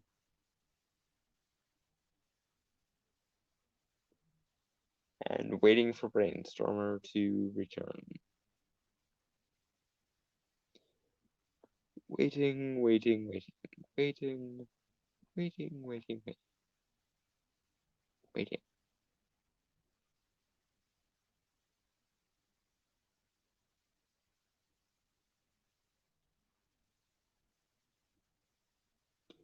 Do do do do do.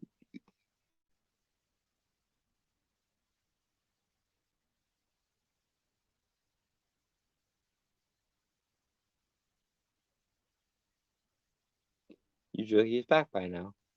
I hope he's okay.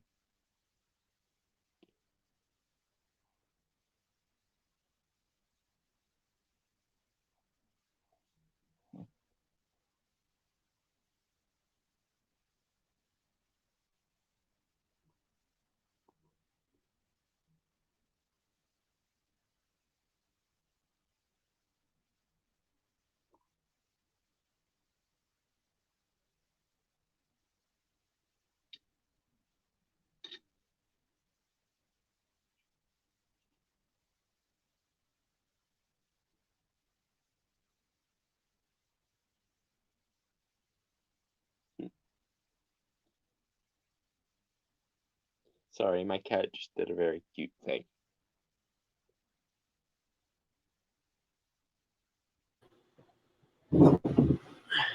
I'm back.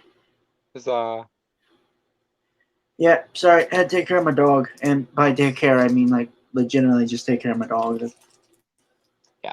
Put her in a pin and just make her go to bed. Yeah. Well, funny enough, her bedtime was 2 hours ago. Hmm. Yeah. She doesn't like being put in the pen. Often gives me. No, my brother's dog doesn't like being put there either. But what did I miss? I'm sorry.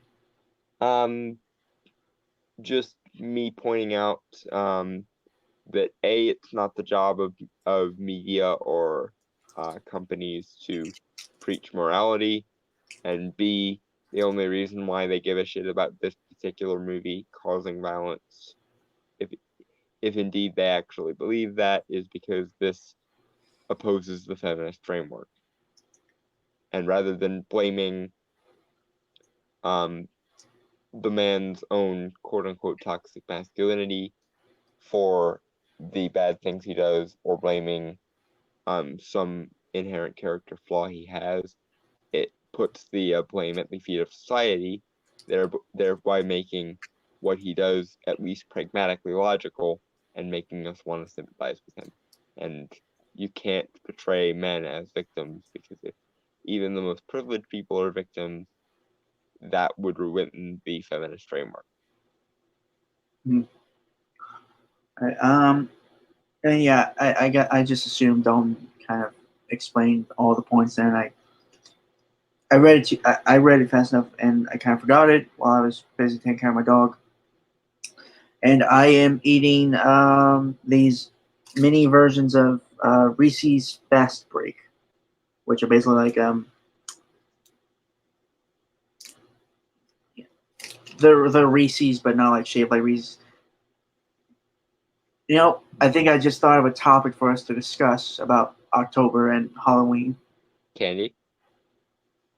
Especially the fun size candy and how it's bullshit. It is. And if you are a person who gives out candy on Halloween, just spring for the full size bars, please. For the love of God. I'm not gonna lie.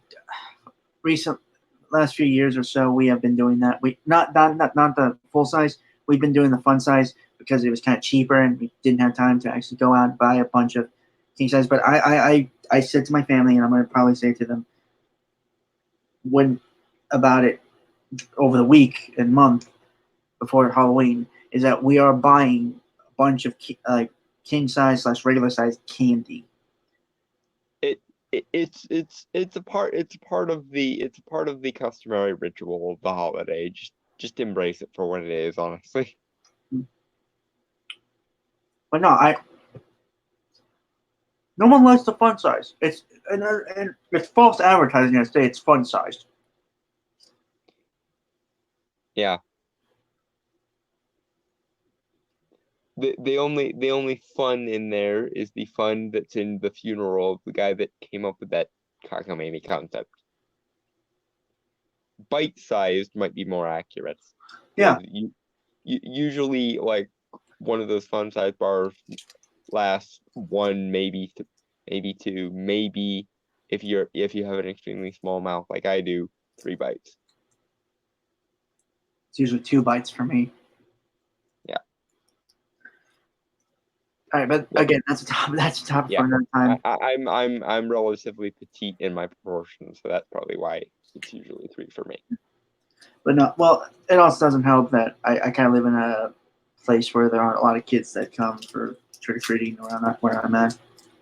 Mm-hmm. Because you live in a post-industrial inner city hellhole in a probably should be condemned building. And it was condemned at one point. And I live in the rural ass portion of Pennsylvania that no one has ever heard of ever, despite the fact that it's like 2 hours away from pretty much everything in the world. Okay, Sandy Phillips, no relation to Joker director Todd Phillips, lost her daughter in the shooting and said, "I don't need to see a picture of Holmes. I just need to see a Joker promo and I see a picture of the killer."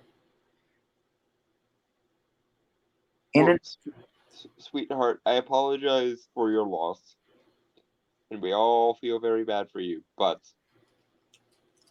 your projection of the killer onto this is no one's fault. I'm not even going to say that it's your fault, because it very clearly is not. If someone did a horrifying thing to someone that I cared about, I probably would be seeing them in places they weren't too. But nevertheless, you do not have the leeway to censor art because of your trauma. You are welcome to any support and all support that I can give you for your trauma, but you do not have the right to censor art because of it. We need art. And the only way to avoid people like Holmes,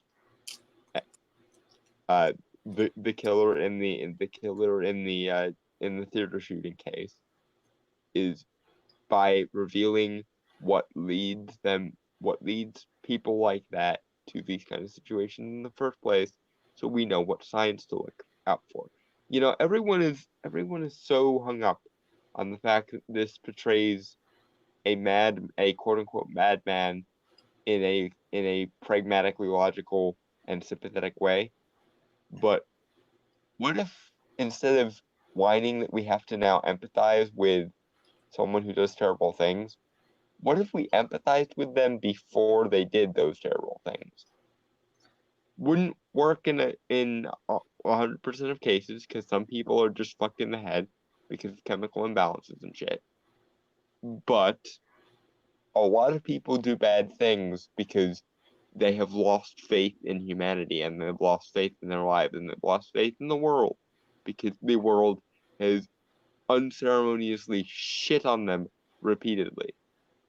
So instead of whining about having to empathize with people who get shit on, maybe we should do something about the never-ending fucking conveyor belts of shit that some people have to deal with.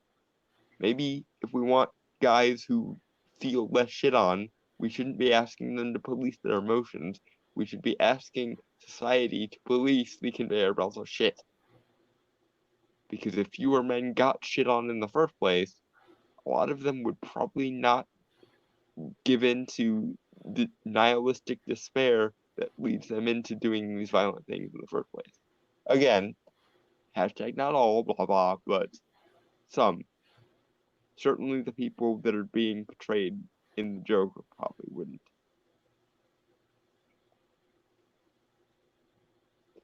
Moving on.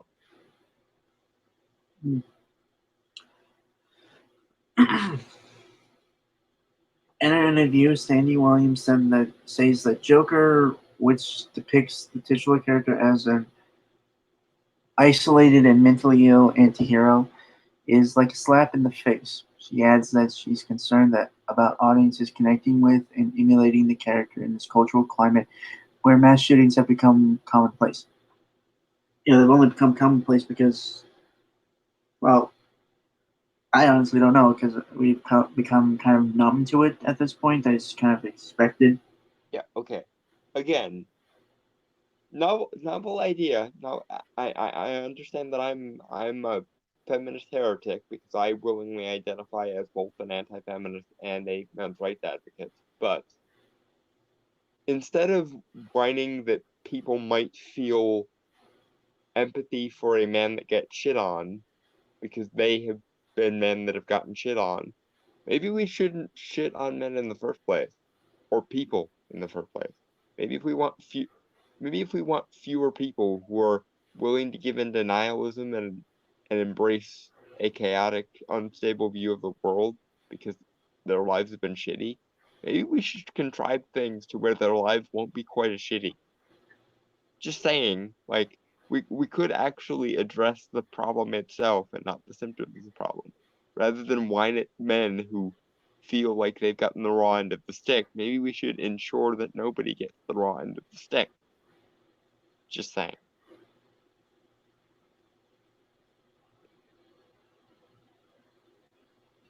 Yeah. And we certainly shouldn't morally shame people who feel like they've gotten the raw end of the stick, because getting morally shamed is in its own way kind of getting the raw end of the stick. And if you already feel like you've got the raw end of the stick in life, morally shaming you is only going to go further to confirm the suspicions, and it's going to push someone closer and closer to the edge. Now, they have responsibility for when they go over that edge, because the things that happen over that edge are criminal and they should be treated as such. But maybe we could extend the edge so that people were less likely to go over it, and maybe we could stop them at some point before they get close to the edge in the first place. Just saying. Yeah, most of these, most of those school shooters are kids who have gone to that school and kind of been treated like shit by their fellow classmates, and teachers don't do anything because, well, I don't know, teachers are kind of bad at their jobs when it comes to actually caring about kids. Yeah. I mean, I had a few. There was one major encounter that had happened at my school during my senior year. That a child, that a kid at my school had posted a picture on Facebook of a gun and said he was going to come at school and shoot. I believe I believe that the cops had found him and arrested him for that. It prevented it, but most people. Well, I'm gonna be honest. My school was kind of shit, and the people and a lot of the students in it were kind of shit. Yeah. So they had used it as an excuse to skip school that day. I still went just on the fact that I knew I more had faith that nothing was going to actually happen. I am very glad it didn't, because we wouldn't be here having this very pleasant conversation if it had. Yeah. So I'm just, and I think I don't know. I don't know. I think Zach, our boy Zach, had done a video.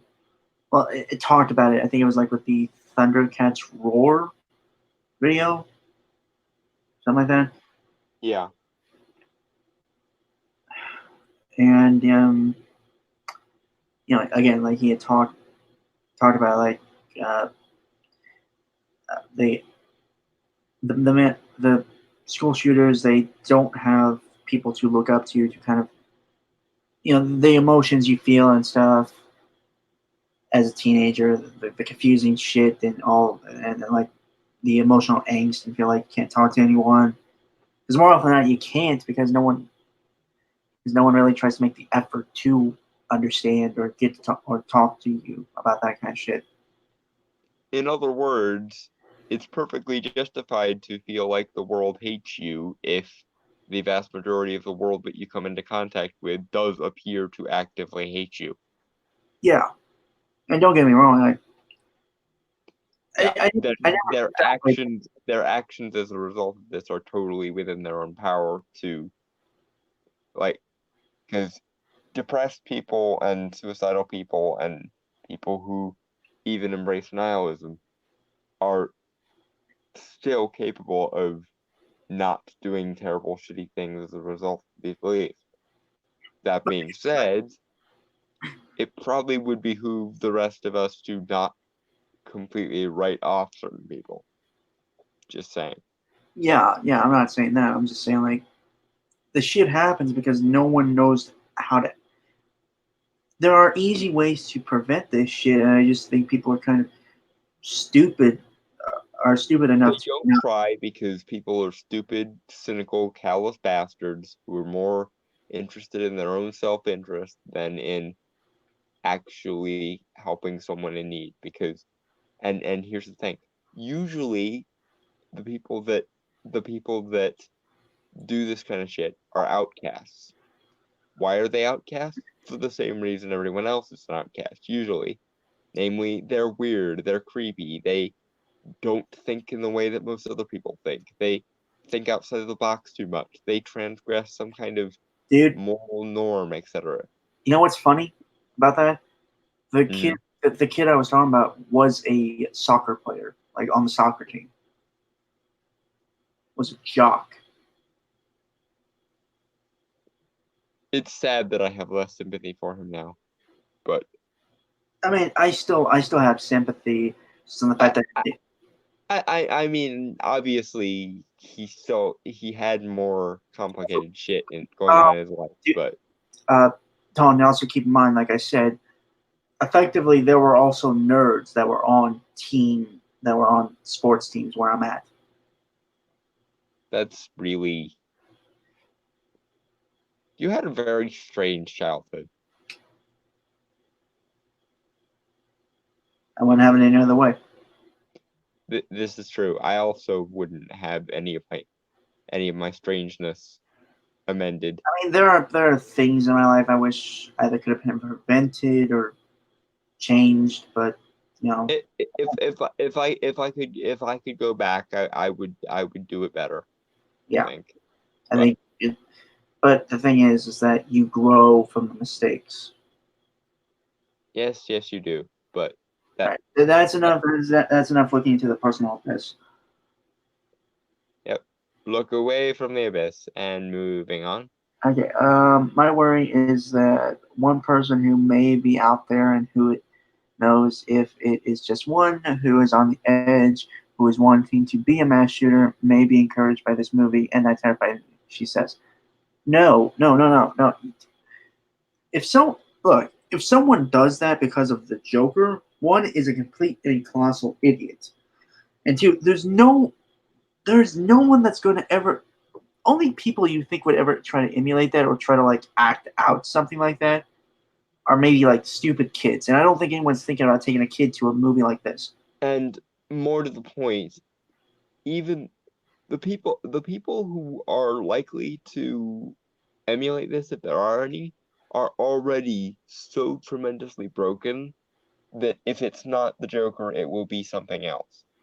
And incidentally, there is a possibility that this might have the exact opposite effect. Because from what I've seen of the Joker, it shows how him embracing himself brings him joy.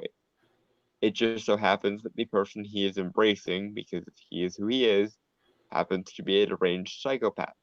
That being said, one of the things that leads people to do this kind of shit is abject misery, i.e., it becomes the only way out, or the only way they can see out. So, if anything, seeing a movie with a character they can relate to, reminding them they're not alone, that society does this to a lot of people, might actually offer them a little bit of hope, a little bit of solace, a little bit of, I'm not the only freak in the freak show. And that might be the thing that actually prevents this kind of school shooting mentality. Because loneliness is a fucking soul killer, guys. Right. The idea that you can come and go from the world and never have a positive impact, never make any impact at all, and no one will ever notice you're gone unless you do this really out of the box terrible shit. That's what leads to the kind of school shooter mentality. So instead of whining that these people feel lonely and feel victimized, why don't we make them less lonely and less victimized? So that way they have less opportunity to feel that in the first place. Just saying. Yeah. If you don't want people to feel lonely, unloved, and like their life has no meaning and no impact, then show them ways in which their life does have meaning and impact. And maybe give them a little bit of affection here and there. Plus, if you want an opinion from someone who's, I mean, and I think I've mentioned this once or twice on streams or our podcast. I, growing up, specifically like in high school, my high school years, I so many people kept saying I look like a school shooter. You know, I look like they think I would be a school shooter or something. Never did it, and I had mentioned once to people that when it comes down to it, I'm going to be the guy jumping in front of those bullets for you jackasses. But incidentally, please don't try to be a hero. You matter too much to me. I can't help it. I guess being a hero is kind of ingrained in me. I'm aware of that, and that's one of the things about you I find noble, but still, don't be reckless and stupid in the face of danger. But look, I'm not gonna like. I have my problems. Okay, I'm an emotionally damaged jackass, asshole. Yeah. Okay, I got my share of problems and problems I don't really want to go into, just in the fact they're kind of personal. But I wouldn't say I'm on the edge. I certainly think I could be a worse person than I am. Yes. I just think it's kind of around me in my life, even new ones such as Dalton, kind of helped me not look, not to kind of tie it in with the Joker. I didn't when I looked into that broken mirror and see the horrific visions. I I wasn't the one who laughed. Mm-hmm. I sucked it up and I moved forward. That being said, if you ever do die for stupid, reckless bullshit reasons, and I have to resurrect you, I'm gonna be extremely pissed. Because necromancy is not easy, but I will do it for someone that I care about. And I think I'll honestly give you an earful if you do. I don't care. If you're stupid enough that you wind up killing yourself over stupid bullshit, I'm going to bind you and you will have no afterlife other than listening to me say I told you so over and over again for the foreseeable future. Like, would I have to eat brains? If I was to resurrect you, I wouldn't resurrect your body as well. That's just the binding spells necessary to do that are too complicated. I would just resurrect your spirit. Oh, great. So I'd be walking the earth as a ghost. Well, no, you wouldn't be walking the earth. I'd bind you to an amulet that I would wear around my neck, so you would always have to. You'd always be stuck with me essentially. And every time you complained, I would just be like, "Now what did we learn?" And then you'd be very angry with me. But I don't fucking care. Out of curiosity, could I be able to possess you? Um, Good luck. I studied exorcism How would you exercise yourself? by putting up wards so you couldn't possess me in the first place. See, one of the primary ways that exorcism works is spirit will latch onto you when your own energies are weak, when you essentially have no spiritual buffer. So the easiest way to prevent something akin to a possession is keep up that spiritual buffer, which you can strengthen through certain energy purifying and energy strengthening techniques. Wait. So if I'd be bound to you, Yeah. that means I couldn't have free range. I couldn't go where I wanted to go. Not unless whoever was holding the amulet sent you there, no. That sucks. Now I can't sneak into the girls' locker room. I, I would allow that just for the lulz, honestly. I I'd stick the amulet like in one of their lockers and just have a fun time watching the individual. Um, I don't know if that'd be a good idea. Because what if one of the girls put it on? Would they be able to see me? Not unless they had actually developed second sight in the first place, which I it's a very difficult skill to learn, and I haven't entirely mastered it myself. So uh, Right, I fine. I I have high doubts of that. The only problem would be is if they got the thing wet, because water tends to weaken those kind of bindings, and then Also, question. Could you release me?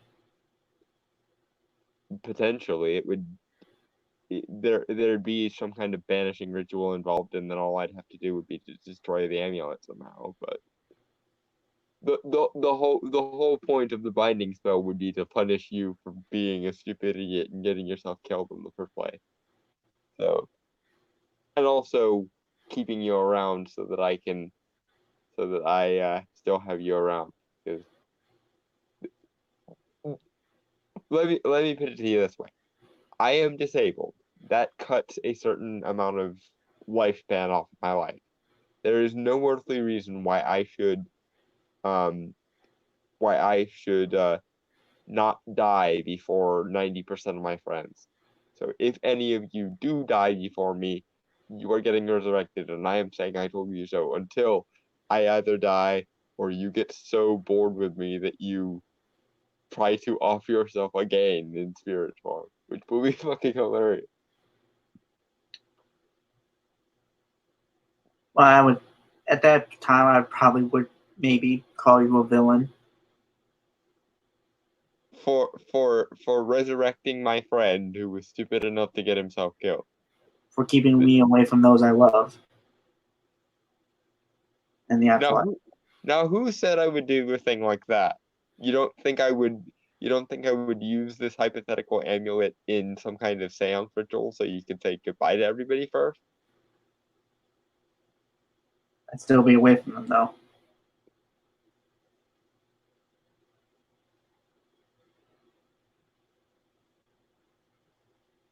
Okay, that is wow. That got deep. Food for thought, I suppose. But yeah, I wouldn't be a dick. I would just tease you for the rest of eternity because you got yourself killed over stupid bullshit. In fact, I think if I did set up a seance for you, your family would probably start ripping into you and razzing you in exactly the same way because you got killed over stupid bullshit. Alright, you don't know my family.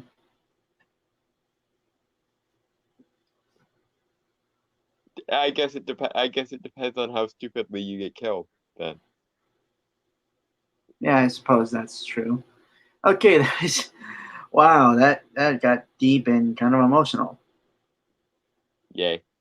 As a guy, I say I don't like it, but deep down, we all know I do and appreciate it.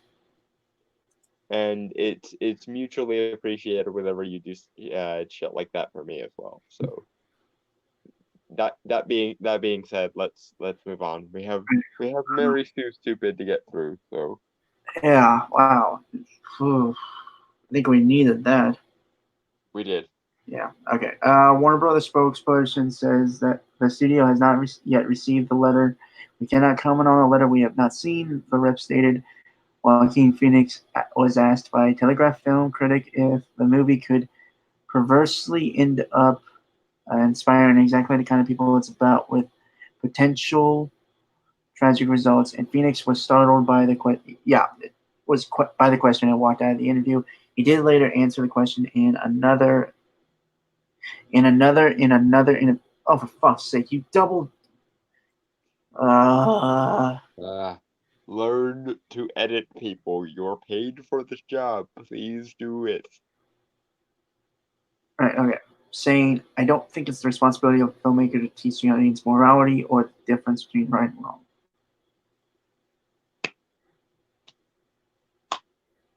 Dalton, in this context, that's a bad thing. Remember? I don't care. He said the right thing. And I know to us, but again. Well, yeah, no, I know from a feminist perspective, that's the most possibly forbidden thing ever.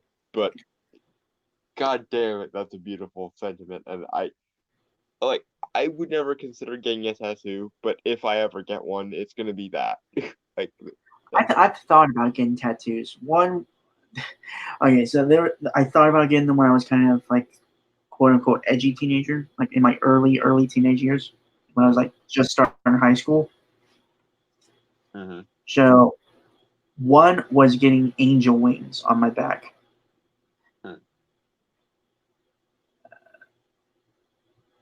Another was probably thinking of getting like some type of scripture on my arms.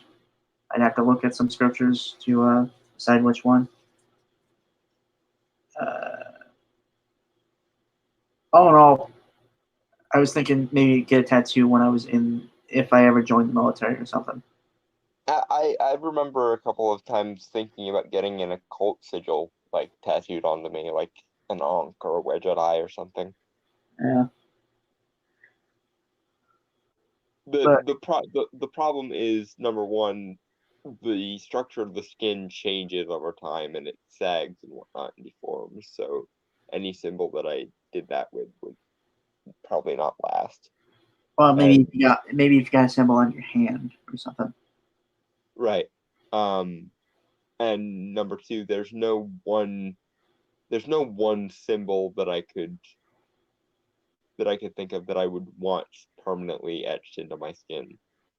I mean, there are some protection wards that maybe I could conceivably use, but I can cast those on myself uh plenty without needing the physical representation of them.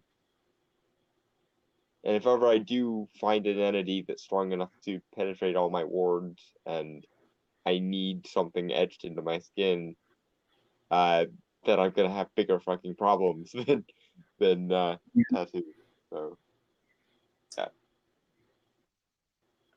Part of me was thinking maybe get something like a Yakuza tattoo, like on my back or something like. I mean, without actually joining the Yakuza, even though I don't think they'd allow me in. Well, yeah, you're not Japanese, and the Yakuza are kind of very particular about that. I don't know. I think they kind of like me just on the fact that I'm insane and dangerous. Well, You are that, and that is why you are a better friend than an enemy. I say dangerous, but let's be honest. I'm kind of a fluffy, cuddly teddy bear. Yes, but that also kind of makes you cute. So there. But I will not be afraid to knock some teeth out. Which is Well, also useful. Just well. don't die in the process of, or you would know what's going to happen. I mean, if you bring me back, then maybe I can do the whole dead man thing. That would be interesting.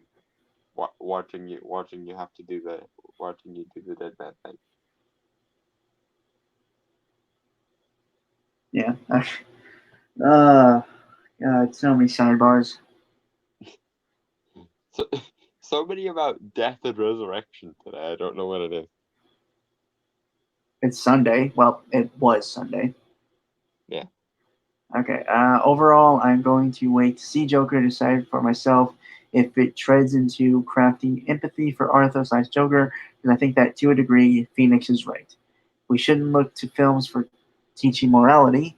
However, we are living in a time of high feelings and of disenfranchisement for young men, and there is very little media out there trying to address their anxieties without just feeding into nihilism. What the fuck? Okay. Okay. I take back at least 90% of the rage I had for this. What Princess Weeks actually made something I kind of agree with. Where are what? Did I What? like step What? into a parallel universe without looking? Like what? Huh. Actually, you know what? I think it was. Hallelujah. Hallelujah. I think you might want to save that um, for the next stuff because she could. Oh yes, of course. The end. The the actually, you know what? Between Joaquin's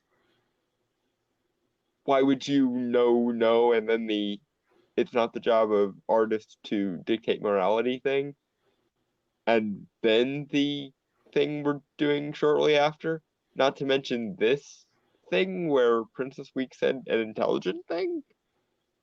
I don't know what I would qualify as this episode's best news. Like, I'm No, it's super weird. Huh? this is this has been a very good week, and it did not have to be because a lot of the stuff we picked was very stupid. Yeah, yeah. I'll be honest. Just Huh. I think this is kind of one of our more jam-packed episodes. Yeah. This was one of those episodes that contain all the character development, apparently. Huh. So wait, what character am I? Because there's no way in hell I'm the main character. I don't think either of us is the main character. God only knows who the actual main character is. It could be the articles. Probably not. That's a very dark show. Like the nihilistic feminist stupidity is the protagonist, and we're supposed to be the antagonist, I guess. I kind of figured us to be the wacky, bumbling side characters, but are actually we are actually the characters that most people gravitate towards. I feel like if we were in the show The Magicians, I would end up being either Quentin or Julia, and you would end up being Penny. I can kind of see that. Wait, is it because I have brown skin?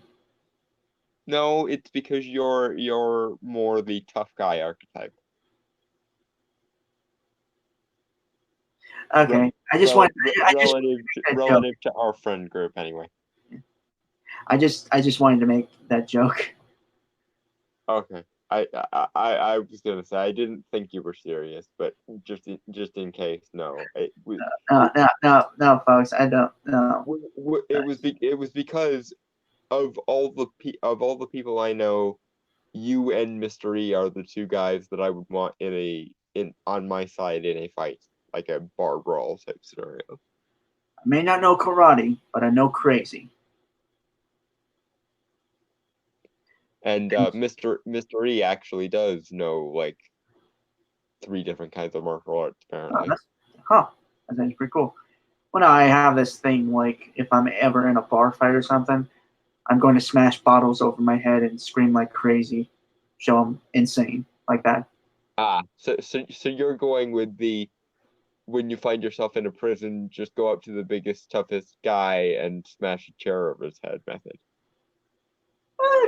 Kinda. I mean, I'm not just going to use a chair. I'm not just going to smash it over his head. I'm going to kind of make him swallow his own teeth. Well, you get the crux of the analogy though. Oh yeah, no, yeah. That's always my go-to. Show them that you're more dangerous than they could ever possibly be. Well, I don't know about that, but I get the general principle, but And I just show them that in competition of dangerous, you beat the devil. Like you're the guy the devil kicked out of hell. I will have to keep that principle in mind if I ever actually do dabble in any Goshic magic or what's referred to as the left-hand path. Well, by that I mean like in situations where you find yourself up against guys that look tougher than you. Which for me is practically everyone because I am 5'4" and skinny. You gotta carry yourself like you're not just tough. You're not even human in terms of. I don't go with toughness. I go with sociopathy. Like my standard practice is to carry myself with all of my darkest sociopathy lingering on my face, kind of like Rumple. Like, part of me always wants to kind of try to do a subtle Joker smile. Sometimes if someone really pisses me off, I'll just start quoting Heath Ledger's Joker because reasons. Okay, so that's enough lessons on how to make sure you actually win a fight without actually throwing a punch first. Mm-hmm. Okay. Also, if we should have learned anything from the trend of school and mass shooters, sometimes it's not even done for a reason. It's done for the infamy of it all, for the chaos. But if we aren't going actually if we but if we aren't going to actually address the issue in society, then maybe films are going to act it out.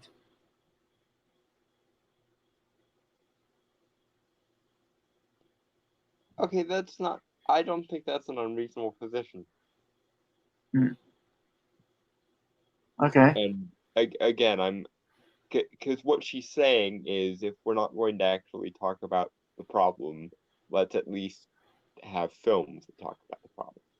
Yeah, I don't disagree with that. I just feel like it's more of the films or whatever medium has to make sure it doesn't like either preach or talk down to the audience. Yeah, I'm honestly kind of concerned for Princess Weeks now because she's in the middle of the feminist lion's den, and she's I saying that. mean, I think we've covered one or two articles that we've ripped into. Yeah, no, like I know she can be a little dense sometimes. Like some articles are quite uh shall we say not all there mentally. But think about this though. She works for the Mary Sue, and she actually managed to get this published. Well, to be fair, no, no one at the Mace actually really does their jobs. Well, that's true, but given how cult-like feminists tend to be, um, and given how feminist the Mary Sue tends to be, I'm amazed that she managed to make this article without getting fired or giving Rachel an aneurysm. Yeah. So we're nearly done with this one. Maybe that's why Princess Weeks goes by a pseudonym. Maybe because she knows that if she Well, there's a picture. There is a picture of her in her bio. So okay, so she's not undoxable, is what I guess. yeah, But it's probably a good thing no one actually knows her name, because if they did and they found out about stuff like this, she might get doxed and twatted more than she should. again, we have like two more paragraphs, and it could go the opposite way real quickly. So It could. Who knows? Moving on. still, there's a reason this movie is gaining all this attention when there are equally violent, nihilistic movies out.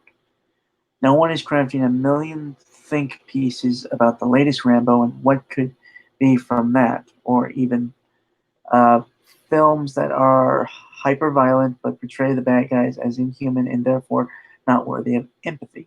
Even as I write this, I'm thinking of the body count in movies like Avengers Endgame or major blockbuster or any major blockbuster. We have been slowly numbing ourselves to violence in media for decades.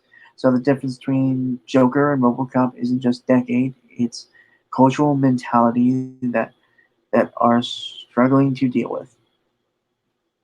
It's a cultural mentality that are struggling to deal with. That's still not written right. Okay, minor grammatical flub aside, dear, you again make a fairly decent point, and it's one of the points that those of us on our side of the argument tend to make a lot. Like, why is it? What she's essentially saying is a lengthier version of why only this movie. Um, Yeah, yeah, and she actually even blames the cultural context. I think what we have here is a woman on the verge of being well and truly red pilled. Could this be the beginning stages of Princess Weeks waking up to the fallacies of feminism?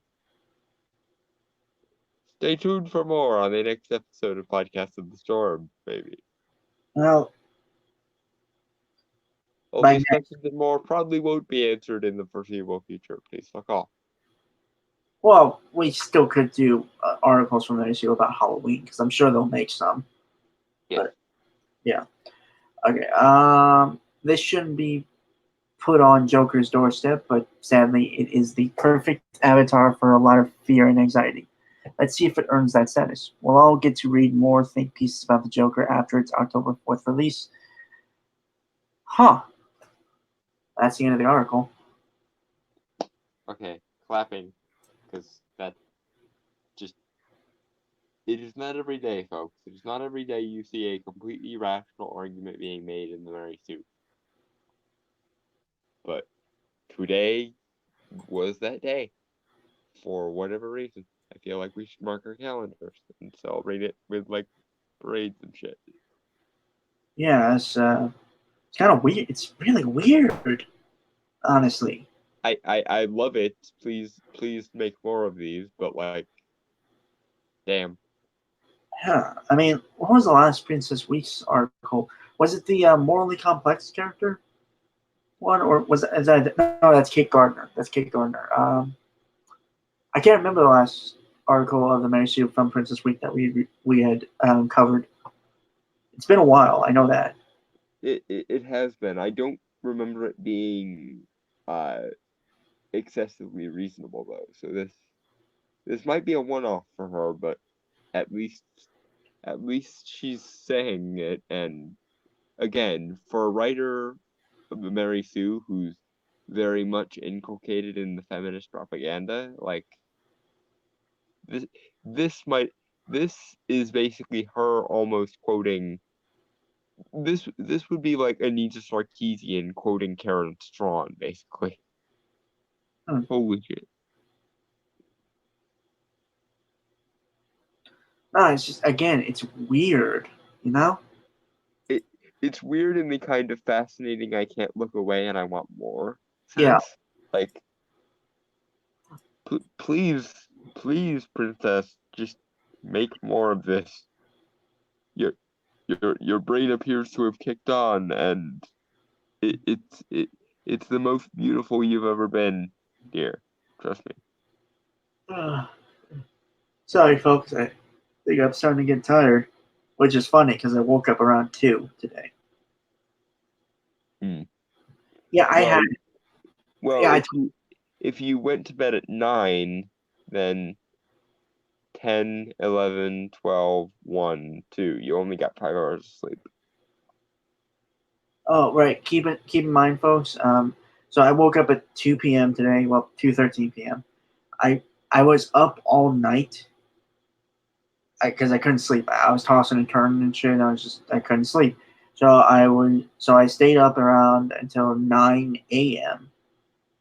And then I don't know. I thought I'd take a nap because I had like alarms set and stuff for like around 10:30 or so.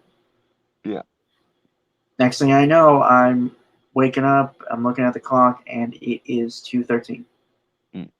By the way, if you ever have one of those nights where you can't sleep, try like texting me, because I often have times when I can't sleep either, and it might be useful to talk to somebody who has the same problem.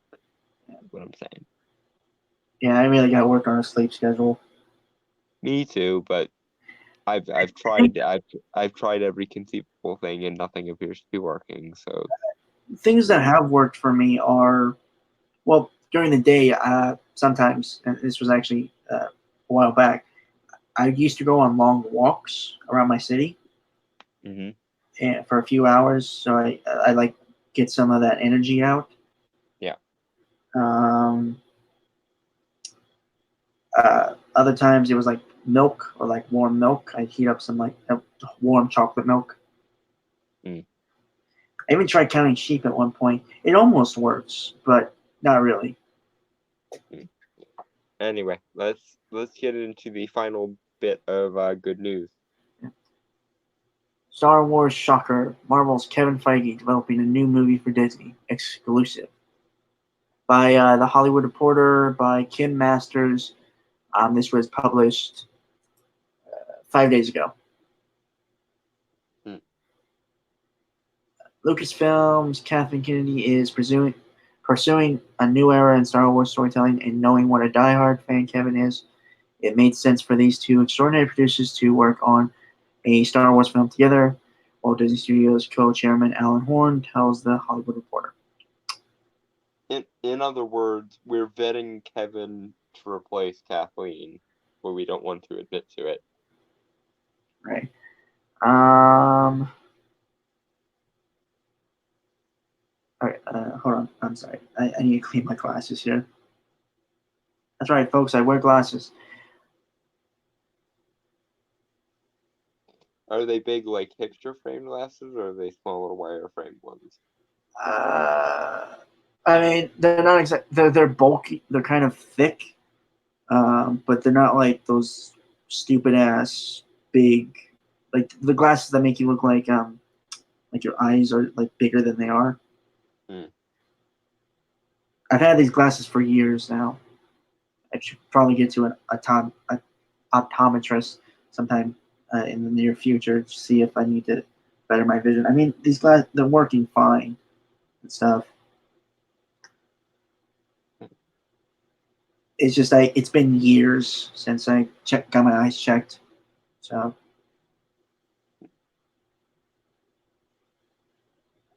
I should probably have that checked soon or within the year or so.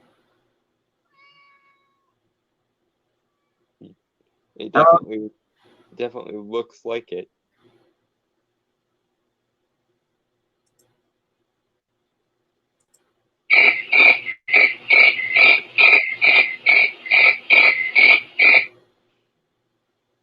Womp. Yeah. There's actually a button that says "shut up," and I didn't want to press it because I think that'd be too mean. But okay, yeah, that's enough stalling. To the surprise of no one, Kevin Feige is a huge Star Wars fan. It actually no, that doesn't surprise me. Though I think he is a bigger Marvel fan. Still, like, he's managed to maintain a cinematic universe for more than a decade, and he's done so with blockbuster movies, so Mm-hmm. it's not like he doesn't know how movies work. Yeah. Well, I mean, he is a producer, so. Although, Granted, to the best of my knowledge, this would actually be his first directing gig. Oh, he's directing a movie. I thought he was helping produce one or work on one. I thought I saw something that said he was going to direct it. So. Okay. It might surprise many, however, that the Marvel Studios co-chief is going to be developing a Star Wars movie as Lucasfilm president Kathleen Kennedy makes new plans for a wave of projects set in the universe. Hollywood Reporter has learned. Okay. She's president of Lucasfilm. Yeah. And how long do you think it's going to be before they inevitably, assuming that he's as successful with Star Wars as he is with Marvel, give Kathleen the boot and promote Kevin to the head of both studios? Because I see that as extremely likely. Honestly, they should have, either Jon Favreau or Dave Filoni. Honestly, I could see Kevin Feige and Dave Filoni partnering up on this, and it would be the most awesome thing in the universe. And Kevin Feige's legend as the mega producer of geekdom would only grow. The man who made Marvel and the man who saved Star Wars. God damn it, if he pulls this off, he's gonna be a legend. He's probably gonna be a legend anyway, but if he pulls this off, he's gonna be a transcendent legend.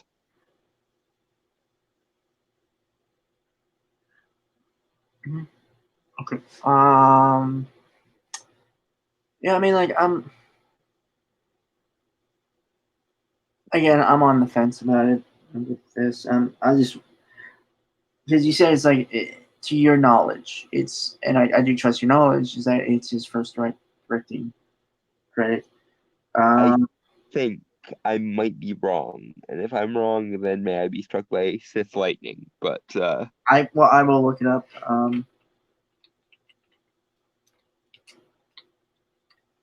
But yeah, what was I? Yeah, so I'm just gonna be on the fence about it until I see it, and I'm also just kind of worried that Kathleen Kennedy's going to kind of quote unquote take the reins or force Kevin Feige to do something he doesn't want to do or something like that. I don't know. yeah, sweetheart, Kathleen, love, darling. If if the last decade or so of the MCU has taught us anything, it's woe betide the fool who tells Kevin Feige that his ideas are stupid. Because that's how we got the MCU in the first place. A bunch of people, because Kevin Feige originally got his start as a producer, working on the Sam Raimi Spider-Man movies and then later on the X-Men movies. And he wanted to actually start building a Marvel Cinematic Universe out of them. And everyone thought that idea was stupid. So he left, went to what I believe what was then a subsidiary of Paramount, and said essentially, "Fine, I'll do it myself." And they started making plans for Iron Man, and the rest is history. So, Kathleen, I know you were stupid enough to tell Phil Lord and Chris Miller no. You know, the guys who somehow managed to make 2 great movies out of Legos as a product placement. But Also made a really funny ass comedy with a reboot of a TV show. and also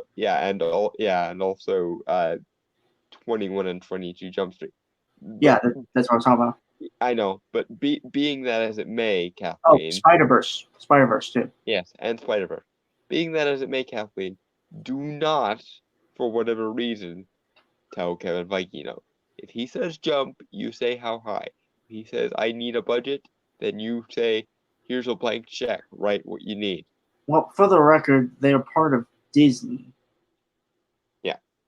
So they got a lot of money, so I don't think budget's going to be a problem.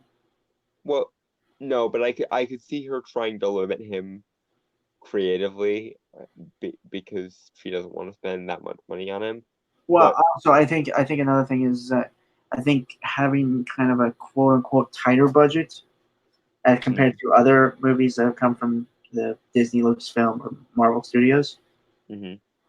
I think Star Wars has kind of worked a little bit when it has that kind of time crunch budget. In some aspects, of course. So you got to think creatively on how you can work with a small budget.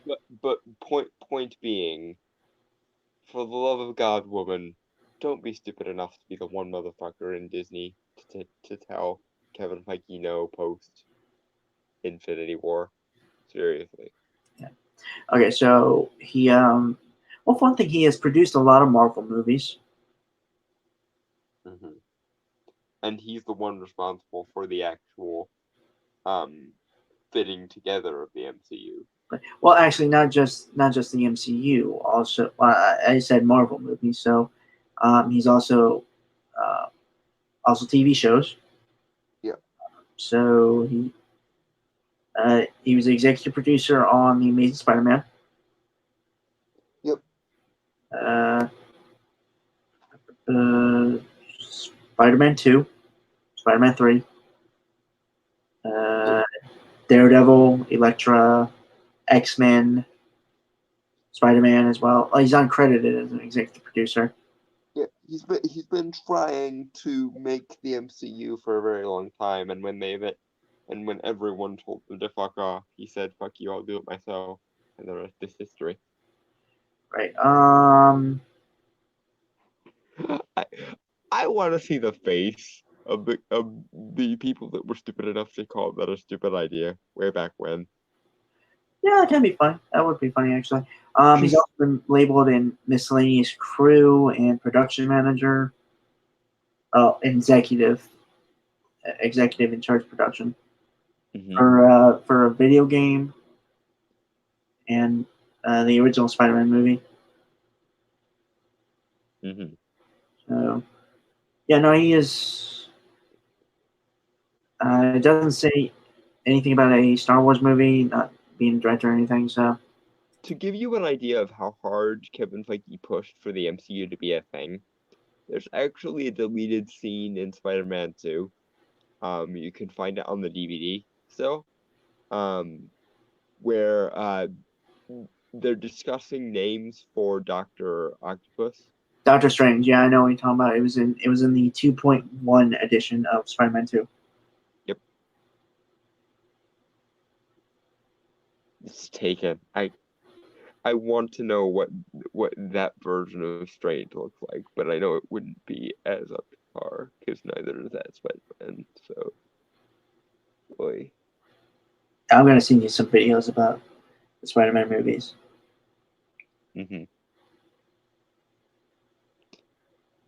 Keep in mind though, they are like one's like 30 minutes long, while another is 40 minutes. But they're pretty good. I will not deny that. I think I know you don't like, you're not like super big on Spider-Man, but I think you'll like the videos and just how far in depth they go. Yeah, in depth is good, and I tend to like longer videos. But anyway, enough stalling. Back to the point. Right, okay. Feige has discussed a foray into the Star Wars universe in a late summer meeting with Kennedy and studio co-chairman Alan Horn and Alan Bergman. Sources say, in response to a query from the Hollywood Reporter, Walt Disney Studios co-chairman and chief executive officer Horn said, "We are excited about the projects Kathy and Lucasfilm team are working on, not only in terms of Star Wars, but also Indiana Jones, and reaching other parts of the company, including Children of Blood and Bone with Emma Watts and Fox." I had actually wanted to cover that, about that thing, Children of Blood and Bone. Apparently, it's like a book, and it's being adapted. Thank you. I don't know why I wanted to say adaptation, but like a shorter version of it. Yeah. So apparently, it's a book. I haven't looked too much into it. I thought it was interesting, and it could have been something we could have covered besides social justice stupidity, like we usually do. Yeah. Plus, I know Lucasfilm has done more than just Star Wars films. I remember there was a movie about the Red Tails, or Tuskegee Airmen, I believe. No, it was a movie called Red Tails, which again I do think was about the Tuskegee Airmen. Yeah, I was only able to watch a little bit of it, but I really did enjoy it. Yeah, I got nothing else to say. Anything to say, or should I move on? No, we can move. I do wonder though, if maybe they asked his advice on the Indiana Jones movies while he was sitting there. And this lends credence to my theory that they're wanting to replace Kathleen with Feige, because otherwise the higher ups at Disney probably wouldn't have been there. Probably would have just been Kathleen and Feige, because they're the presidents of their respective divisions, but only in the case of a kind of large scale shakeup would you need to consult the over presidents.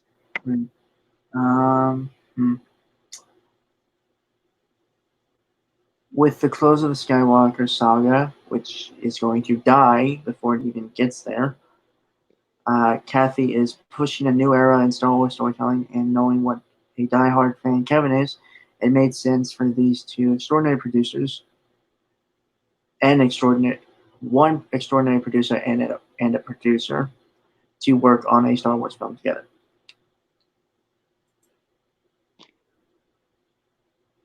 again, Kathleen, for the love of God, woman, just let him do what he wants. Katie.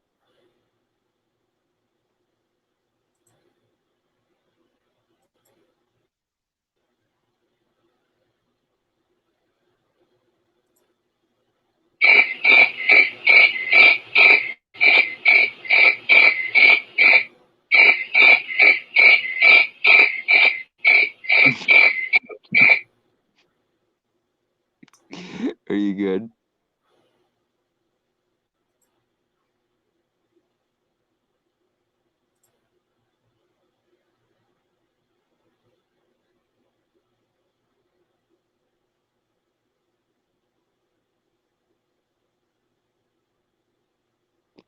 Hello?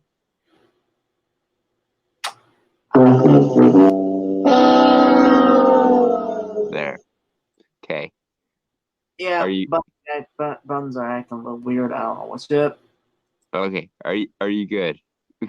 Uh, Did you get all of the one noises that are your system? wait for it. Huh? Wait for it.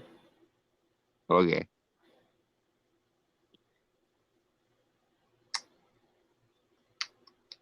There we go. Okay. I'm going to actually close the soundboard. I don't think we're really going to use it anymore. I don't know. I might have a couple parting puns. Who knows? I'll let them slide for now. or you'll just silently glare at me like you do. Most likely that, but all right. Okay. But anyway.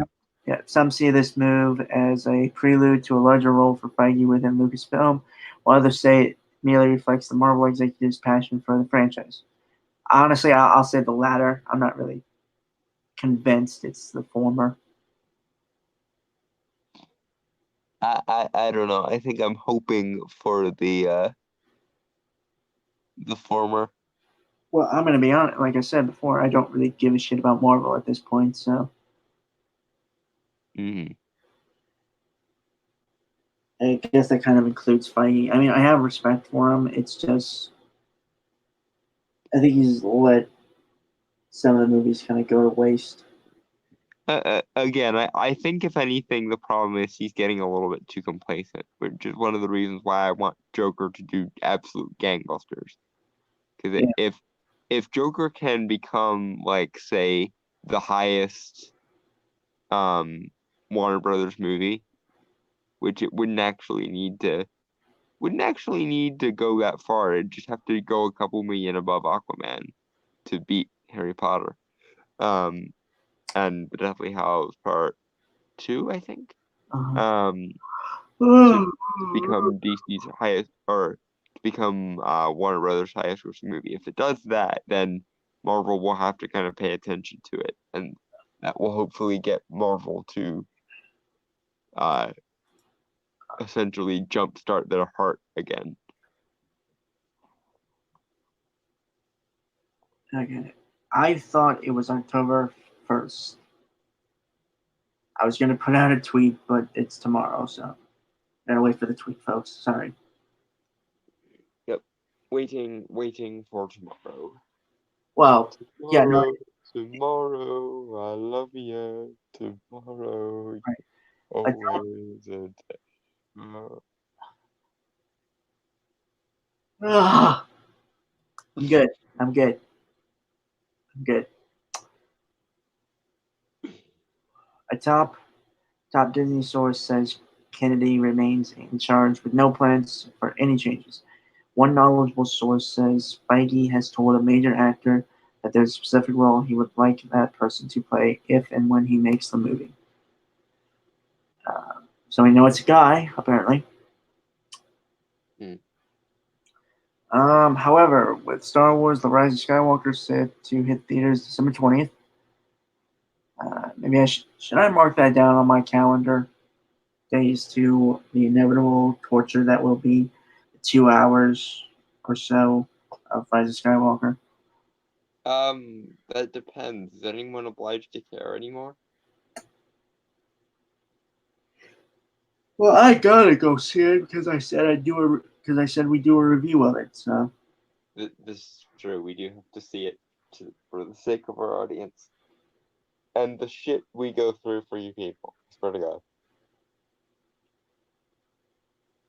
we really gotta set up money. We really gotta set up some type of payment method now. Because I feel like we do so much hard work and we don't get any pay for it. We work hard for the money, so hard for it, man. We work hard for the money, so you better treat us right. Keep in mind, folks, we've been doing this since May, right? Or was it March? I think it was March. Yeah, so we've been doing this since March. So that's been like March, April, May, June, July, August. 7 months. Holy shit. Fuck. Wow. It both feels like it's been forever and also at the same time like no time has passed at all. It's, ugh. Sorry. Just, God. The time's starting to get to me. Apparently. But we only have one we only have this and then recommendations to do yet. So I'm happy for recommendations. Okay. Plus, we kind of we quote unquote take a month off in a sense. yeah, because Halloween. This is Halloween, this is Halloween, this is Halloween. Yeah. Right. Okay.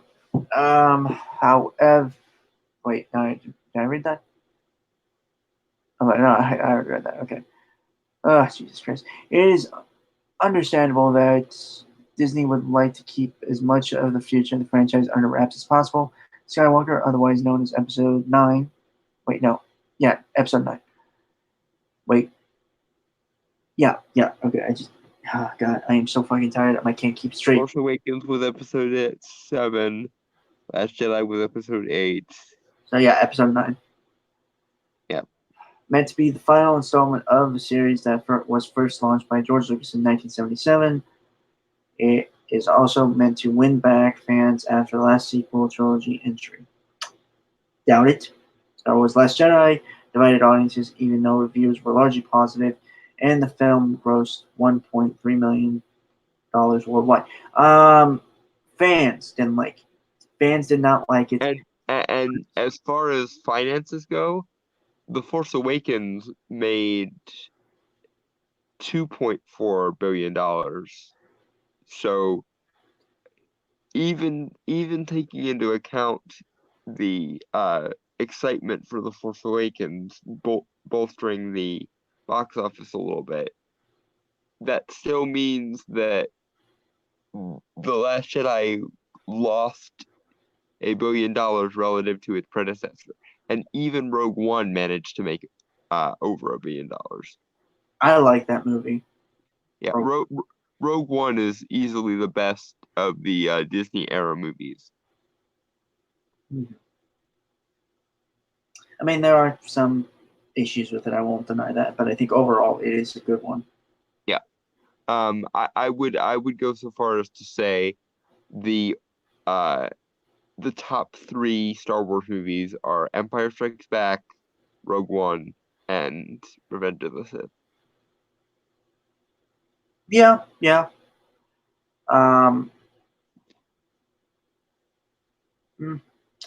Never mind. I thought I had some, but I didn't. But yeah, the reviews that were largely positive were not from actual audiences. They were from critics. And critics have this psychotic love of deconstructive postmodernism.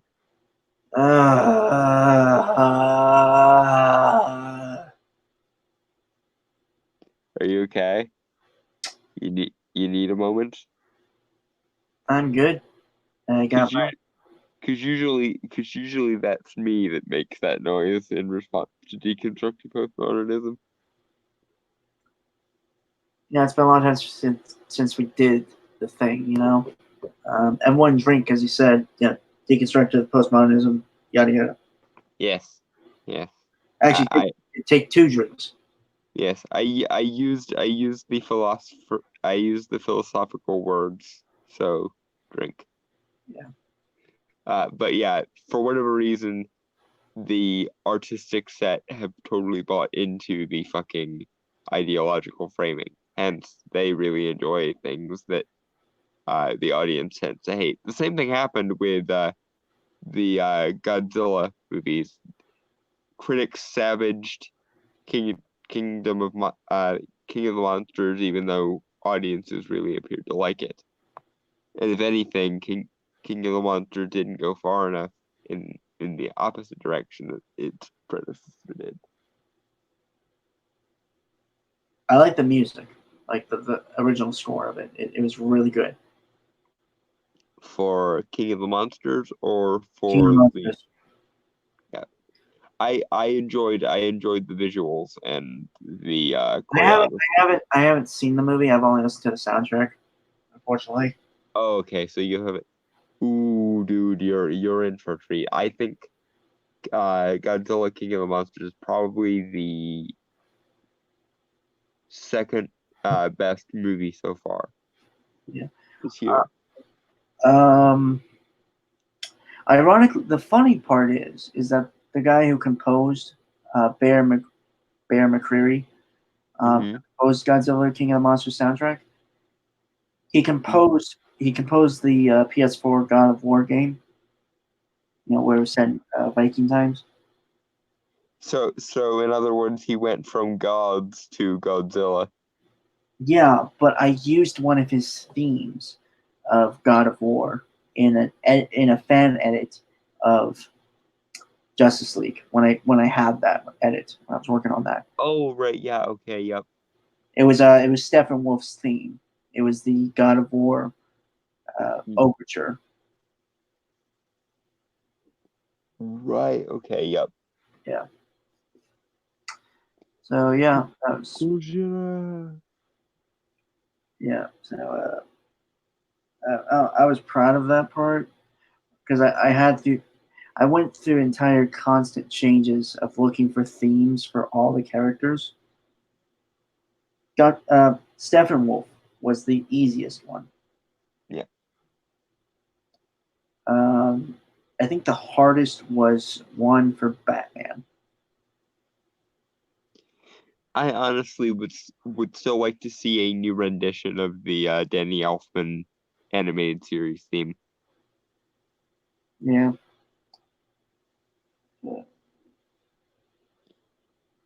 I tried to get that edit working. I mean,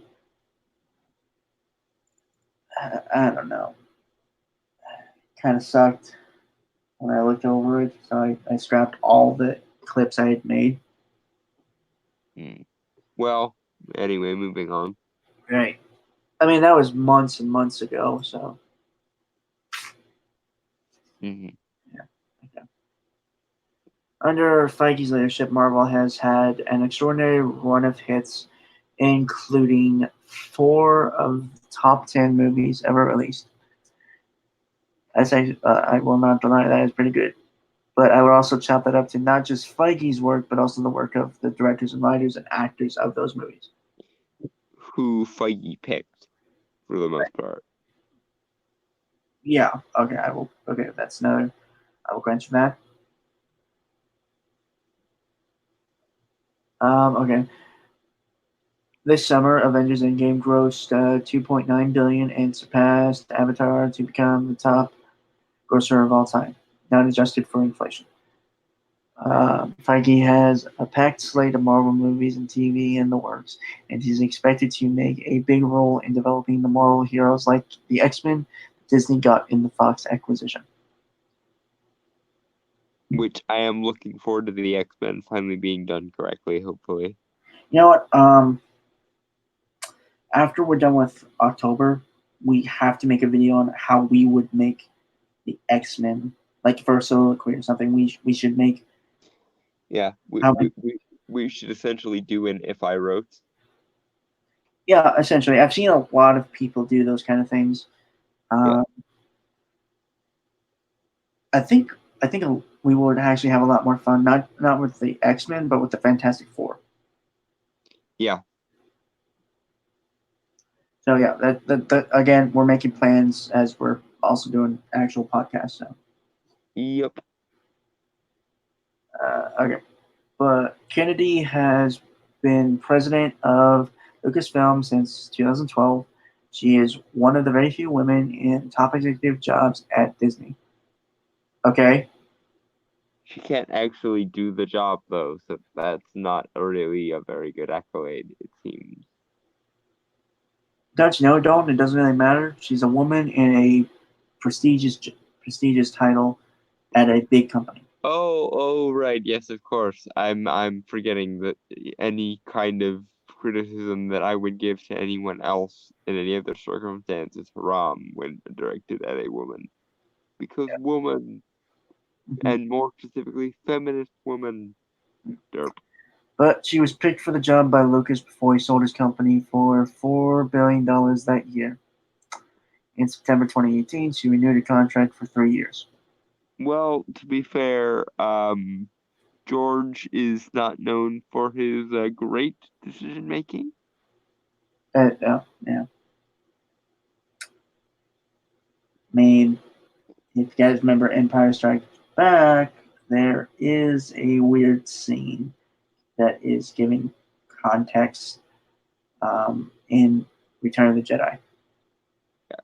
But more to the point, most of what was great about Empire actually came from people who George Lucas worked with who were actually willing to tell him no. Again, that's the problem with the prequels is that he was surrounded by yes men. Yeah. Unfortunately. And the prequels were still pretty freaking good in retrospect. So yeah, I've seen edits and stuff of the prequels. I think if you take out certain dialogue and certain scenes and stuff, it works better. imagine if we did get the prequels, but under a George Lucas who was tempered by people who were willing to put the brakes on him at the time. Yeah, this is why no matter if I ever become like a big director or something, I want people. I'm going to state it straight. Tell me if something doesn't work. Yeah. Because I hate people who just say yes sir, yes sir, yes sir. Those people are annoying as hell. Sycophants are piss off worthy. Yeah. Nothing was ever made better by someone who was or better by someone allowing for the status quo and nothing else. Yeah, okay. So far, the 4 Star Wars films produced for Disney have grossed almost $4.5 billion, but while Feige has presided over a mostly seamless rollout of one Marvel hit after another, reinvigorating the Star Wars franchise has not been a smooth process. Understatement of the fucking century thus far. Mm-hmm. Reinvigorated the. Oh, I already had that. Garth Edwards was effectively sidelined as the helmer of the troubled 2016 film Rogue One. Troubled question mark. That one was excellent and Well, it made $1 billion despite only being a spinoff. well, Yeah, I know it had production issues, but like troubled it is definitely not. Yeah, there were scenes that were cut out and certain, I believe, things like that. Mm-hmm. Yeah, I think studio interference had trouble like giving certain things that had encompassed it, not encompassed that encumbered Mm-hmm. Garth Edwards in making the Star Wars movie he wanted to make. Mm. I mean, he still made a good film. I just think it wasn't exactly as perfect as he wanted it to be, I think. Yeah. Yeah. With Tony Gilroy shooting the third act, the film went on to become a hit, generating strong reviews and 1.1 billion worldwide. Which, just for the record, that is what a spin-off can do when it's done well. Meanwhile, Last Jedi only made 0.3 billion over that, bearing in mind that its previous movie made roughly twice that. In June 2017, Kennedy fired directors Phil Lord and Chris Miller during the production of the prequel film Solo amid concerns about their improvisational style. No, improvisational style. Well, given how excellent they are at improv, maybe you should let them do what they fucking do, woman. I'm still. I don't know about about the L337 thing about, and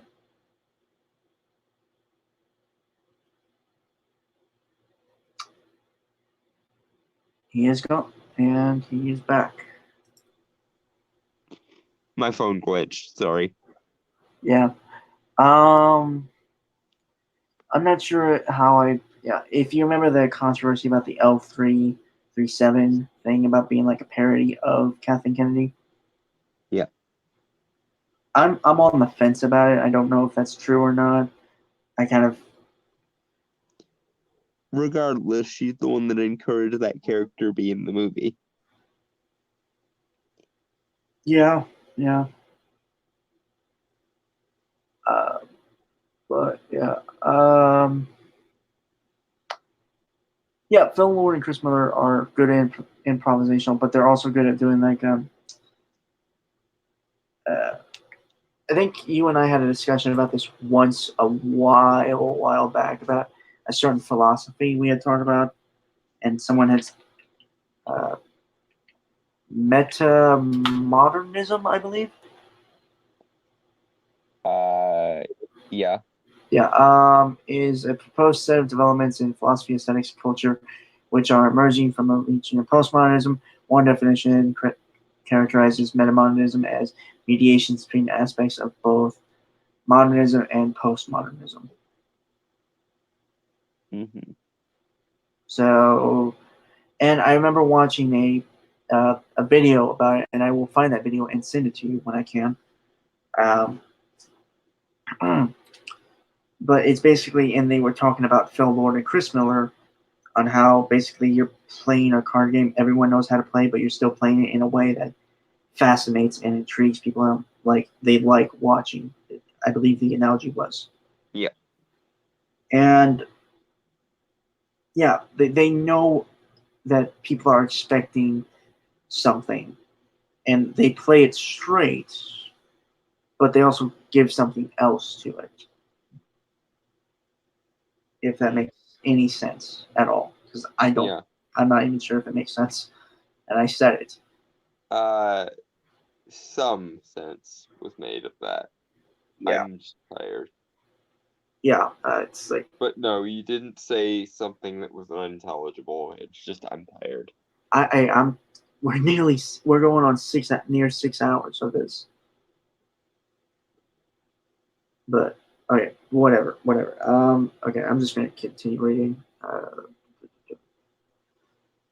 Ron Howard stepped in to finish the film, which grossed $392.9 million, and became the first Star Wars pick to lose money.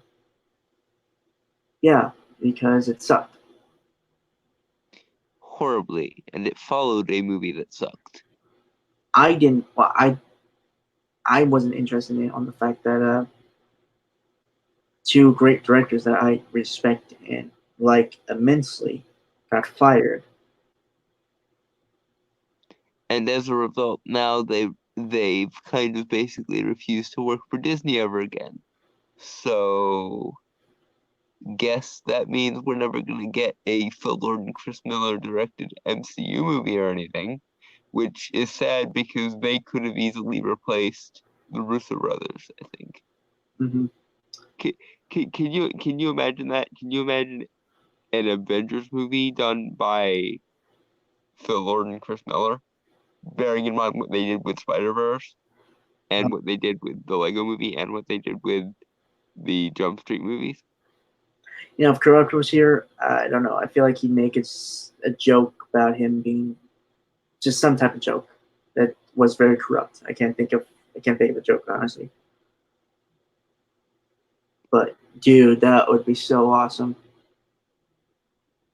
Honestly, if I was being honest, before Spider-Verse was made, I honestly would have liked them to do the Spider-Man of the MCU.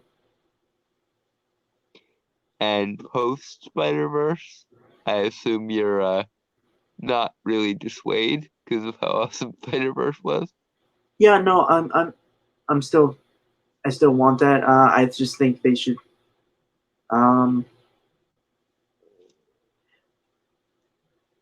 I think they could also do something else with another character. I just can't think of the character right now, unfortunately. Howard the Duck. Oh, dude, yeah, yeah. I can't believe I didn't think of Howard the Duck. Yeah, but those guys are really amazing directors, and I cannot wait to see their next film, whatever it may be. I hope they find a way to work it out with Disney so we can see them do an MCU movie. Part of me thinks maybe they could do an episode or something on She-Hulk. You know, from what I remember, weren't they supposed to be behind the DCU Flash movie? And they were gonna do Flashpoint? Not that I remember. That would have been awesome, though. Actually, you know what? I would have preferred them to, if anything, maybe before Spider-Verse or maybe after. I don't know. Maybe they could work with DC. You know, since Disney screwed them over, so there's no possibility of them working for Marvel because they don't like DC. Not DC, Disney right now. I still hope they work it out because I honestly want to see them able to work for both. Right. Like James Gunn. Yes. All right. Oh boy. Okay.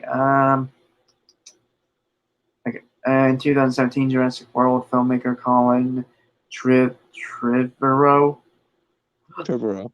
Yeah, was dropped as director of Star Wars Rise of Skywalker and replaced by J.J. Abrams, who successfully relaunched the franchise in 2015 with The Force Awakens. Yeah, I don't think he's really going to do. I don't really think it's gonna work, honestly. Yeah, no, sorry, JJ. You are the Baron of bland and average and mediocre. I don't think that's enough to fix what's broken here.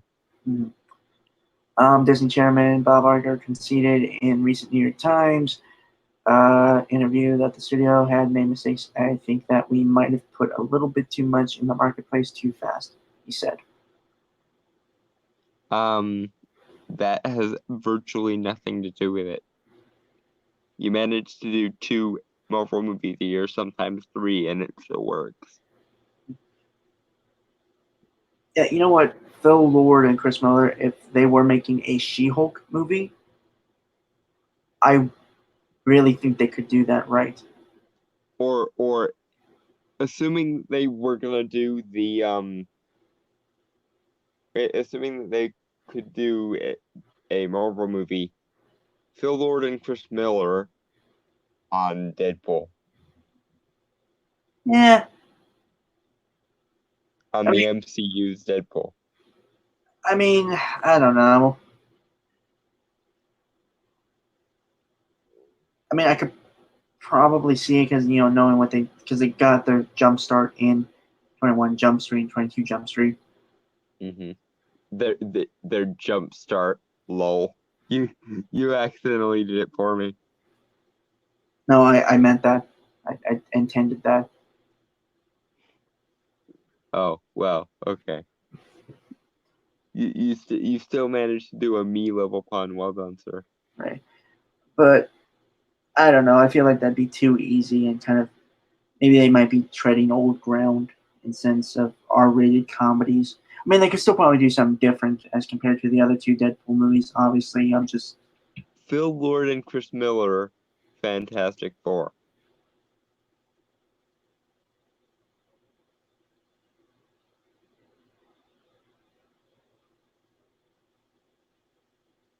my mouth wandered. My mouth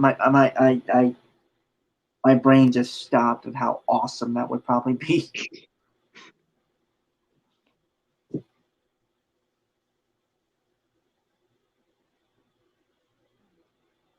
Yeah, I'm not gonna lie. After Lego Movie and after the Jump Street movies and after Spider-Verse, I'm reasonably certain that any comic book movie they end up on could be epic. Though, hell, apparently since so many people are having such an issue with this character, have them do Superman. Yeah, I think that actually, you know what? That would work. That could work. That I could absolutely work. Because you know how, like I said, they tend to kind of they could both poke fun at it, but also tell a genuine story. Yeah, they're capable of being that childlike optimism that Superman needs. Yeah, like you know what they could do something akin to Man of Steel, but actually make it heartfelt and genuine as well, not just that cynical deconstruction bullshit. Yeah, actually, we know that Negative Man from Doom Patrol is replacing Cavill as Superman. Matt Bomber.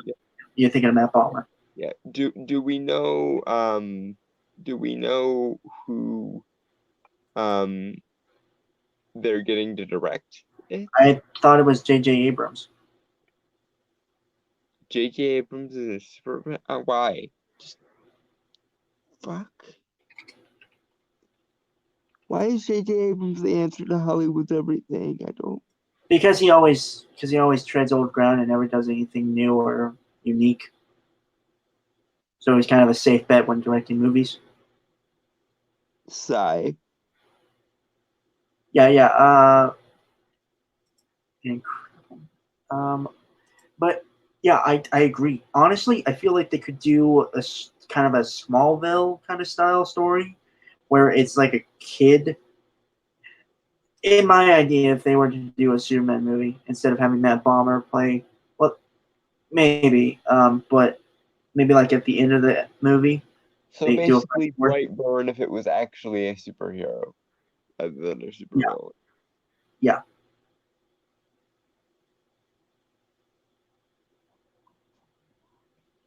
Wouldn't be opposed to that at all. Though I do think it would have, I do think it'd have to be like a 13-year-old or a 14-year-old, like someone in their mid-teens, at least to start with. Yeah, because I think I said this before, a lot of my favorite scenes of Man of Steel were kind of the younger Clark Kent scenes. Yeah. Minus the weird speech by Paul Kent. The fucking maybe scene. Oh fuck. But the scene that came after that with like, you know, "You Are My Son" scene in that's a good one. Without the context of the whole you could probably let him drown thing, and also the bus scene and the scene that Paul Kent gives, like the speech Paul Kent gives about good man or not, whoever you're going to be will change the world. Those are good scenes. I like those. To be fair though, I think that could be a very dangerous sentiment. I know we as the audience know that he's the good guy, but a character with that numerous of abilities, of superhuman abilities, even having the option to be bad, not exactly good. Well, I like to believe that Paul Kent had enough faith in his son, and his son knew he had enough faith in him that he would do the right thing. I know, and again, it's, you know, one of those cases of we know the end result and everything. But imagine if Baby Zod had gotten sent to Kansas in the same way. There is kind of a story, if you remember, Just the Gods and Monsters, from Bruce Timm, the Elseworld story. Yeah. I think it's just all, again, it's how you're raised and how you choose to live. Mm-hmm. Like who you choose to be when you grow. Yeah.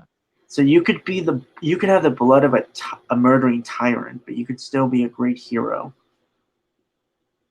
True. I'm just saying, like, there's about 150 quadrillion ways this could have gone tits Oh, up right. in about 5 seconds. The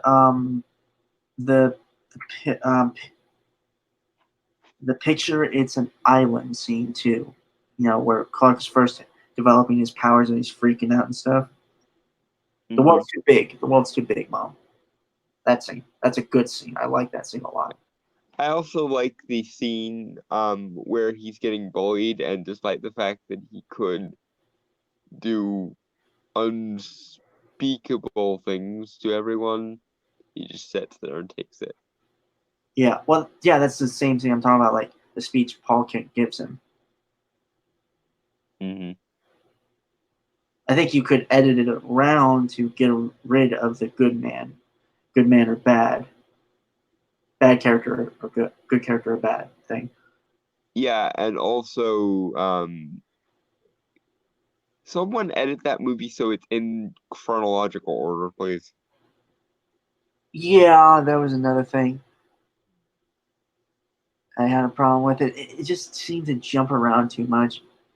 It's because Christopher Nolan did it in Memento and everyone loved it, so now he does it whenever he gets a chance to. Do people not understand how that works though?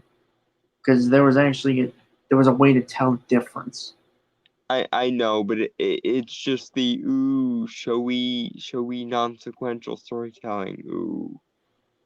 Yeah, I actually kind of am writing a Superman-esque story. Mm-hmm. I will talk about that at a later date because I think it's kind of in the line of kind of Phil Lord and Chris Miller's kind of storytelling style.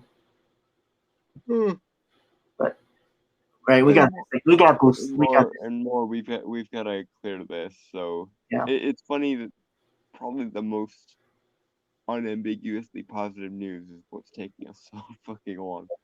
Right. Okay. One potential trouble sign for Lucasfilm and Disney is the allegedly disappointment attendance of new Star Wars attractions in Anaheim and Orlando. During a recent earnings call, Iger said interest in Star Wars Galaxy Edge was still high, and long term, we have no concerns whatsoever about them. On Wednesday, Disney unveiled a new leadership structure for the Disneyland Resort and Walt Disney World parks in Anaheim and Orlando. I have never been to Disneyland at all. I went to Disney World once for Easter. Dude, the closest thing I've gone to something like that is Cedar Point. And that was a school trip thing. I've been to Busch Gardens, I've been to Knoebels a bunch of times, I've been to Disney World once. Have not been to Universal though. I would very much like to go. You know what? We should actually, at some point, we may. I know I want to get Eglantine on here, and we're gonna have to ask him because I know he's gone there a bunch of times. He lives close to around there, right? He lives in Orlando. So yeah, He's like within walking distance of, at the very least, the parking lots of yeah. the. So lucky old man. Yeah. Okay. Anything to say to that, or just? I will say that according to Eglantine, the reports of the downswing in attendance are kind of unwarranted. The main problem is Disney's pricing. It always seems to be a problem. Yeah. I'm guessing like what? It's like maybe $20 or so for a person. No, it's like I think he said something like 50 to 70 Per person? Yeah. What the? Oh my god. Well, I can see why there would probably not be a lot of attendance on the fact that I don't think a lot of people like average attendees would have that kind of money per person. Well, it's also a lot of people don't want to go when it's first open because they know it's going to be crowded, so they want to wait until. Yeah, that's also fair. I will grant that. Yeah. Yeah, because I've gone to openings of like festivals and carnivals and stuff, and You Jesus never Christ. you never want to go opening day. It's always bad. Well, to be fair, most things I've gone to only last like 2 days, so Yeah. it's either opening day or you have to get, or when you go the second day, they're pretty much wrapping up. Speaking of stuff like that, I found out that I'm gonna have the local Comic-Con here shortly too. Cool. Yeah. Gonna dress up? No. It's in November 9th through the 11th. Yeah, mine already came and went last week, so Yeah. I'm gonna I thought that was so weird. My mom actually messaged it to me. I think the day after we discussed your haul there, and it was like, oh, odd coincidence. I got a lot of books, and I'm gonna be reading those, and hopefully, I'll be recommending a lot of them too. Yeah. Not to mention the haul I got Friday, because last Friday of every month I always get comics. Yep. But anyway, let's Right. finish this, and then we can actually get to the comic portion of the program. Yeah. Okay. Disney has been criticized for its lack of women in top roles at the company, so any move to displace Kennedy may create perception problems. Hmm. I don't have anything to say, just on the fact that's really stupid, and it Yeah, can probably but be. no, if they displaced Kennedy, most people would be relieved. Deal Yeah. with it. Mostly, I would say they displace it based on the merits or lack thereof of Yeah. everything he's kind of You produced you and stuff. you are not liked, Kathleen. You are not loved, Kathleen. Go the fuck away, Kathleen, please. Okay, I'm going to say something, and I can't believe I'm actually saying this, but Donut's actually really harsh. By the fans, I mean. Obviously, she is welcome to whatever personal love and like she can find in her personal life, but professionally, darling, you are not loved. You are not liked. Please fuck off. Still, it's kind of harsh. But is it wrong though? I'm not saying it's wrong. I'm just saying that's a bit harsh coming from you, bud. I am aware of I am aware of the irony of someone who's probably going to die alone, in all honesty, saying that, but That is not remotely what I meant, and you will find love. Keep your head up, bud. Um, I'm just saying, like, dude, that's wow. Ew. blunt honesty for the win.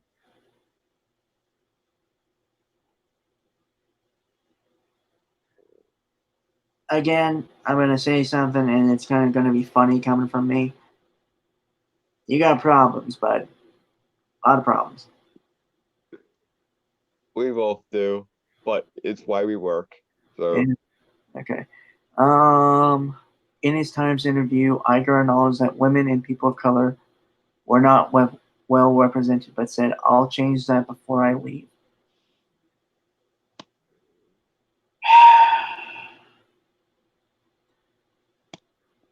Well, I guess it adds to the list of people in charge of big entertainment corporations that I do not like, which you is you still feel bad or iffy about my statement just now?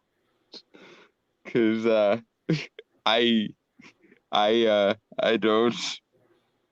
Yeah, no, I'm over it. Fuck them.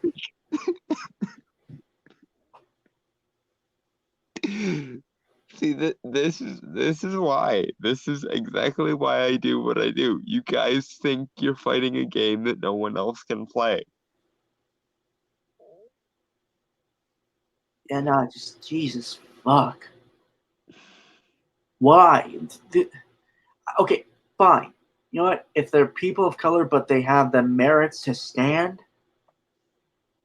Then they're they will stand, yeah. and they are free to. But if you But go out of your way to seek people of color and LGBTQs and everything else, you will wind up with a bunch of meritless, meritless fucktards. I can't speak today. Or right now. Um, and in so doing, you will create something that no one will want to see. I don't know how you managed to fuck up Star Wars, Kathleen, but somehow, some way, you managed to fuck up Star Wars. Bearing in mind that not even the prequels could manage that. don't. Yeah. That wasn't Kathleen who said it. Who said it? Bob Iger.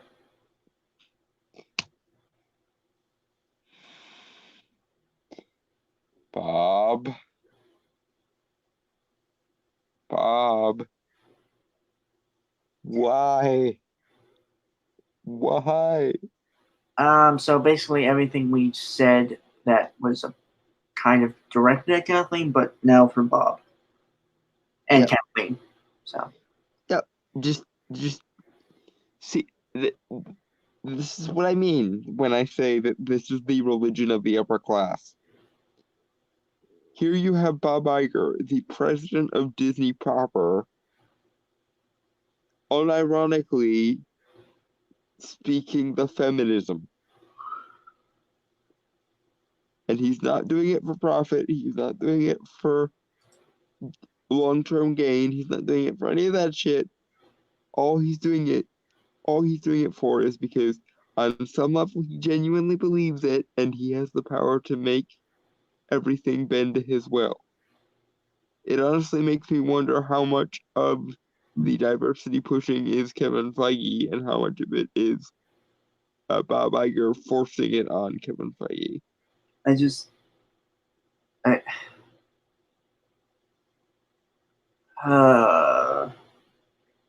Fucking hell. yeah. Okay. Well, Disney and Lucasfilm have scaled back development of Star Wars movies in part due to the poor performance of Solo. Honestly, you should have waited until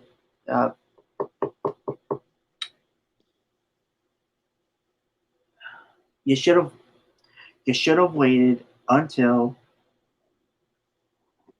you should have waited until December, so they could have finished editing. And but also I will also place some blame on Ron Howard because he had made statements about wanting to get about being happy that he gets the movie out earlier, quicker, faster. I think. Yeah, well, Ron Howard is a fucking twat and hasn't made a good movie since The Grinch.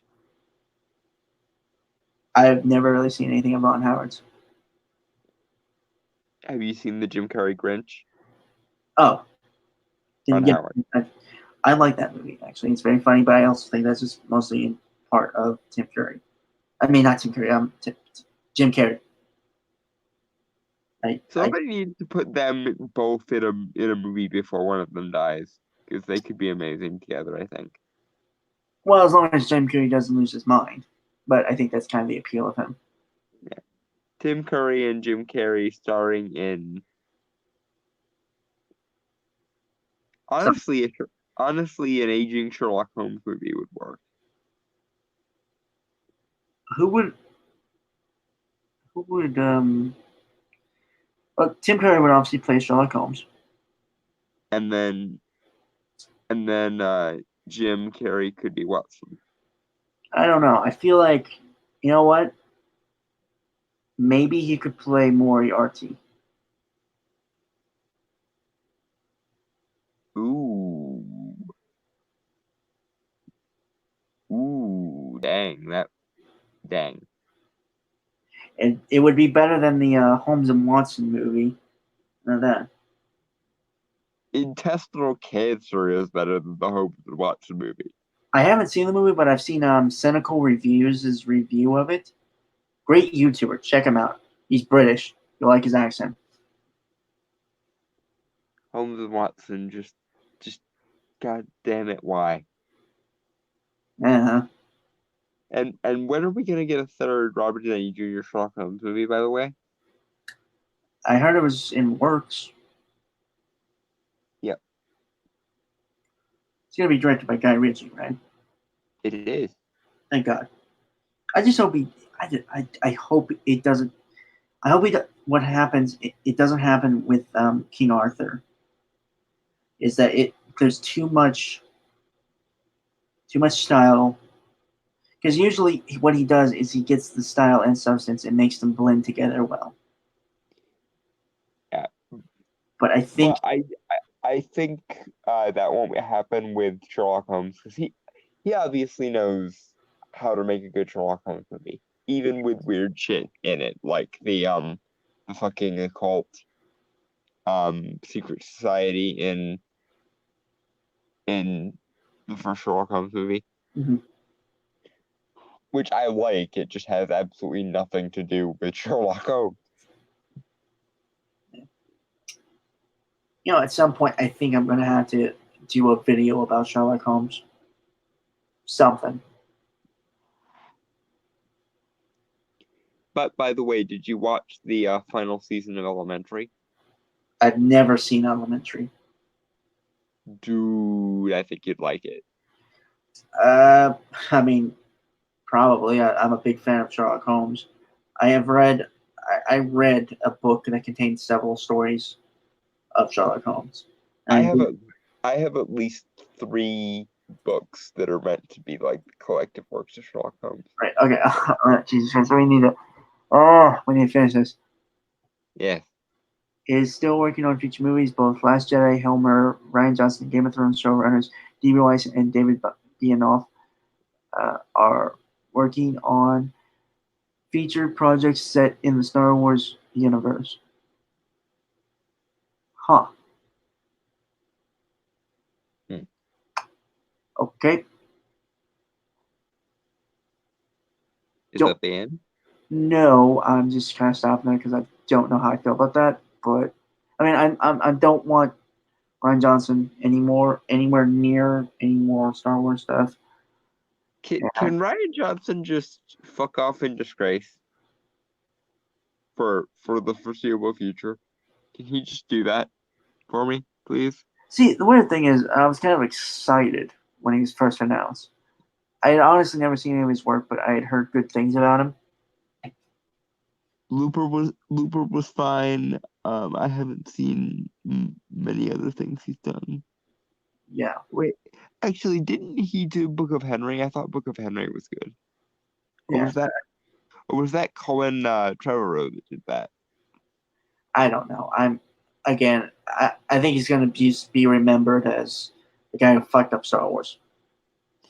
And he should be. It falls under that line from the movie History of Violence. Mm-hmm. How do you fuck that up? For the love of God, how do you fuck that up? How do you fuck that up? Yeah, and D.B. Weiss and David Benioff, they're good when they're adapting things, and it's just when they're on their own is when the problems start to arise. So essentially, the inverse Taika Waititi. Yeah, pretty much. Hmm. Because they adapted the book, they adapted the Game of Thrones books well, and when they didn't have any more, but they needed to continue the show, that's when it started to kind of nosedive off a cliff into shark-infested waters, being eaten by piranhas. Yeah, pretty much. So maybe they should try and get something to adapt. Not the Thrawn trilogy, just on the fact you can't. they just need to use the EU in general. Like, the EU should never have been discarded. The fact that it was ever discarded is just fucking stupid. Yeah, I don't know whose decision that was, but whoever it was, you're a fucking idiot. You literally had a movie by movie template to do, and you couldn't. I mean, don't get me wrong. I'm not. I think you, honestly, for me, I would just take bits and pieces and kind of craft my own story with it. Right, and there's enough stuff to pick and choose from in the EU that you can make your own continuity, but still, using the EU as a guide probably would have been the best bet. Yeah, I'm not denying that. I think that would have helped well enough. We'll get more into that when we come into December. I will talk a bit about my kind of rewrite of the sequel trilogy. Just so you guys have that memorized and stuff. That'll be more prevalent in December, close to the time when we'll cover that movie. Mm-hmm. And with Disney ramping up its streaming service, Disney Plus, Lucasfilm will be an important piece of the puzzle. Jon Favreau's live-action space western, The Mandalorian, is set to premiere November 12th, and a Rogue One prequel series is in the works. Why?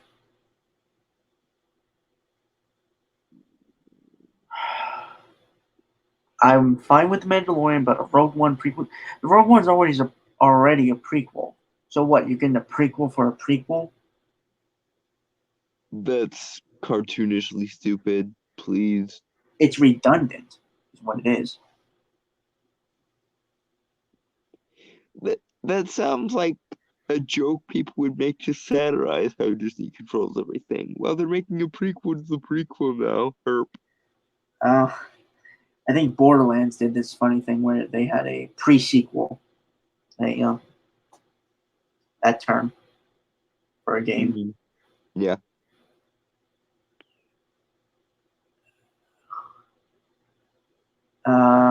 Okay. As in an Ewan McGregor-led Obi-Wan Kenobi series. Wait, a Rogue One prequel series is in the works, as in an Ewan McGregor-led Obi-Wan. Then how is it a Rogue One prequel series? Because it fills in the gap between Rogue One or between Revenge of the Sith and Rogue One. So what? So what? It's just going to be Obi-Wan chilling on Tatooine, watching a young Luke grow up, something. Well, presumably they're going to touch on the Force Ghost, the nature of that. Presumably they're going to do the Darth Maul, Obi-Wan fights in live action. I could see this work. Whatever. And that is the end of the article. Okay. And now your recommendations for the comics, sir. I unfortunately only read one comic over the week because, again, I was busy with other things. So Battle Cats was a comic I had bought some time ago and just now recently read it over the last week. It is very good, though I feel like because what I grabbed was volume 2 of a story. I did because I was not aware there was a volume 1 series, like a mini series, I suppose. It is good, though. It does its best to fill in gaps, like with like the title page that has like the brief description of what happened prior. It does intrigue you because there are things like so it does intrigue you. Like there are flashbacks to certain things, like a character being knighted. The action is good. It's well drawn. It's very well drawn. Little flat in terms of coloring. Well, lighting in a scene, but that's a little nitpick for art. It's fun. I'm fine with that. It's cool. But yeah, overall, story is pretty good. It does take a little. It takes a little bit. It will probably take me a few issues to memorize the characters' names because they're that kind of names that take a while to remember. They're not like simple names to say. You know, they're otherworldly names. Yeah. And yeah, no, it just first issue it kind of grips you with certain things. Like apparently the Battle Cats are disgraced warriors and have to prove themselves back to their king. Yeah, they have a king, and you'll never guess what the king is in terms of feline. Well, I'm at. Do you want to guess, or should I just say it? Is he a lion? Ding, ding, ding. Yeah. So that little trope of Lion King in the Jungle thing, which is fine. It's really cool. It intrigues me because there's so much. It is a fantasy land, like there's magic and stuff. There's no like advanced technology or anything, not to my knowledge. So yeah, so it's really good one, and I will be reading more stuff. I got the second issue with my Friday haul,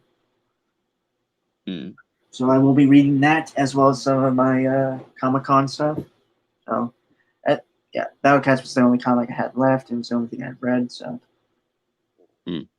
Well, I've mentioned Dark Crystal Comics on here a few times recently. Well, it turns out there's going to be a whole new one, specifically one that follows the Aratham War, which takes place before Age of Resistance, and follows the father of Rian in his attempt to be a war hero in the Aratham War. So I assume it's the like those spider things. Yes, the Aratham is what they're called. They're also sometimes referred to as spitters. I thought they were referred to as the Ascendancy. That's sort of the hive mind that rules over the Aratham. Okay. Not every Aratham is a member of the Ascendancy, but all members of the Ascendancy are Aratham. Okay. Just for the record, I have not seen the show. I've seen clips of it, which again, it just looks so fucking good, and I really want to get my Netflix back to watch that show and maybe watch some other things on Netflix. And of course, watch the movie as well. Of course, yeah. God damn, dude, it just looks so goddamn good. Do you have anything else to recommend, or are we good? Other than that, once again, I know I've gushed about how awesome Dark Crystal Age of Resistance is, but if you have Netflix and you are capable of watching Dark Crystal Age of Resistance, why are you not watching it? You should be watching it. It's awesome. Right. Okay. With that, folks, I want to say goodbye, adios, aloha, auf Wiedersehen, sayonara, peace, cheers, and Shalom. Now, fuck off and get sleep. Sleep is good.